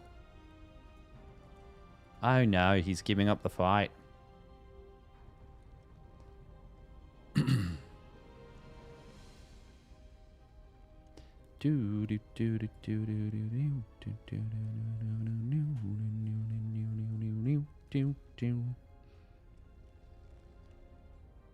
Oh, it's December. Oh, damn. Oh, damn.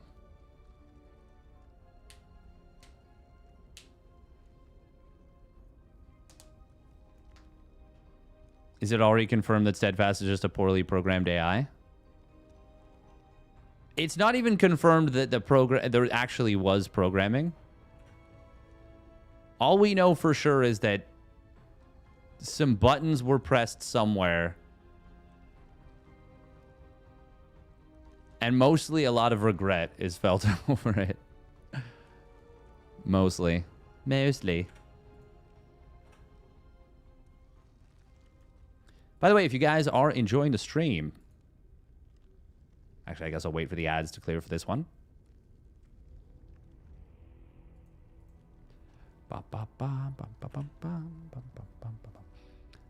Yes, if you are enjoying the stream and you want to support the streamer, you don't want to get those pesky ads, you can use a Prime sub if you got a Twitch account, and an Amazon Prime account. Link them together. Make them gingerly touch tips. And you can get a free subscription once a month.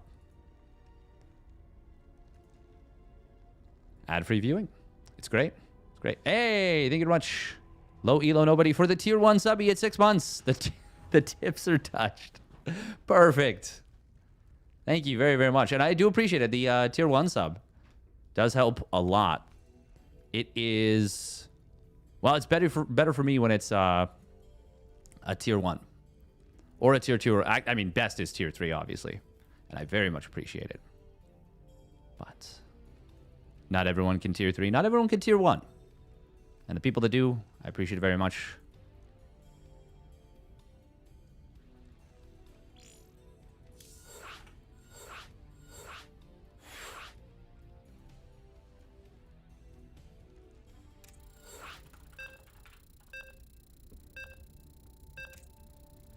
All right, Taito Citadel. Good guy, Clem, making sure I got invited. Hey, thank you, X Wittgenstein, for the Prime subby as well. For 10 months in a row. You'd forgotten again? It is super easy to forget. Can you get a tier 0 sub?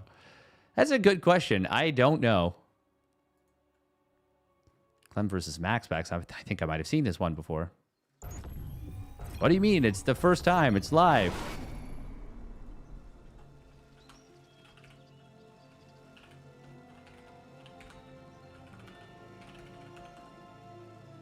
For the first time in December 1st, 2025 history. Ooh, StarCraft Evo League is this Saturday. Nice. SC Evo. Tier 0 is getting a gift sub. No,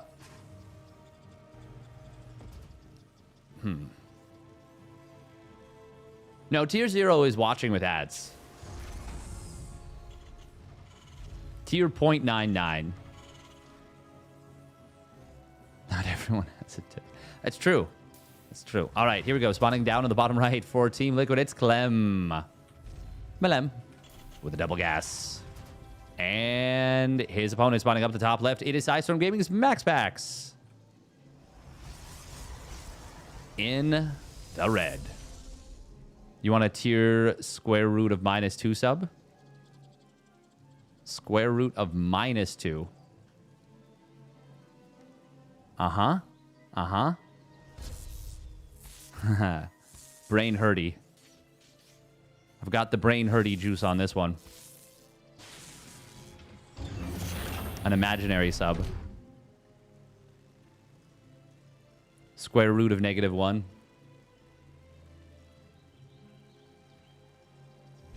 A double imagination sub. Imagination.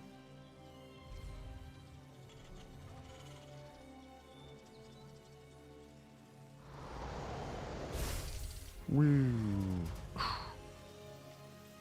2 math on stream even for this streamer. Yeah, this streamer is normally so comfortable doing math on stream, but not that kind of math.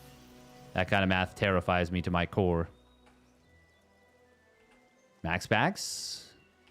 Making Clem think maybe you snuck a probe over here. Maybe you're going to try and come back in for a rescout.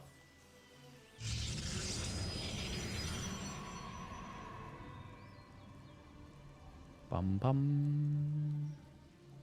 I root 2? Yeah. Yeah. It is really funny how imaginary numbers exist in math. They're like, all right, now pretend math is real. Okay, cool. Now pretend it's not. What? Yeah.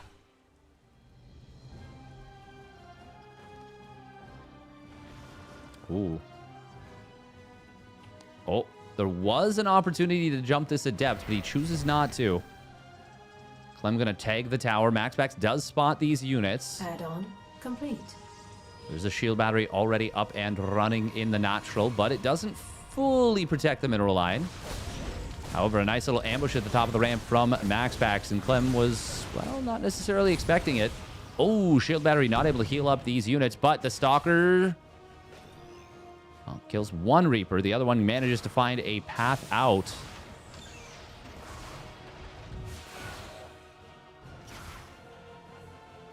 Just like the old days, the nostalgia's great. Yeah. Yeah. Oh, Adept canceling its shade, and that's going to mean that Clem is able to get a kill on this very quickly. Nicely done. And MaxPax... Clem is going for another tank push here. He's been doing so many tank pushes.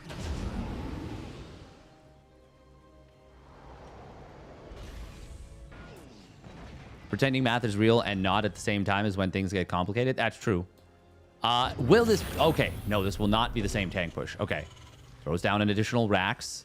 It's just going to be a Cyclone Medevac harassment squad. Stealing Krista's build. Christopho Fista. Christopho Fista.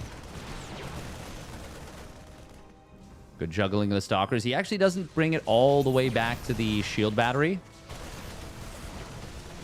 Oh, this one, though, barely surviving on just 2 HP. Hellion gets picked off of the natural. Reaper going to get shoved away. Good defense from MaxPax to start. Clem, though, does keep everything alive, which is very impressive. MaxPax does have 4 gates. Oh. Blink is done, but he doesn't need it.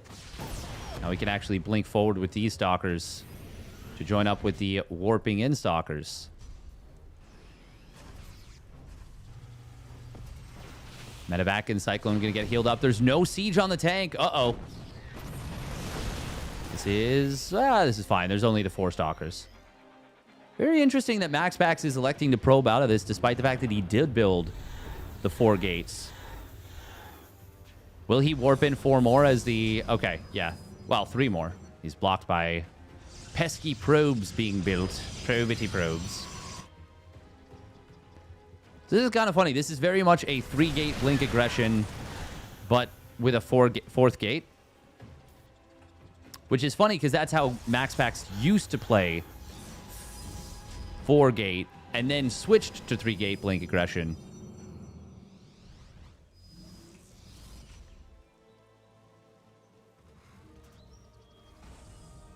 Clem. This is going to be a little bit tough to deal with. Ooh, do you see a blink forward? Instant snipe on that 1 siege tank. Bunker going down as well. MaxPax has a lot of initiative right now, but there's still a ton of bio. Ooh, Cyclone gets a really great lock on onto that Warp Prism. Good job, though, breaking that with the high ground. Clem immediately boosting to the right with a medevac. Oh.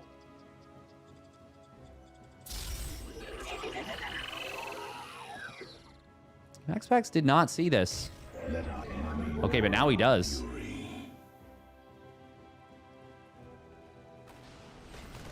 Medevac, though, will get across the map. Scan comes in. Oh, he recalls just a small number of stalkers. Nice little fake out there from Maximus Clem, though, with a quick boost. Gets out of harm's way. Oh, again with the lock-on break. However... Oh, very nice move. Very nice scan. That's a dead prism. Boom. Kerplunk. First 2 medevacs boosting across the map. Stim combat shields +1 weapons are done. And this drop will intercept a couple of zealots trying to counterattack. God, this Cyclone's been controlled so well by Clem. It has gotten so much value. Finally going to go down. Oh, this medevac. Very low on HP. Nice force fields there. But tanks are in a good spot. Would love to see Clem move. Oh, he's actually, no, he's going to rotate. Very interesting. Rotate or maybe just go home. He's building a 3rd CC. There's no 4th base just yet for MaxPax. Oh, that's really nice for Clem. Finding these rotating units. Or I guess not even rotating, but marauding. Would have mind spots this army of MaxPax in the middle. MaxPax, of course, a very fast player. Very difficult to keep up with his constant aggression.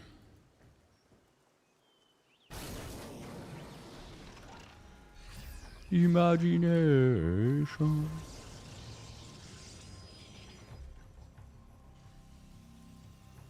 I had to mute myself. I had a sneeze.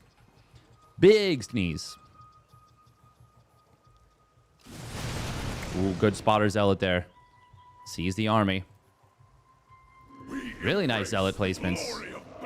And the zealot counterattack.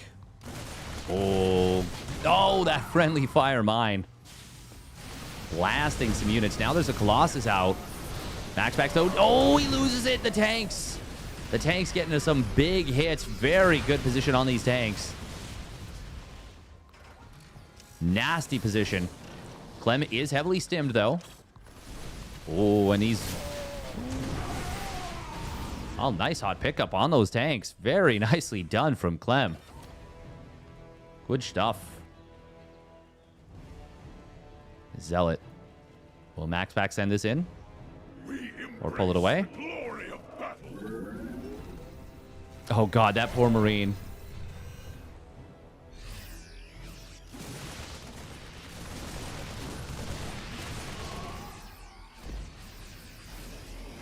Clem going to sit back a little bit now that he's kind of... Well, now that he's securing his 3rd base. It is a really long distance from the natural to this pocket third.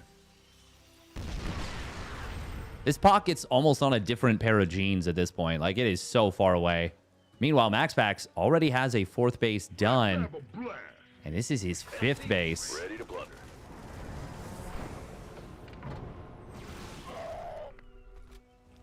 Clem, yeah, he's going to feel like he needs to push out, but there's an observer spotting this. +2 weapons going to kick in just as the +1 armor completes for Terran. It's going to keep the upgrades at, well, even-ish. Colossus do very well, though, with this setup.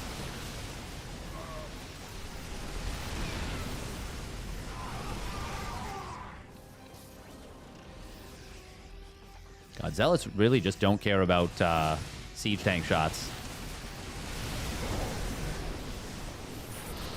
Oh, nice force fields, but Clem able to get out from there. A couple of Zealots do sneak across the map, and a big Zealot flank coming in on top of the army. Is that going to be enough? It'll be enough to break the tanks and push this back. Clem, though, still getting good trades. Meanwhile, other side of the map, only 2 SCVs go down. And the 4th CC was not delayed. But MaxPax has completed his +1 armor, or will complete it in moments. That's going to give him a nice little upgrade advantage. Clem just now starting up his 2-2. Ooh, this is pretty darn nice. If MaxPax can chase this down, that'd be amazing for him. Finds one Marauder. Second one is being hunted, but it might actually escape, despite not getting into the medevac. Wow, he is actually going to get this Marauder home. Where's the rest of Clem's army? He's got a big army moving out to the left side. Clem is going to have to give up this position. Oh, the Colossus lasers. Oh, they do find some big swipes. Huge swipes even. Do you just recall right now as MaxPax? Or do you just go for it? He might just go for it. Loses one Colossi. Yeah, you got to recall. You got to recall, surely. Good job from Clem to cancel that. MaxPax does force to cancel. He might not actually have to recall here. Yeah, no. MaxPax can hold the position on the other side of the map. He got enough at home to defend with the Colossus popping out with a Warpin. And definitely thanks to that upgrade advantage.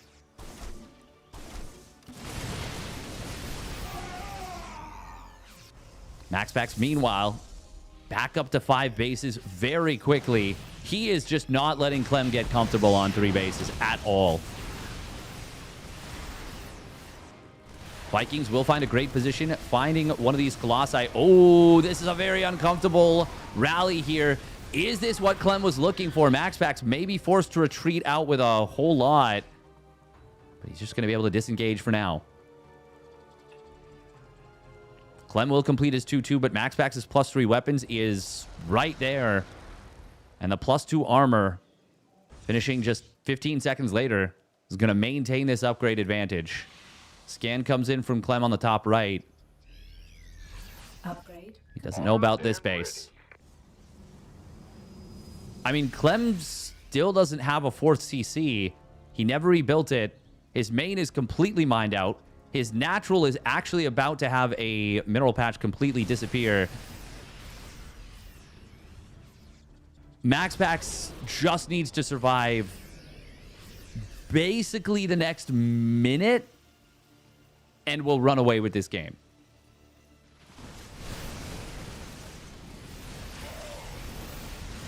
And by survive, I mean, you know, trade well enough, not take a disastrous fight. But Clem does have a really big, really scary army. Ghosts are out. He's added the +3 weapons. I like getting just +3 weapons. He does get a tag on Immortal, takes that down. Zealots, will they be enough to fight this? There's not a crazy number of Marines in this army. Clem needs to wipe this army out. MaxPax doing a good job of disengaging as the Zealot front line melts. Clem does not have healing. He has 7 medevacs and no medevac juice. He's building another 2 medis here. Main base will get lifted and sent towards that 4th base location. That will keep the income of Clem at least a little bit active. Oh, EMP comes in. Will prevent the recall. He didn't completely drain this, but he drained it below 50. That's all he needed. Oh, no. Oh, that's a nice blink from MaxPax. Sniping down that 1 medevac. 2 Nexus, though, do fall. But SCVs on the other side of the map are going to start to fall.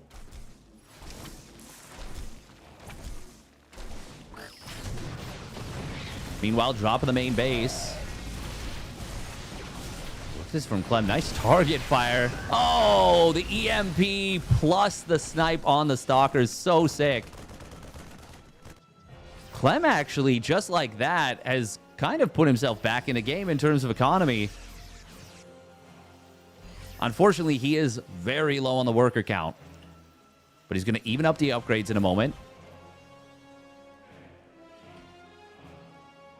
MaxPax did manage to save a lot of probes. Yeah, 50 workers ahead. But funnily enough, actually behind in economy for while mules are active. Well, actually not behind in economy, but behind in mineral income, or close enough to even. I think his MaxPax has so much long distance mining.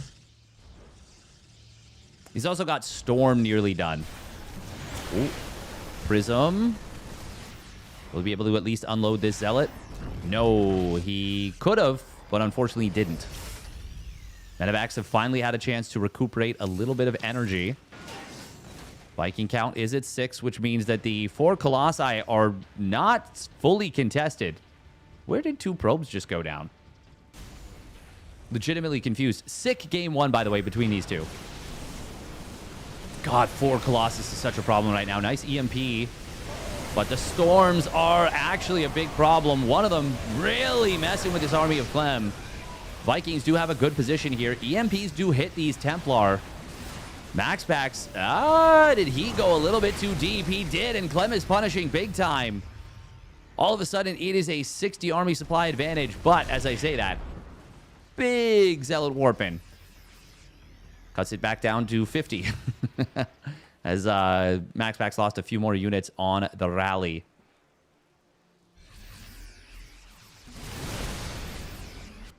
MaxPax is still in some danger of losing this game. Storm coming through. Ooh, Zealot run by on this pocket 4th. And that is going to just mince this mineral line up.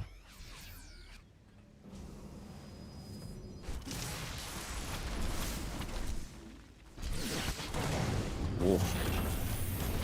Big mine shots.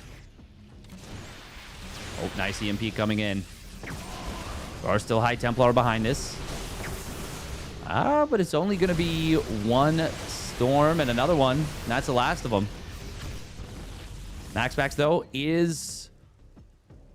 I mean, he is whittling this army down. Actually, more than anything, he's catching up an army supply.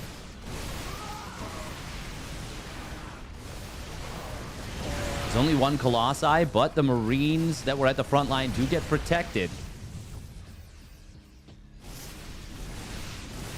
Colossi goes down very quickly. 2 more, though, in production. Oh, storm. Oh, that could have been a massive storm. Clem will be forced to stim everything. MaxPax is still not put this game away, and he actually might lose this base. He does not want to have to give up the position, but he's kind of been forced to. We'll try and engage with another round of Zealots. Efficiency, efficiency, efficiency here from Clem. You will get the Nexus, but counterattack on the other side of the map. Going to find some more SCVs. God, this worker lead is insanity. Insanity. Insanity. Clem falling below 20 workers, almost at the starting worker count now. MaxPax, I think as long as he holds this base and the... I think well, actually, no, that base got very, very low. Still, Colossi are out. The army is dropping lower and lower in HP. I can't believe Clem has been able to do anything in this game. This is so impressive, but MaxPax is not letting him steal it away. Even though Clem is coming dangerously close to doing so.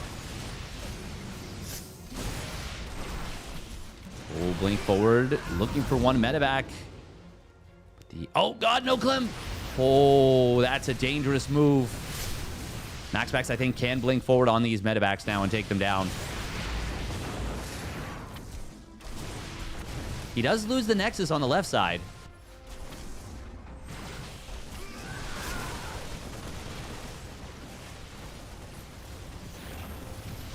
Clem is going to be dropped below the starting worker count momentarily. Single-digit SCVs.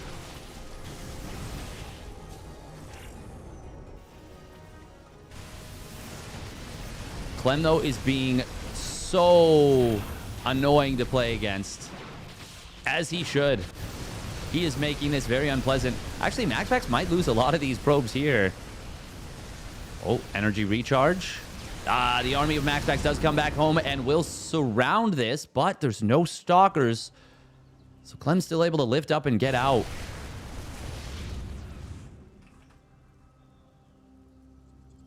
This is nuts right now. Clem is currently not mining, but MaxPax doesn't have a whole lot of eco either anymore. It's still some, though. And, yeah, no, it's still some, is the thing. Really needs to get some gas mining, does MaxPax.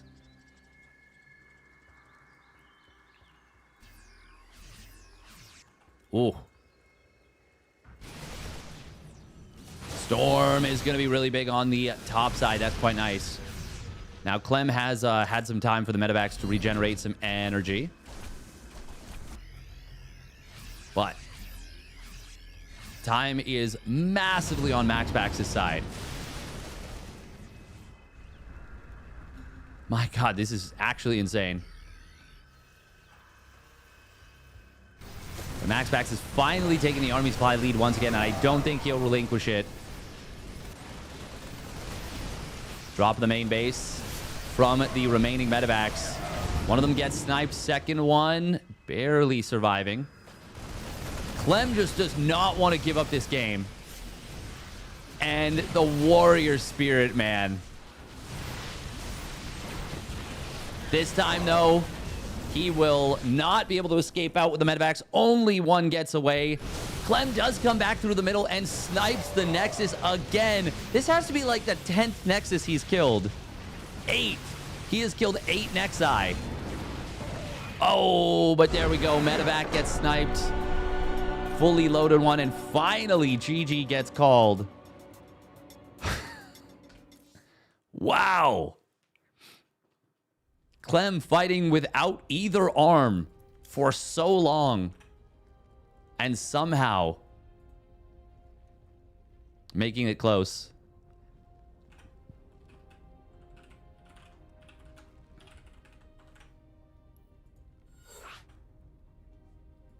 Bum Jogo. 'Tis not but a flesh wound. Exactly. Exactly.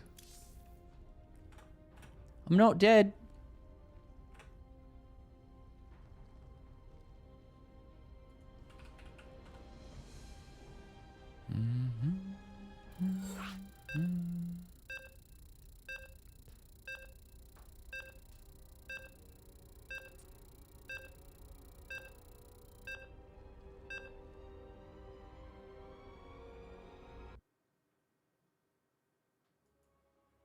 It's actually so nutty that he was able to come even remotely close to doing something there, let alone as close as he actually did.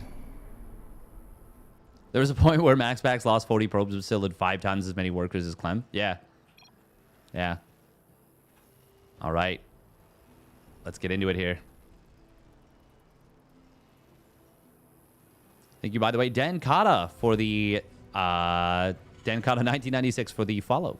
Spawning down on the bottom left is Team Liquid's Clem with the never say die attitude. Melem. And his opponent spawning up at the top right. It is Sidestorm Gaming's MaxPax in the red.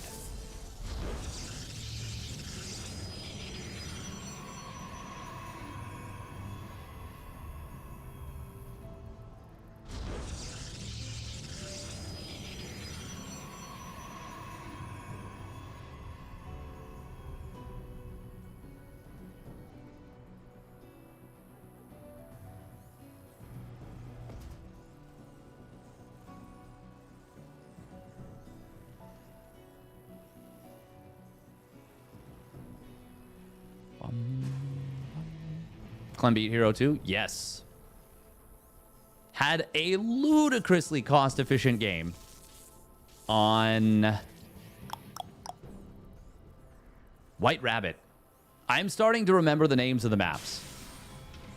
This one's tricky because I don't think of it as... This is just Eternal Empire. I'm just like, this is Eternal Empire. But I will say, since it's called Old Republic, Eternal Empire is kind of similar-ish. Oh, Probe gets killed. Knights of the Old Republic? Yes, exactly.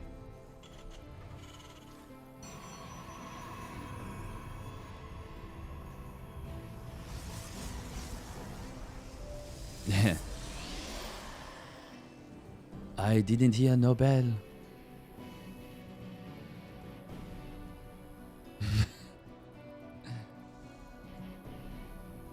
I did not hear a bell.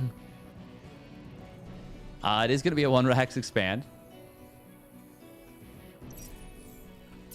Killing that first worker is really, really nice. Oh, Clem.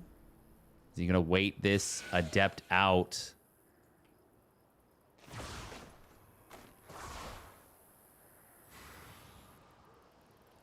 Kind of tried to, but it didn't work. Oh. He will spot the Shade, and of course the Shade will not spot him.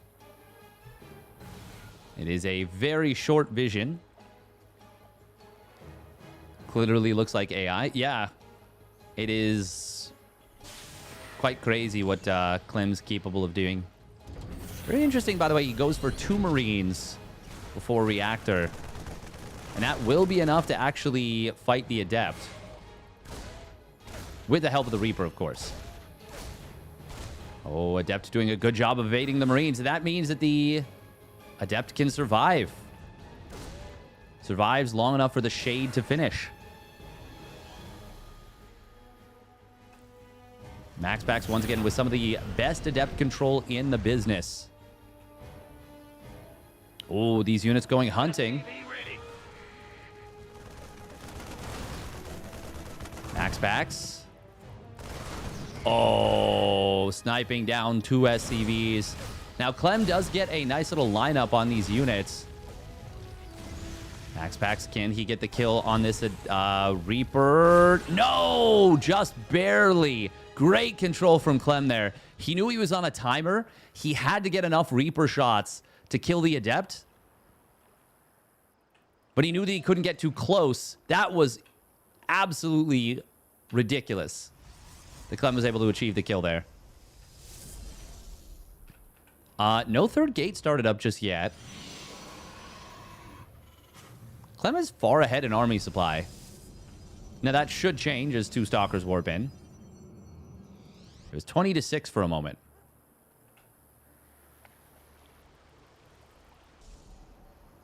Six Marine mine drop coming in.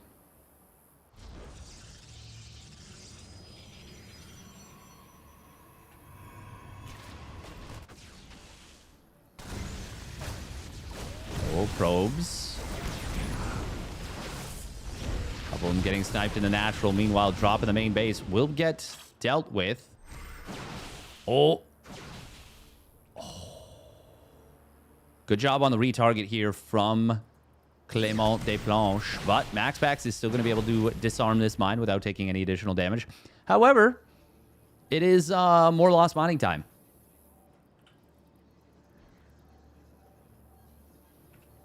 I can't bring up the... Wait, why? Why can I not bring up the resources mined? Huh. Weird. Ooh, Stalker's looking to intercept the medevac. Very nice move out of Maximus. He does indeed call me back. He does indeed. Raven did get intercepted before it could arrive to put some hurt on the natural. So that's actually really, really nice, forcing this back home. Oh. Okay, well, that's cool. So this is glitched.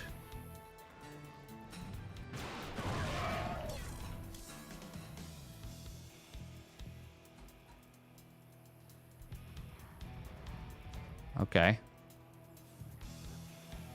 I don't know. I don't know. Third CC, very quick out of Clem this game.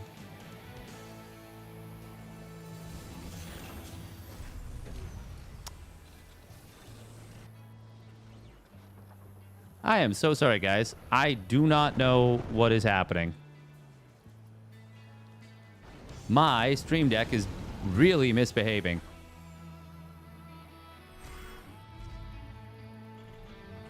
Hopefully it will stay off now.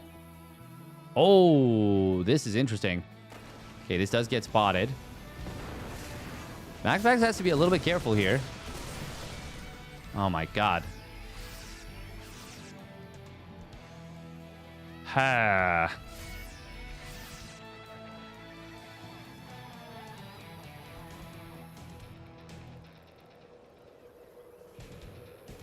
We're... Oh, okay. I don't...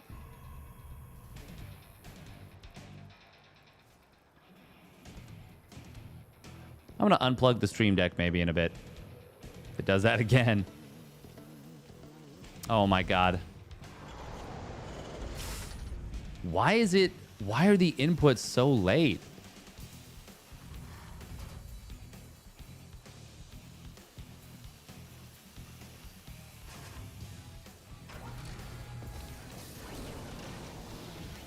Can I see the income graph? You may not.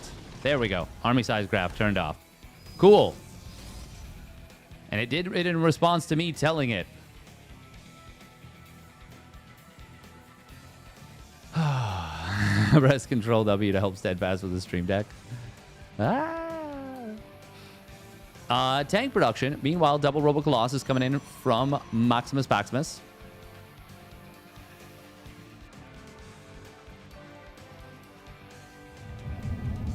Local man harassed by stream deck. Truly.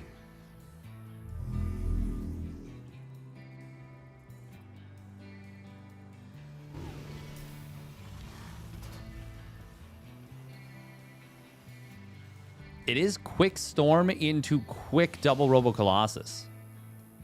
I know it's weird to say both are quick, but they are both quick. MaxPax also really fast into a very strong probe count. And he is going techie. We're 8 gas Protoss.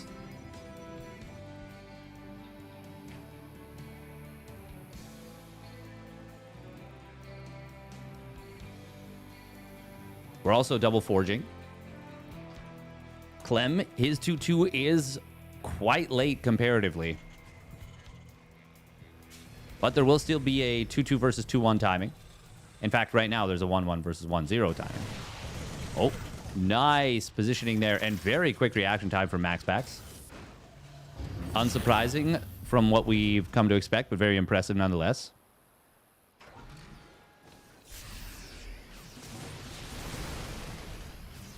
It's only noticed when it fails. That's true.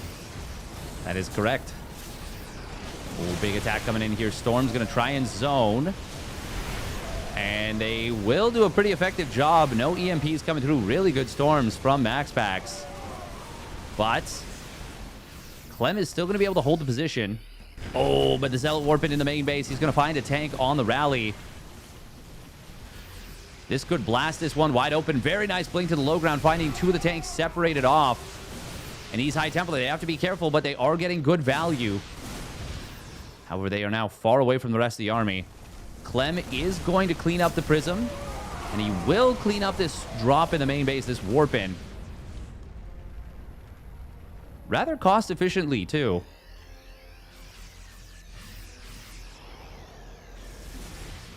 But MaxPax is, I think, more than happy with how this has gone so far.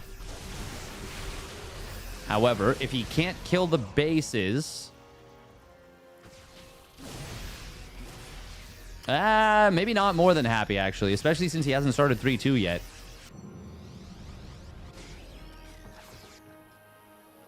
And it is tough for Protoss in the late game these days.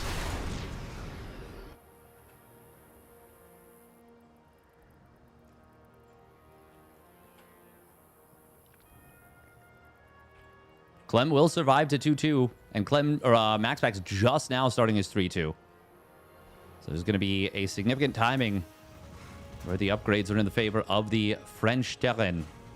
Oh, we've accidentally built two sensor towers next to each other. Thank God we can salvage them now. Yuck. Well, gorsh. Oh, siege tanks on this planetary. Oh, can he blast through this base? The answer is no, and a resounding no at that. Storm on the ramp is going to be nice against the Vikings in particular. This army, though. Well, Clem is now maxed out. And MaxPax does land a nice little feedback. Oh, that's a really nice storm from MaxPax, but Clem is able to get out of there just in time. A lot of those SCVs got deep into the red very quickly. Even a second later on that reaction time with the SCV pull, and he would have lost a ton of workers. MaxPax is trying to force the issue very hard here. Where is Clem's Viking count? Okay, there it is. Coming back in here. Anti-armor missile going to coat this army in the Dorito dust. Storm is good on the ramp. Oh, and that's a really nice storm to follow it up. Hitting the Vikings. Clem will be forced back. The thing is, if MaxPax isn't breaking Clem... I mean, he is on 6 Nexus. He's mining a lot more. But not so much more that he can just throw away units. Now, he hasn't been throwing away units yet, but... Okay, there we go. There we go. Stargate. I was going to say, we need to see a late-game tech transition pretty soon if MaxPax is not going to be able to actually just close this game out right now. Speed Prism. Second missile turret did just finish up in the natural. Only one turret is able to hit this. Clem, though, responding quickly. Meanwhile, Blink Forward coming in on top of the base. Storm is going to be good here. There's 5 Colossi, and the Vikings get obliterated, but surround. No, MaxPax pulls back into a single file choke. Oh, that Prism barely gets the warp in off. Nice choke, though, from Clem. And these Zealots actually get destroyed. Meanwhile, at the frontline fight, 3-3 is about to complete for Clem. MaxPax trying to reinforce, unfortunately, around a corner through some of the Terran. Through some of the bio, I should say. MaxPax is actually trading quite well. It's Clem with the, better trades. The Terran is usually the cost efficiency race. Ooh, nice snipe on that High Templar. Oh. MaxPax still sticking around in that storm a little bit too long. Oh, Planetary gets blasted. Wow. Mass repair was not enough. Did MaxPax go too deep for this, though? I don't think so. And in fact, this is looking very good for MaxPax here in game number 2. And just like that, GG is called. Clem was holding for a very long time in a very good way. Until all of a sudden, he just didn't quite manage to cling to the edge. Damn. If at first you don't succeed, try again.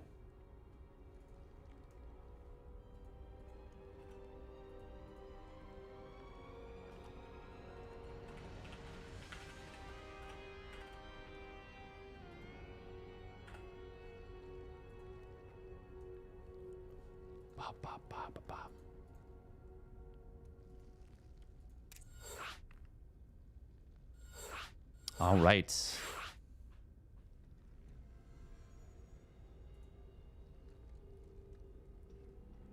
Let's do a minute and a half of ads real quick.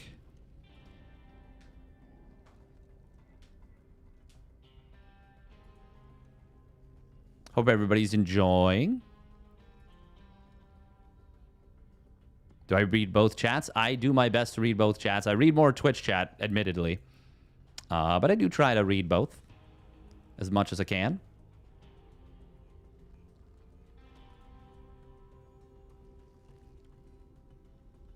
Yes, his army was constantly stimming, constantly being forced to stim.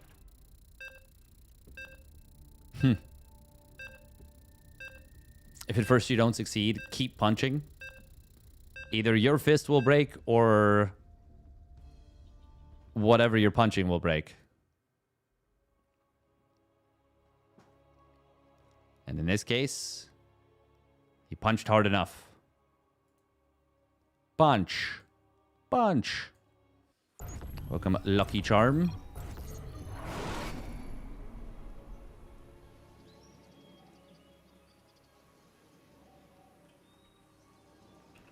MaxPax is one map away from forcing the reset. All right, here we go. Spawning up the top right, it is Ice Gaming's MaxPax. In the blue. And his opponent spawning down on the bottom left for Team Liquid, it's Clem. Melem. In the red. By the way, what are we watching? We are watching the Monday Night Weeklies. By the way, if anyone was following F1 this weekend, it's pretty wild. Pretty wild. Pretty cool, if you ask me.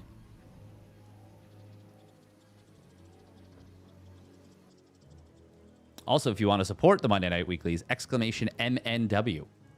It's an initiative set up by Old School O Gaming, now known as Comeback TV. A lot of work. A lot of work put into it.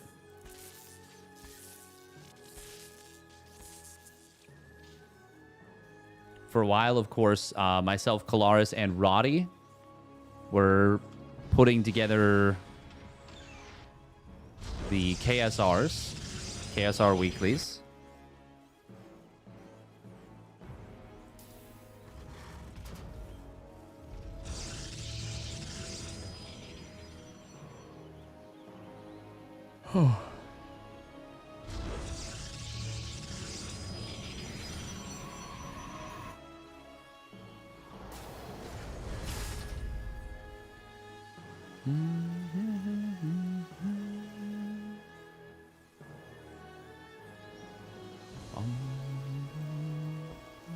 Also, if MaxPax does win this map, yeah, we will go to the bracket reset.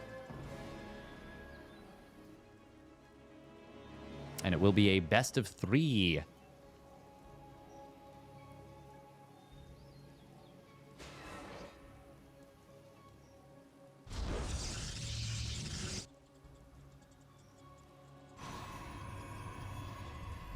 Oh, interesting placement on the shield battery here. Man, I have missed some of the Clem Packs showdowns we used to have. They were awesome. They were really, really awesome. Ooh, 3 Reaper, 2 Hellion.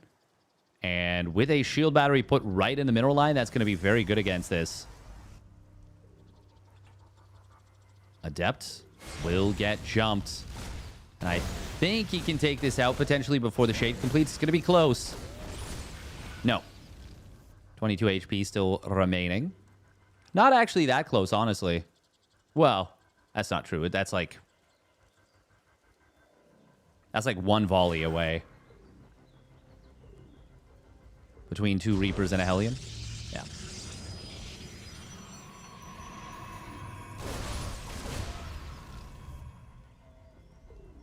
Good SimCity in the main. It's not a perfect block, but it is a helpful one.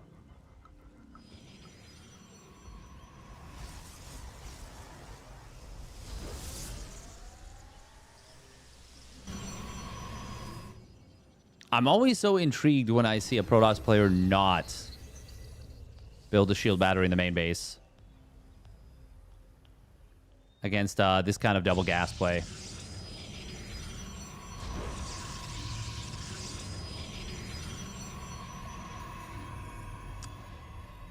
It's very much become the norm to build one in the main and one in the natural. Now, is it too much defending? Maybe. Maybe. And to be fair, once again, the SimCity is good, and it's not a big jump-in point. Oh. 2 Marines and a Cyclone here. MaxPax will be able to snipe down one of these Reapers. Meanwhile, with the main, well, I guess his frontal defense force. Meanwhile, the back defense force does lose 1 Adept. Clem did go for a very quick second barracks and fast stim here. And he's going to be going for a 3rd Rax as well. How many gates? Just 3. Oh, no, it is 4 gates again. Oh. MaxPax did see this with the Stalkers. MaxPax looking to angle this off. Oh, he's going to boost. Can he get past? Yes, he can. Easily. But can he actually get into the main base? No, he cannot, and he gets picked off. Oh, sick move from MaxPax. Clem getting greedy with the movement. MaxPax is going to be able to warp in 4 more Stalkers and cross the map with the other ones, because now he knows, well, he knows that there's no aggressive units on the field besides these Reapers and Hellions. Obviously, he killed the medevac, and now he actually tracks the Reapers and Hellions. MaxPax, I think, is about to force the bracket reset, like, right now. Clem getting the tank blunked on. Bunker goes down. These Marines are going to get bullied. Bullied. That's a great grenade. Hits a lot of Stalkers. Very cinematic grenade. And the 2 tanks will move forward here. But Clem doesn't have the units left over, and MaxPax will take a decisive 3-0. GG. And now it is a best of 3.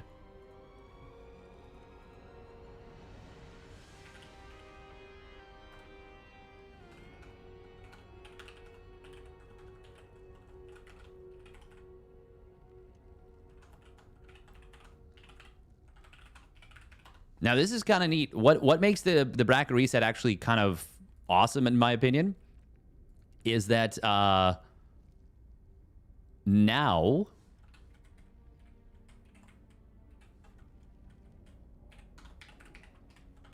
the maps that were used in the first series cannot be picked in the second series.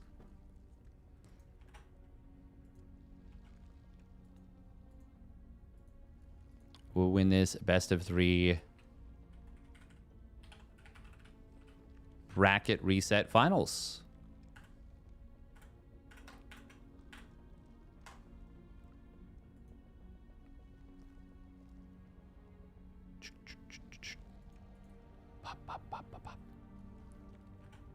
These two always have a bit of an ebb and flow, but today MaxPax looking very strong.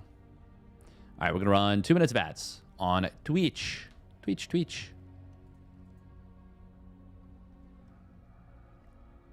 MaxPax doing much better in this series versus earlier today's. Yes. Indeed, he is.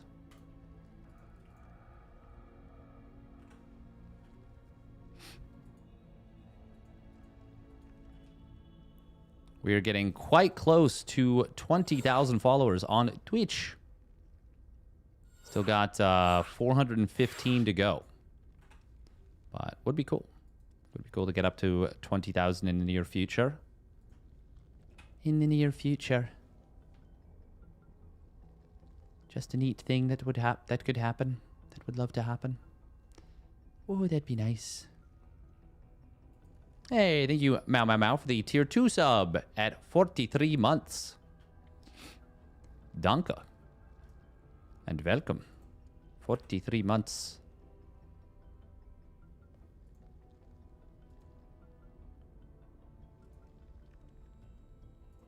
All right, it's going to be 10,000 feet.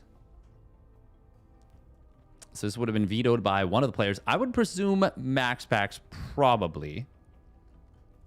Because this is a very short rush distance map, which makes it very good for tanks.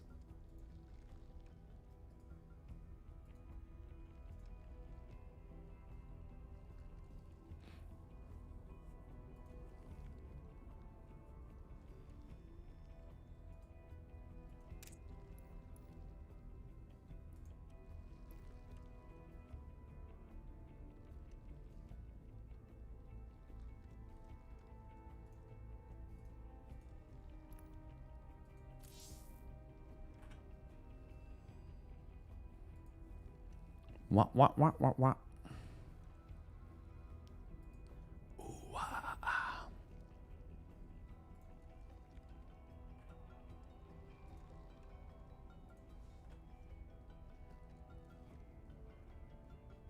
Bum, bum, bum, bum, bum, bum, bum, bum, bum, bum.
Doot, doot. Bum, bum, bum, bum. All right. All right. Welcome, Giant Orange, by the way. I know I said welcome before, but welcome again. Hope you had a good, because you said you were off, like, Twitch. You weren't going to be watching for, like, 3 weeks. Good to see you back. All right, bracket reset time. True Grand Finals. Ooh, and we've got ourselves an instant SCV across map. Spawning down the bottom right for Team Liquid, it's Clem. Malem. And his opponent is spawning up at the top left for Storm Gaming. It is MaxPax. In the red. It's going to be Proxy, 2Rax, Marauder, almost definitely. Oh, wow. Oh, wow. Clem putting it in his opponent's natural. Shh. Shh. Don't tell. Wait, did he... Where's this? Am I crazy? He didn't... Okay, what? Where's... I swear I saw a second SCV. Evidently not. This is not Troxy 2Rax Marauder. This is going to be a 1Rax Reaper. Yeah.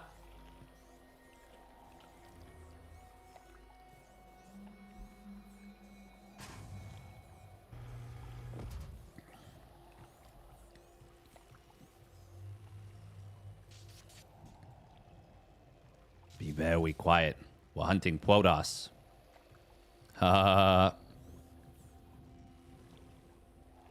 Now, oh, MaxPax is going to see this very quickly, at least. But he was actually trying to take the Nexus. This is interesting because this next... Okay, is Clem going to try and do a tank push behind this is my question. To abuse the fact that he's forcing this base to be put where it is?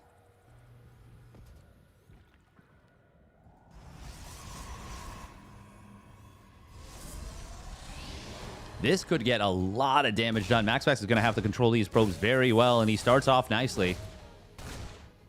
Oh, God, he's so good with the probe micro.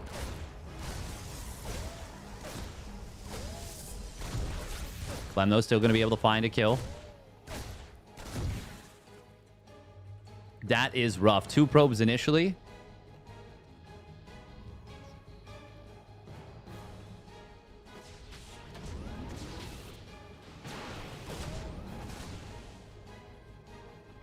Stalker's going to be pumped out. MaxPax... I mean, this is just really uncomfortable.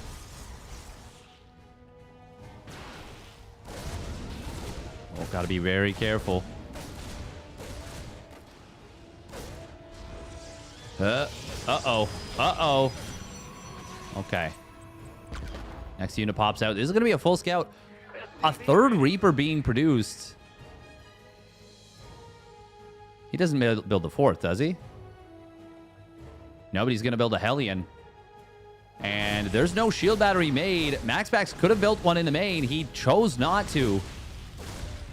Who builds a 3rd Reaper off this proxy? 3rd Stalker does pop out. He is going to lose the 1st Stalker. 2nd one is going to take a lot of damage. Clem running away with the Hellion instead of trying to finish off this Stalker. He could have killed it. Coulda, shoulda, woulda. Coulda, woulda, Buddha. Buddha, woulda, coulda. Recall coming in. This actually ends up being very good for MaxPax, I think.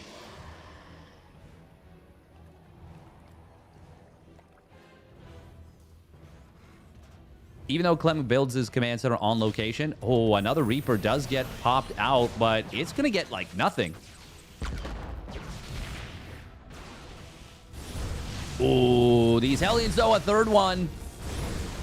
The recall may end up being what makes this good for Clem.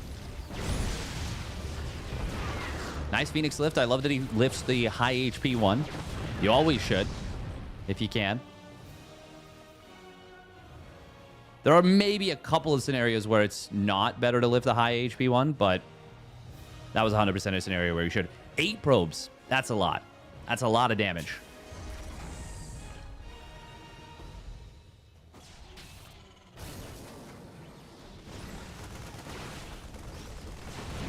Ooh, diving on top of this natural expansion. Lift on the tank. Oh, the mass repair needs to come through. Viking gonna land. Oh, that is not going to be enough to kill this off, is it? Oh, the mass repair is going to be enough. Oh, and oh my God. I've never seen that before. A siege tank getting dropped back on top of a landed Viking. And displacing the Viking. That was one of the coolest things I've seen. Great defense from Clem. Really, really great. Oh my God, he built a Marine, or he's trying to build a Marine. This is the little barracks that shouldn't anymore. The little barracks that could, but really should just give it a rest.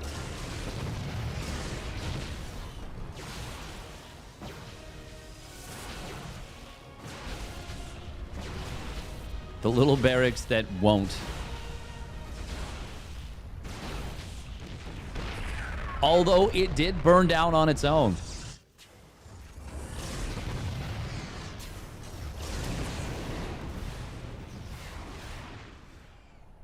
There's a lot of Phoenixes by MaxPax. Clem, though, is continuing to build anti-air. He has lost a lot of SCVs here, which has put MaxPax back into a nice worker count, onto a nice worker count, relatively.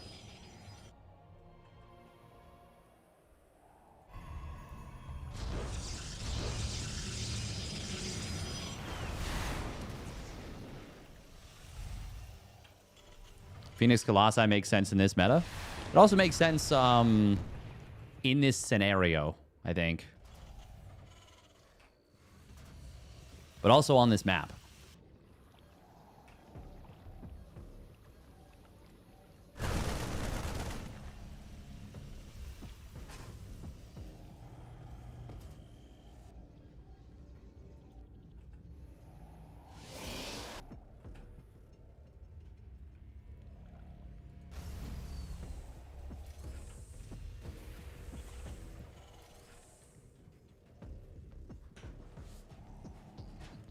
Clem will need a very high Viking count.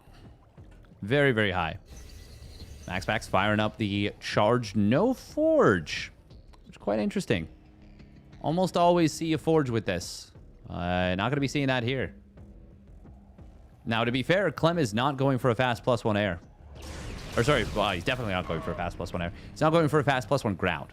He does have stim and combat shields done. And a third CC is being produced.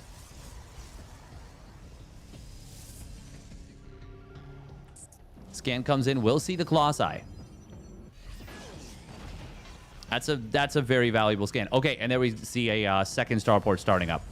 Now, this is really potentially very good for Clem. Because if he goes with, like...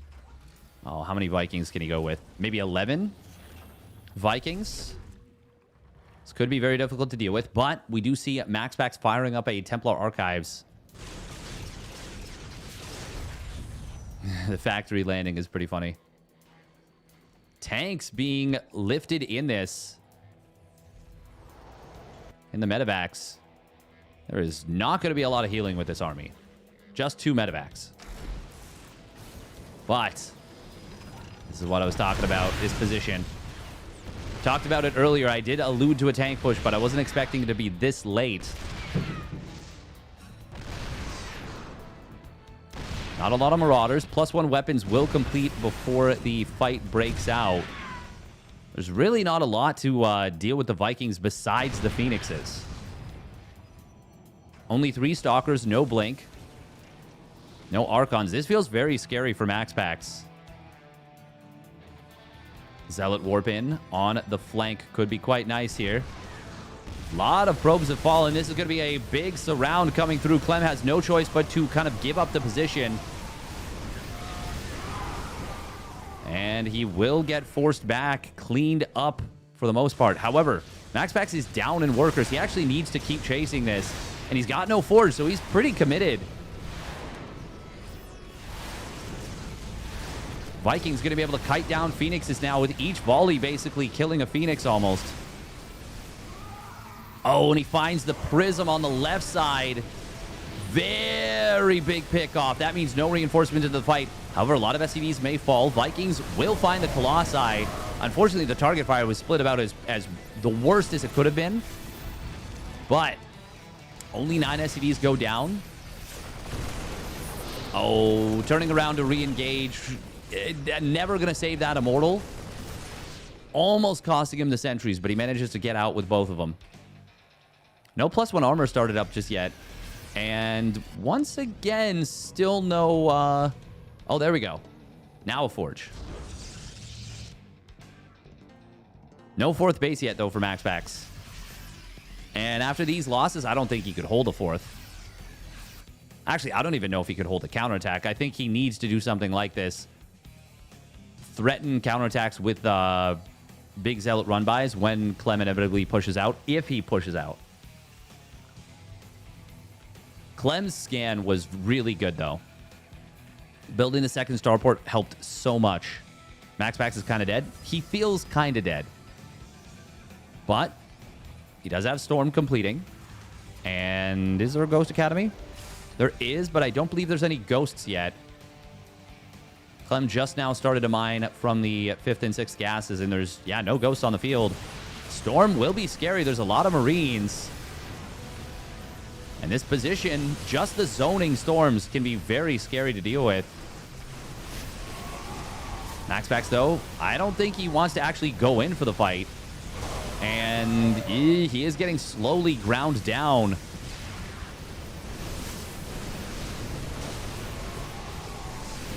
MaxPax going to try and force the issue. Zealots from the left. More reinforcing Zealots come in from the top side. But Clem is maintaining the position and grinding down MaxPax's army. Guardian Shield helping a lot, but not enough. Prism forced to unsiege, and MaxPax is forced to concede. And Clem takes game number 1 of the bracket reset. Doesn't matter that he lost 3-0 in the first series. He's now 1 map away from winning the Monday Night Weeklies number 32. Yeah.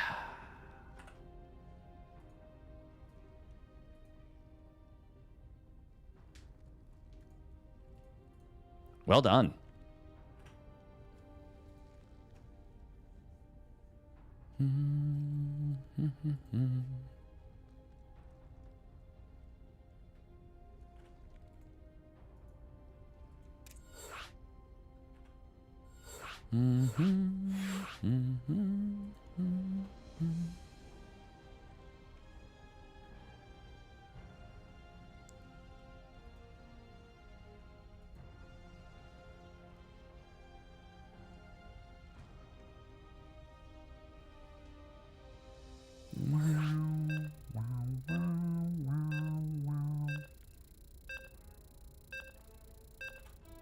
Hey, welcome, Jer. Zill. herO. Whoa. herO. herO. OAC. That's, oh man, that is an acronym I haven't heard for a long time. herO OAC. OAC, for anyone not familiar, is what they used to call grade 13 in Ontario, in Canada. All right, here we go. Spawning down on the bottom right is Sidestorm Gaming's MaxPax. And his opponent spawning up at the top left for Team Liquid, it's Clem. Melem. Such a strong push. Such a bloody strong push.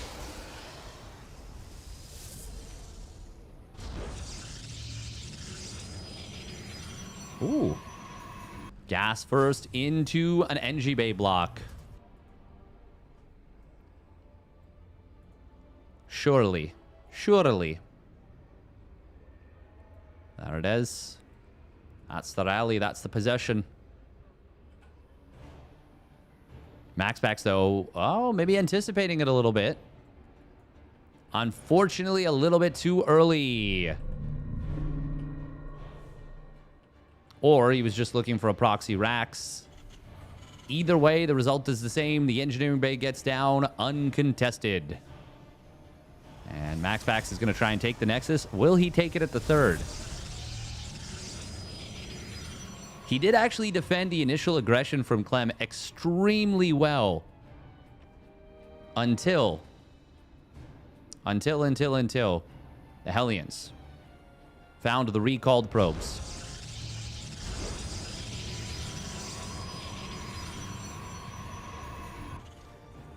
Clem not going to cancel this NG Bay just yet. When did the crazy winter start in Canada? So this has happened multiple times in the last few years, where we've had a really kind of wild start to winter, like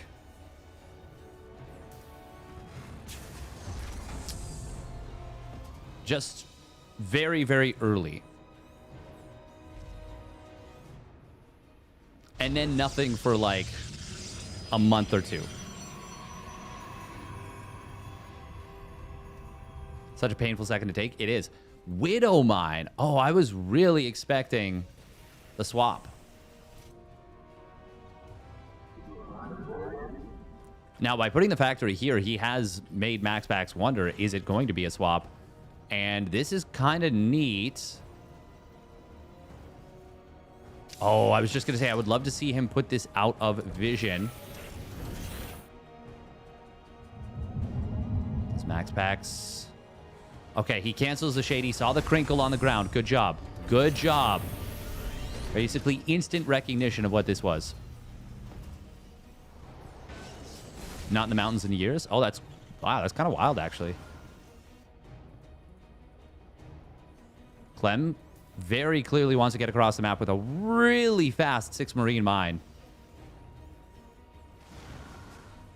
Like, turbo fast here. It's turbo time. This is actually... I don't know that I've seen a 6 Marine mine drop this fast before. It might follow through into a tank push. I mean, I feel like it will.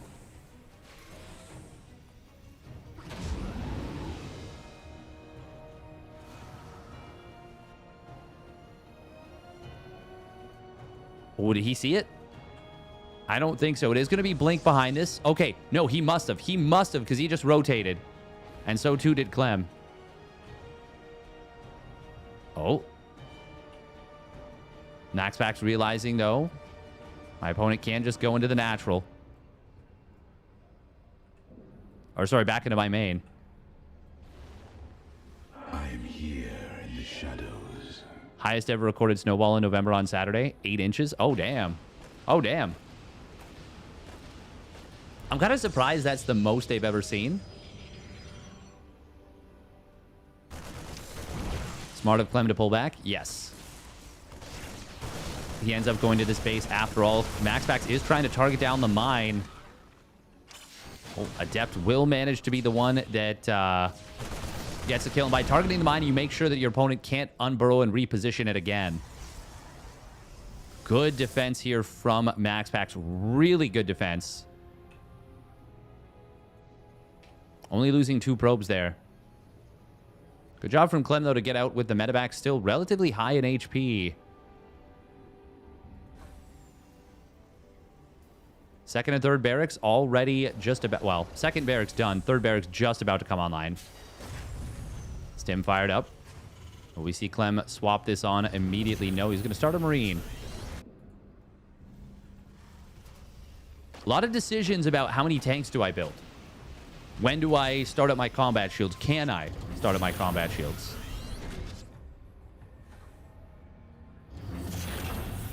And the answer is going to be, well, I'm gonna try and do it now. Tank is well set up. 2 tanks actually very well set up here. Third one at the natural, quite... Well, not quite as defended as the other ones, but still.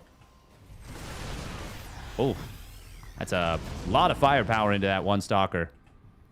Clem immediately sending out this medevac. Oh, damn. He says, you won't follow through on this.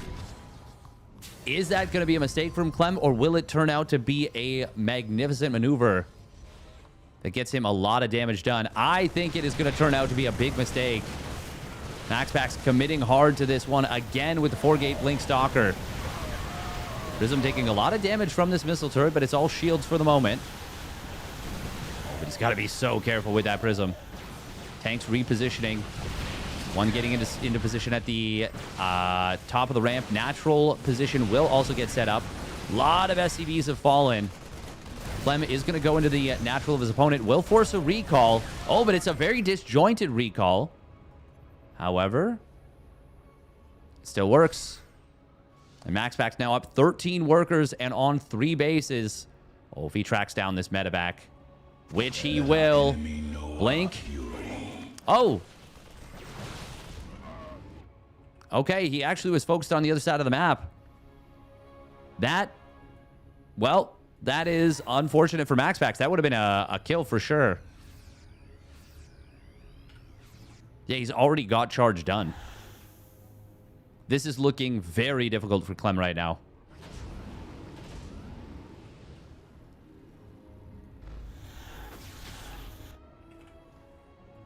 Oh, the scout on this double drop. Did he notice it? Surely he noticed it. Oh, he noticed it. Oh, this is going to be game over. GG. Oh, that's huge. Massive. Well, game 3, baby.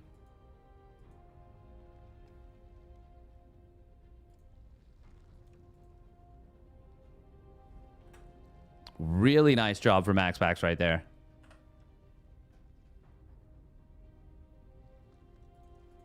I don't think Clem noticed that MaxPax saw him.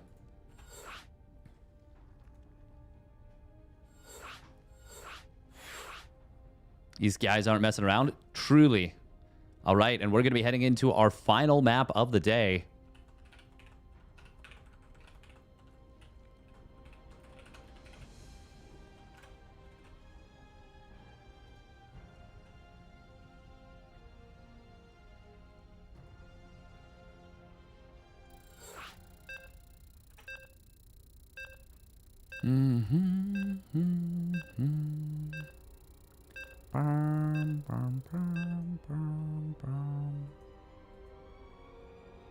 Yeah, this has been very fun.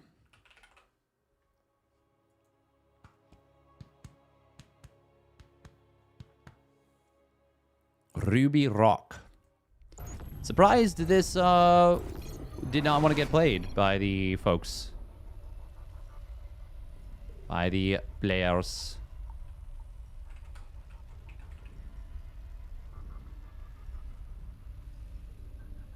All right, here we go. Spawning up at the top left for Team Liquid, it's Clem. Melem. And his opponent spawning down on the bottom right. It is Sidestorm Gaming's MaxPax. In the red.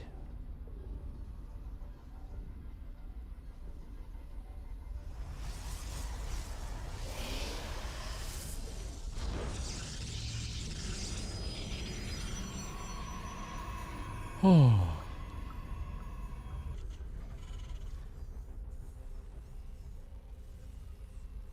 This is a little off topic, but what's new about that?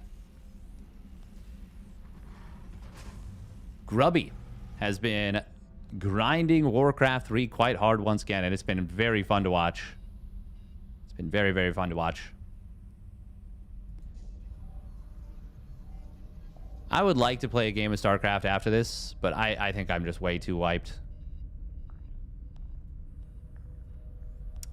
He's been doing it for a year or so. Yes, but he also is like tryharding right now. MaxPax, by the way, with an interesting little scouting path. Maybe looking to spot an SCV that might have been going for a proxy. Very interesting. Oh. Little phasing through.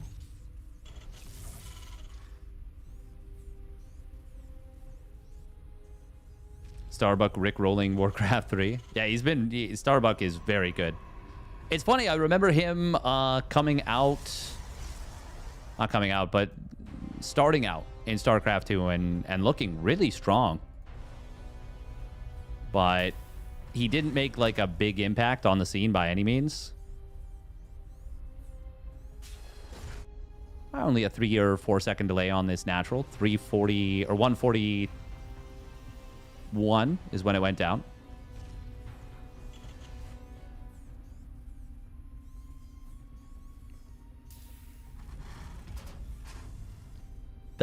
That silhouette looked like a tank. Looked like a tank going across and like its turret going up and down. That was funny.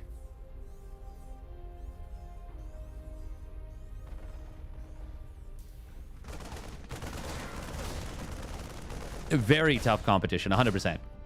But what I mean is he's like really, really, really, really good at Warcraft 3. And he was...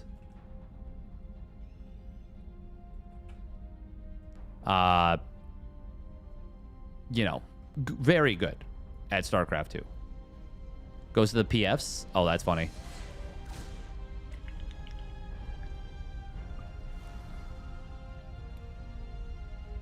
It's wild that MaxPax won a game where he lost 8 Nexi.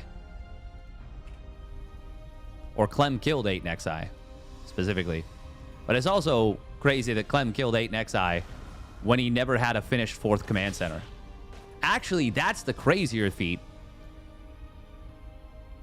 That is bonkers. Ooh, it's going to be 3 Hellion, Medevac, plus Mariner. Is it going to be 8 Marines in the Medevac and then just 3 Hellions driving by?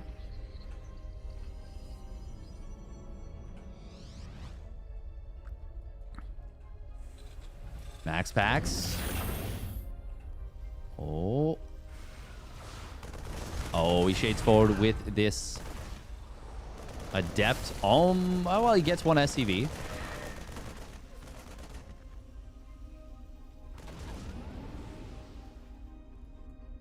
MaxPax did not see much there. This could be a very scary drop. I really like that Clem tried to keep this hidden by not adding these 2 additional Marines to the medevac. It does mean that the power is lowered, though. Oh, hot pickup right there. Very sexy. Saving that 1 Marine. Will kill the first Stalker. Hellions, meanwhile, into the natural expansion. They're going to be the big damage dealers on these probe lines. No big lineup shots just yet, but he's getting lots of damage. Lots of damage. Oh, that blink block just saved it. Oh, actually, maybe didn't save any probes. Shields might have kicked in. Still looked fancy.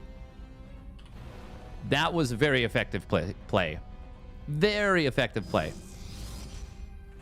It's going to be 4-gate blink. This time, no third Nexus, though, so this is a lot more dedicated. Ooh. Blink forward. Blink forward, pick up. Dodges the tank shot before it can fire. But then drops back in range of the tank shot. Oh, these are big tank shots, by the way. Fortunately for MaxPax, they were spread out completely. That's a bold blink past. Is this a good move? I don't really think so. Oh, he has to move back past the tank, and he loses 2 Stalkers on the way. Auto turret dropped. It will cost him the Raven. It's going to be a Banshee. Oh, man, a Viking right now would have been so clutch. MaxPax, during all of that, only gets 2 SCVs. That was very good for Clem. Still, he only just now starts his stim. Thank you, Shu, for the tier 1 resub at 17 months. Thank you, thank you. Oh, this Banshee could get gangbusters. Templar Archives canceled. Blink into the main. Oh, Clem's just going to sack this. Only 5 probes, but he forced a recall. Reactor going to get produced. Yeah, Clem is in such a good position now. He may end up going 2-4 versus MaxPax, but winning the tournament nonetheless.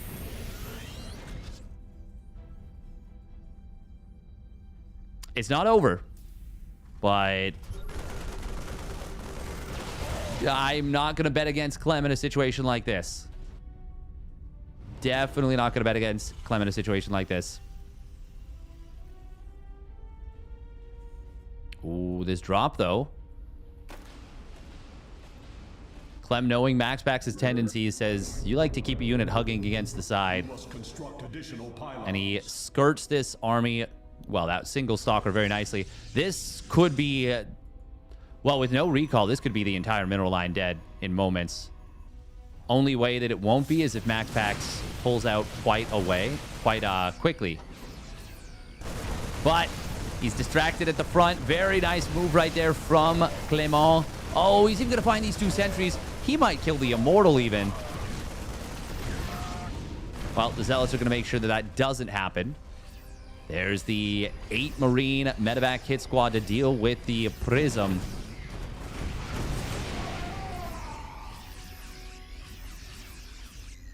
A brilliant tactic. Tacticles. We're going to see 2 Vikings being produced. Oh, did he just find the medevac? Oh, yes, he did. Nice job. Nice job. Good job for MaxPax. Clem, though. Yeah, he's in a really good spot. MaxPax does have his first Colossus. Halfway done. This isn't out of reach, actually, yet for MaxPax. It's a tough position.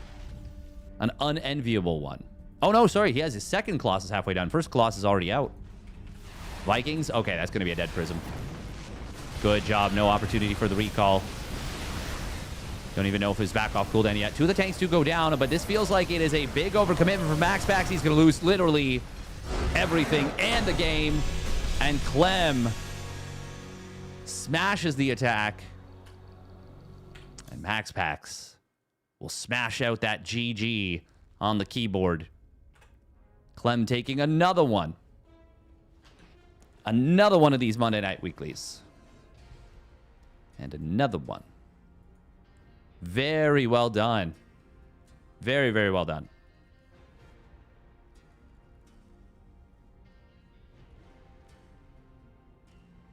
Bum, bum, bum, bum.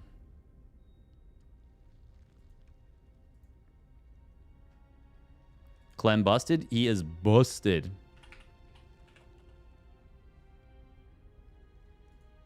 Way too strong. Way too strong.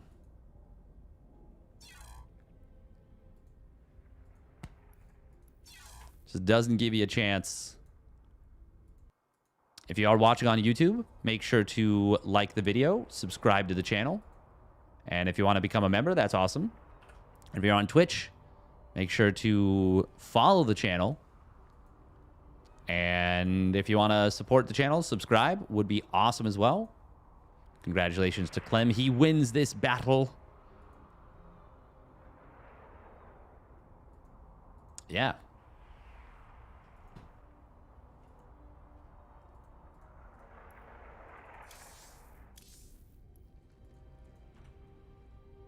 All right, what is...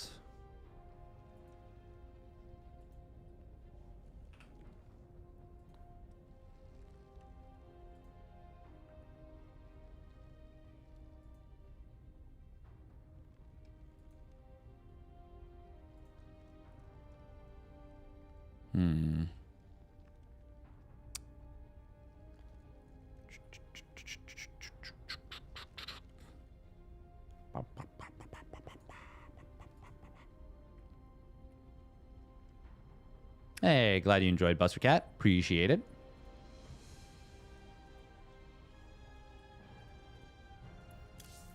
That was a very entertaining series, I think. I enjoyed it a lot. It's funny because this kind of thing, what was the MLG? Used to have this thing called Extended Series. Hey, glad you enjoyed it, Zerkberger. And it got a lot of flack. But now I'm like, maybe not so bad after all.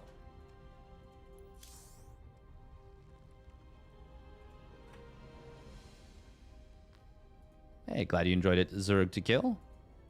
Hope everybody had a good time.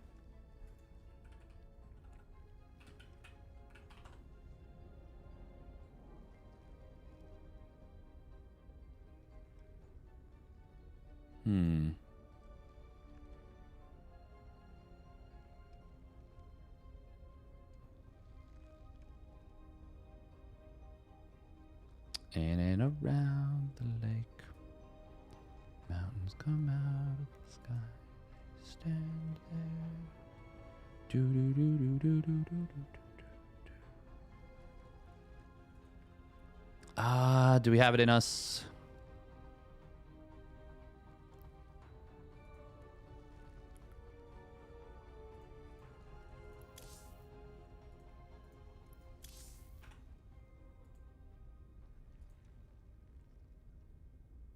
Welcome in.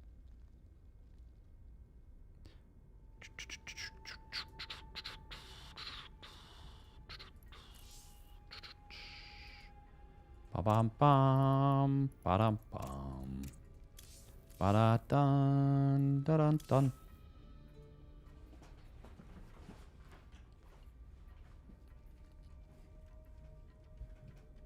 MLGs, that's going back a ways? It is. It is.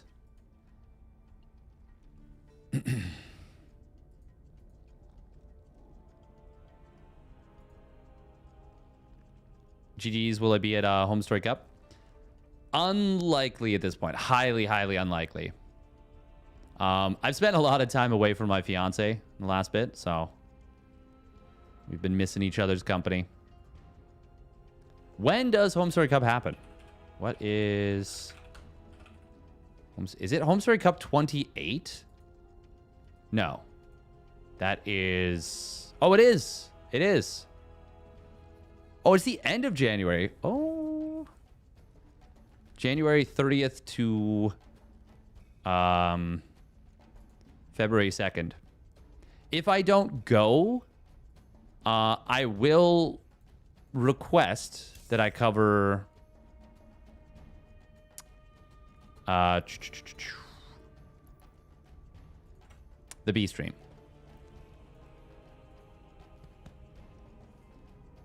I will reach out.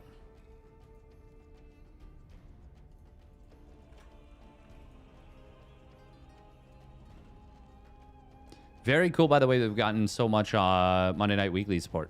Just saw it pop up on Wikipedia. Yeah. It's... I don't think they have everything fully announced for it yet, but I'm pretty sure tickets are already being sold or have been sold. Or have been being sold.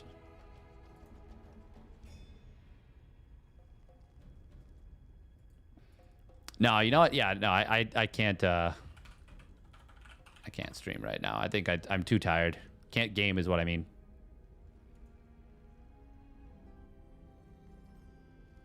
All right, who we gonna raid? It is Bolmy's birthday.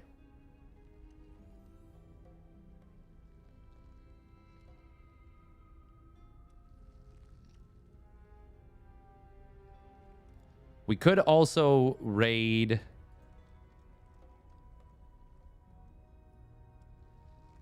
Yeah, you know what? We're gonna raid one of the guys who hard carried us during Wildgate.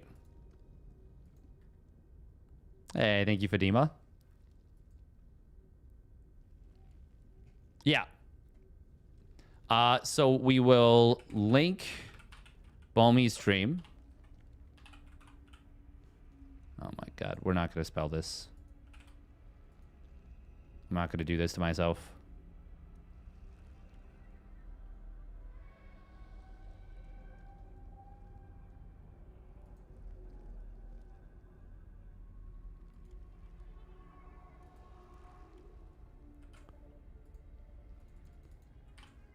So check them out, obviously, if you haven't already done so. But we're going to raid this gentleman. Rat Eat Rat World. There we go. Yeah, he's streaming Wildgate. Oh. Wait, oh my god, I followed him, but it unfollowed me. Wait, did I? I swear I followed him. I don't know. Either way, yeah, this guy's really good at this game. Wildgate is awesome. It's a lot of fun. Enjoy. Stay safe. Bye. Check him out. It's a really fun game. He's playing with his crew that's actually good.